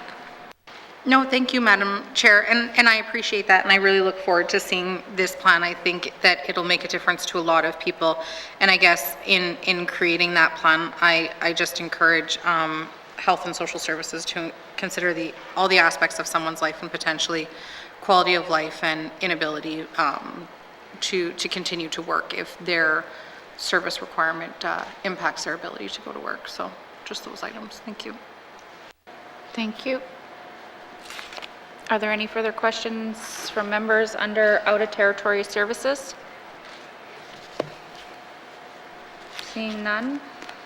Health and Social Services, out-of-territory services, operation expenditure summary, 2022-2023 main estimates, $77,688,000. Does committee agree? Thank you, committee. We'll now move to page 192, 193 with information item on 194. Supplementary health benefits. This is where extended health benefits, medical travel benefits, Métis health benefits are under. Questions? Member for Yellowknife North. Thank you, Madam Chair. Actually, can the minister just remind me whether there is a review planned under this area, supplementary health benefits? Thank you. Thank you. Minister of Health and Social Services. The status of these different areas is that Métis health benefit qualification was reviewed at the end of 2022 to enable more people to participate. That work is complete. The medical travel was reviewed, and a number of changes were suggested, and that review is complete. The extended health benefits are being reviewed on a phased basis, and so the most recent initiative in this area is the biosimilar initiative, or as they're more commonly called, generics. So we are asking patients and doctors to switch to biosimilars, to have those conversations over the next, I guess there's about 4 months left in this period now, over the next 4 months to look at switching people from biologic drugs to biosimilar drugs. There are more changes planned in this area, but they're being phased in over time. Thank you. Thank you. Member for Yellowknife North. Thank you, Madam Chair. Yeah, I saw the work being done on biosimilar, and I think it's great work. Please save us some money there. My question is, there's been this kind of long-standing question of whether, so, people get covered under NHIB, seniors get covered under extended health benefits, then over in finance we have an even bigger section that covers N.W.T workers for extended health benefits. And then most employers cover it, and then there's this small section of the working poor who do not have any benefits in the N.W.T. And we're a very rare jurisdiction in that it is truly a small percentage of people compared to everyone else those other programs didn't cover. I'm just wondering if we've done a review of whether extending benefits to them is feasible. And I don't really even know how that would work, given it would kind of trigger all of these other employer-provided benefits. But I'm just wondering if that question has been looked into in more detail. Thank you, Madam Chair. Thank you. Minister of Health and Social Services. Yeah, thank you, Madam Chair. For an answer to this question, I'm going to ask the Deputy Minister. Thank you. Deputy Minister Cooper. Thank you, Madam Chair. So we are doing work in the spirit of kind of an incremental plan. The second phase of our plan is to actually look at a new policy framework and to look at what would be involved in moving to a more income and needs-based approach to as opposed to the way we currently have the program structured, which in one instance is you have to have a specified disease in order to get coverage, and then we have age-based programs as opposed to income and needs. So this is something we're doing the spade work now on that issue, and we certainly will have some of that work completed before the end of the life of this government. Thank you, Madam Chair. Thank you. Member for Yellowknife North. Thank you, Madam Chair. Yeah, I'm very excited to hear that. I think there is a possibility to be a bit of a leader here it needs testing this and bringing those people in, especially given the variety of other ways you can find extended health benefits. I guess I had one last question here, and whether that review or this phased approach will address the question of dental at all. Dental is also one of those similar areas where there's lots of different ways you can get coverage, but there's a percentage of people who in the N.W.T. don't get any coverage. I'm wondering if that's included in this at all. Thank you. Thank you. Minister of Health and Social Services. Yeah, thank you. I don't think so, but I'm going to just confirm that with the Deputy Minister, please. Thank you. Thank you. Deputy Minister Cooper. No, our plan does not include looking at extending dental benefits. Thank you. Are there any further questions from members under supplementary health benefits? Member for Frame Lake. Thanks, Madam Chair. It might be a little hard of hearing, but I think I heard the Minister say that the medical travel review was completed at the end of 2022, which we're not quite there yet, but was that, did the Minister actually mean end of 2021? Thanks. Thank you. Minister of Health and Social Services. Thank you. The medical travel review was completed in 2021, and we briefed the Standing Committee on the results, and we've used the results to do quality improvement in our service delivery. There have been questions about whether to extend the scope of medical escorts. They are not budgeted for in this budget, and so there are no further specific changes being planned to the program at this point. Thank you. Thank you. Member for Frame Lake. Thanks, Madam Chair, and thanks to the Minister for that. The Minister mentioned that Métis health benefits had been reviewed around the eligibility. Can she just give me a bit of a refresher around how those benefits were changed? Thanks, Madam Chair. Thank you. Minister of Health and Social Services. Thank you, Madam Chair. Madam Chair, the sticking point with the Métis is that they had to apply for NIHB benefits and to be told that they are not Indians, which you can imagine didn't go over very well with the Métis. So the way in which the Métis health benefits have been changed is that the Métis associations determine their memberships, and thus that's how we determine who gets Métis health benefits. Thank you. Member for Frame Lake.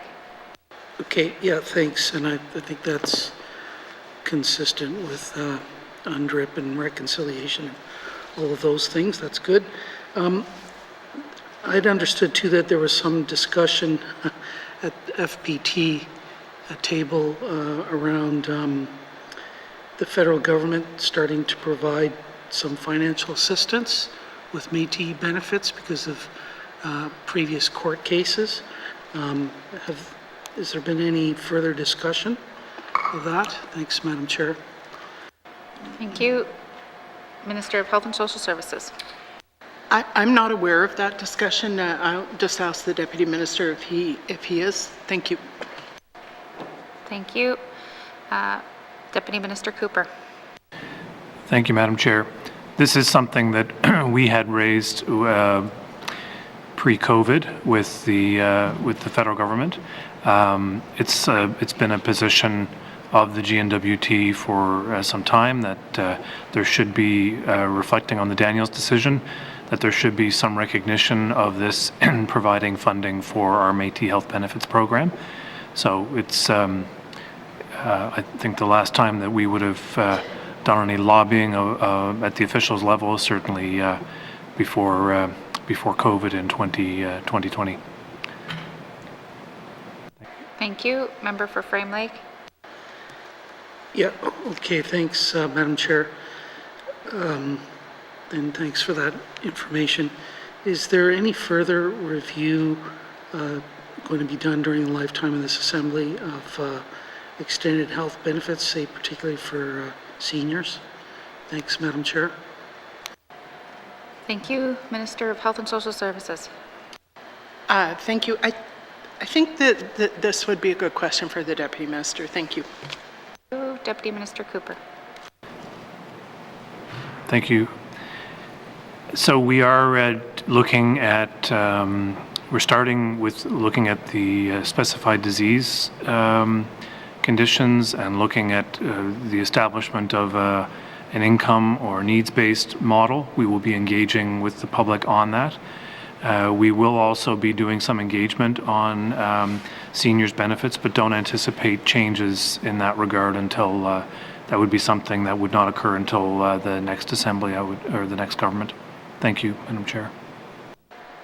Thank you. Member for Frame Lake. Yeah, thanks. No, I think it's important that discussion be held. I'm sure staff and the minister know how sensitive that issue can be, so I'll probably just leave it at that. I don't think I have anything further on this. Thanks, Madam Chair. Member for Cam Lake. Thank you very much, Madam Chair. Madam Chair, I just have one quick question in regards to the supplementary health benefits, and just to add on to the questions from the member for Yellowknife North. I'm wondering if audiology hardware or hearing aids is being considered as part of this review. There are a small number of adults who are not seniors who require hearing aids, and a small number of those who fall into support gaps that are available. And so I'm wondering if this is being considered as part of the review of the supplementary health benefits. Thank you. Thank you. Minister of Health and Social Services. Thank you, Madam Chair. I'll ask the Deputy Minister for this, please. Thank you. Deputy Minister Cooper. Thank you, Madam Chair. We follow the NIHB model and eligibility. So if hearing aids and such are required and covered by NIHB, that's something that is available. Thank you, Madam. Thank you. Are there any further questions under supplementary health benefits? Member for Hay River South. Thank you, Madam Chair. I just want some clarification, I guess. If you have, if we have Indigenous persons from other parts of Canada reside in the N.W.T. and they have an N.W.T. healthcare card, are they treated or looked at any differently compared to Indigenous people from the Northwest Territories with respect to either NIHB or the health services we provide? Thank you. Minister of Health and Social Services. Well, everyone has, who is an N.W.T. resident has a health care card. So in that sense, there wouldn't be a difference. If the person was eligible for NIHB, then they would be eligible here as well as wherever it is that they came from in the first place. If they're Métis, they would not be eligible for coverage here unless their ancestors were here prior to 1921. Is there anything you wanted to add? No, that's the case. Thank you. Thank you. Member for Hay River South. Thank you, Madam Chair. Is there any discussion, I guess, with the federal government as we go forward to talk about including the, I guess, I would say non-Indigenous Métis into the Métis health benefits? Thank you. Thank you. Minister of Health and Social Services. Thank you. I'm not aware of any discussions on that point, and I'm seeing nodding at the other end. No, I don't think that is being discussed. Thank you. Member for, that's it. Are there any further questions under supplementary health benefits? Sorry. Yep, member. Nope, that'll be the next thing. I'll bring it to you then. We're almost done. We're almost there. If there's no further questions under the supplementary health benefits, health and social services, supplementary health benefits, operation expenditure summary, 2022-2023 main estimates, $40,262,000. Does committee agree? Agreed. Thank you, committee. Committee, if you want to go to page 195 to 190 to 200, then this is the time to ask your questions and the information items. Member for Tabacha. Chair, I just was looking at the non-insured health benefits. The 2020-21 actuals is $20,997,000, then it goes down to the 2022-23 mains at $16,266,000. And I guess I just have a concern if the Métis are going to be included in this non-insured health benefits.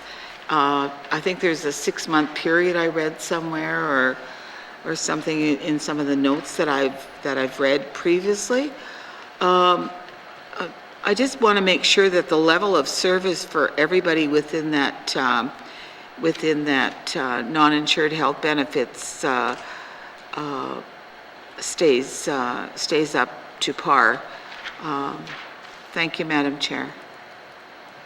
Thank you. Minister of Health and Social Services. Thank you, Madam Chair. Could you refer this question to Mr. Elkin, please? Thank you. Mr. Elkin. Thank you, Madam Chair. We have an agreement with the federal government to administer a portion of the NHB program on their behalf, and the amounts in the budget represent the estimated annual amounts that we would spend and we reimburse, but we are always reimbursed on actuals in accordance with our program, so they apply the program and the federal government, if there are legitimate expenses, will reimburse us. And there's an annual escalator in the agreement, which you'll see between 21-22 and 22-23. And there was an error in the opening main estimates figure, so that's we didn't have time to correct that in time for the publication. In 2021, it was higher because the federal government actually reimbursed us for the isolation costs of NHB eligible clients during COVID. So that's additional revenue we received in 2021, specifically related to COVID. Thank you. Thank you. Member for Tabacha. Thank you, Madam Chair.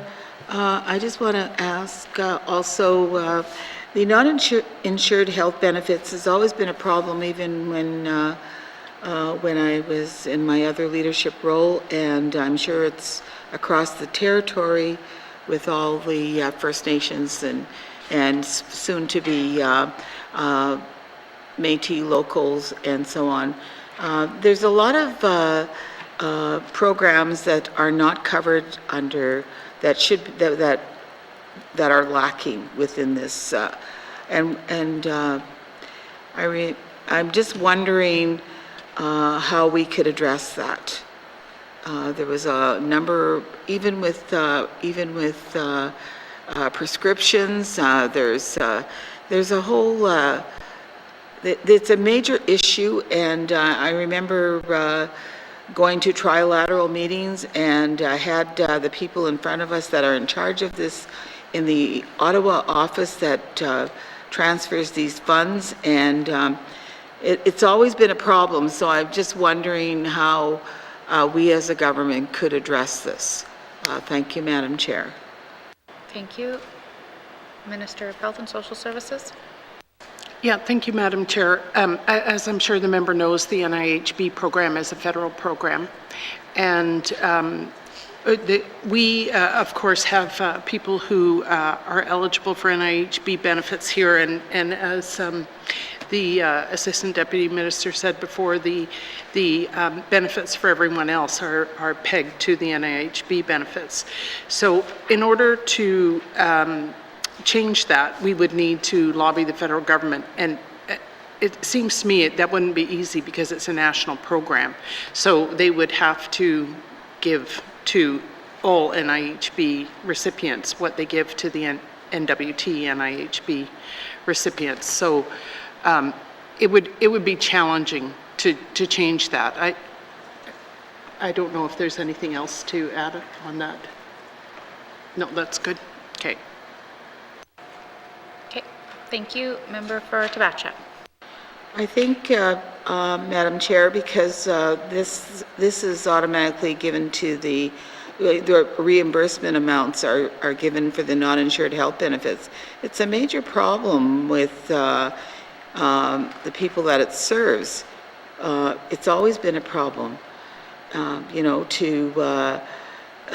like I even with Salt River, or it's going to be a problem. It'll be a problem even when the Métis enter the program, and I think that's why there has been this kind of rollout period for the Métis. But you know, I just don't want to. I don't want to be in a situation where it's even that people are not getting the care that they should be getting under this program, because a lot of the programs and some of the drugs that are in this are not covered.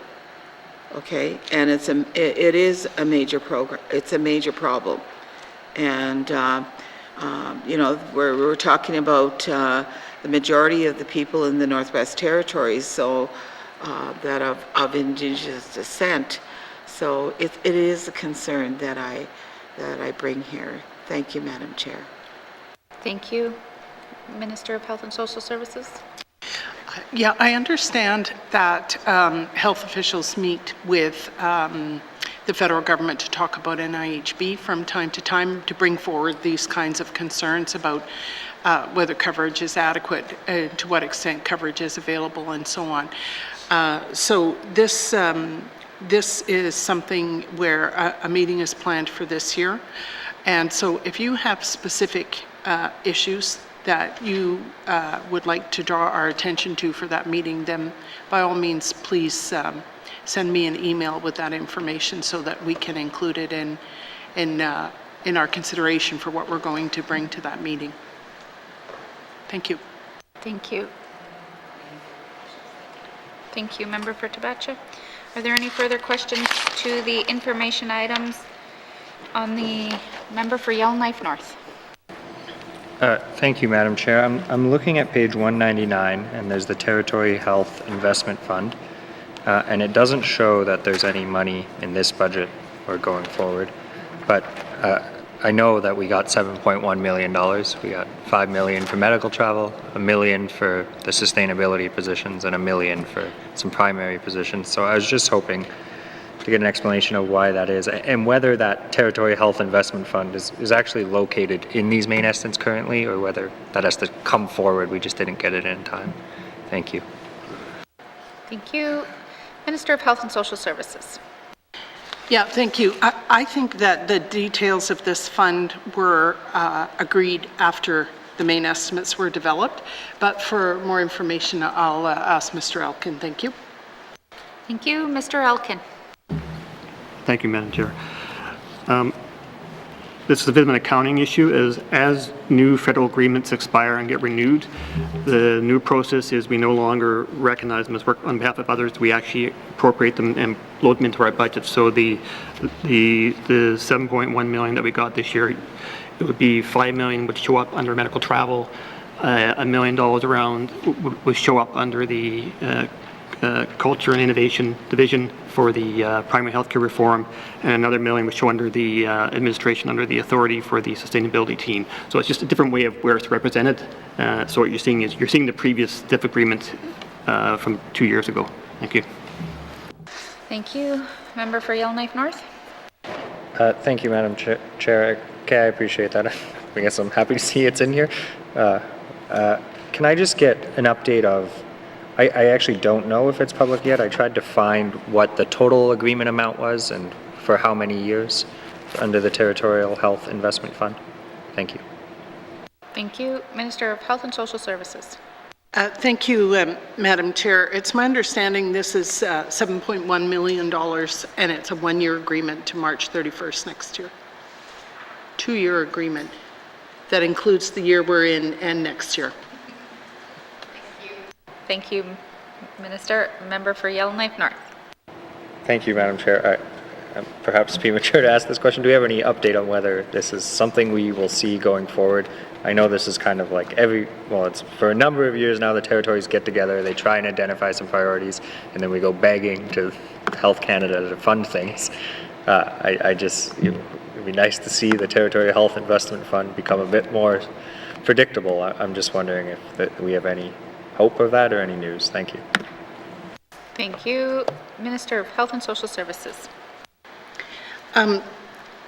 Yeah, it would be great if it was longer term. The other thing would be great is we have an array of federal funding pots that are for specific things: home care, addictions recovery, sustainability, medical travel, and so on. There's some discussion about whether all the federal contributions should be grouped into a bulk transfer over, with different parameters over multiple years, rather than have all these individual funds to negotiate year after year. And I think that that's one of the things that's being discussed in connection with the Canada Health Transfer is, do we top up the Canada Health Transfer to include all these specific funds, or do we continue the way we are, or do we have a base fund and a top-up fund?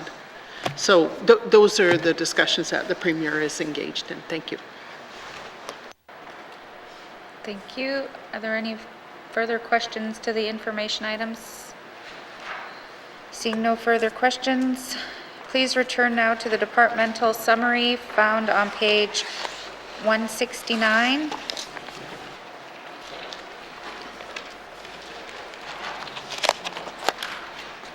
Okay.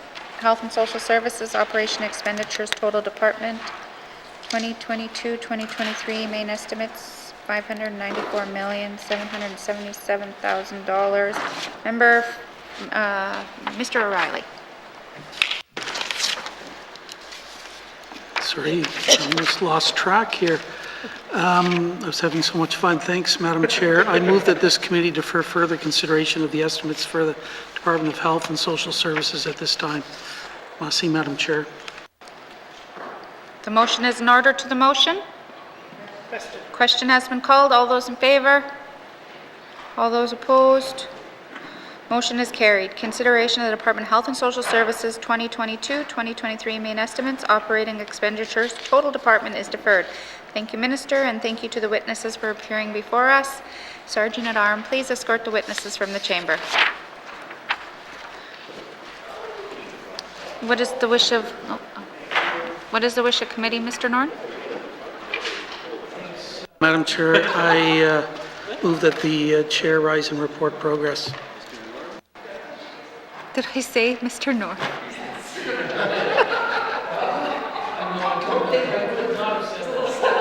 I'm sorry. Sorry, Madam Chair. I don't know what got into my head. The chair rise and report progress.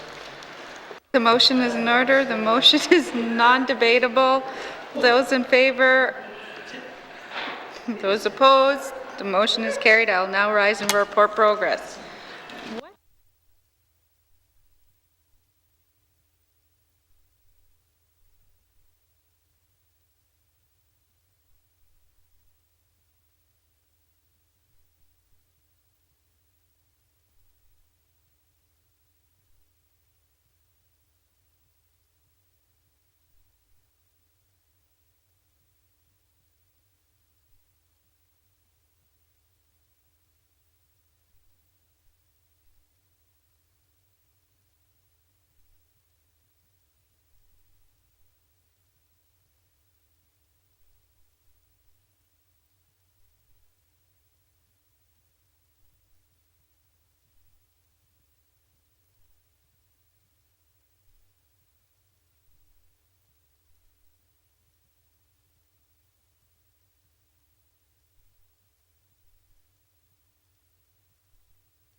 May I please have the report of Committee of the Whole, member for N.W.T. Lakes. Mr. Speaker, your committee has been considering bills 23, 29, 38, Minister's Statement 202-19-2, table documents 561, 567, 578, 579, and would like to report progress with one motion. And Mr. Speaker, I move that the report of the Committee of the Whole be concurred with. Thank you. Member for N.W.T. Lakes, do we have a seconder? Member for Thabacha. All those in favor? All those opposed? Any abstentions? Motion is carried. Third reading of bills. Third reading of bills. Mr. Clerk, orders of the day. Merci, Mr. Speaker. Orders of the day for Thursday, March 10th, 2022 at 1:30 p.m. Prayer, minister statements, member statements, returns to oral questions, recognition of visitors in the gallery, acknowledgements, oral questions, written questions, returns to written questions, replies to the Commissioner's address, petitions, reports of committees on the review of bills, reports of standing and special committees, tabling of documents. Notices of motion, motions, notices of motion for first reading of bills, second reading of bills, consideration in Committee of the Whole of bills and other matters, bills 23, 29, and 38, Minister Statement 202, table document 561, 567, 578, 579, and Committee Report 24-19-2, report of Committee of the Whole, third reading of bills, orders of the day. Thank you, Mr. Clerk. This House stands adjourned until Thursday, March 10th, 2022 at 1:30 p.m. Order.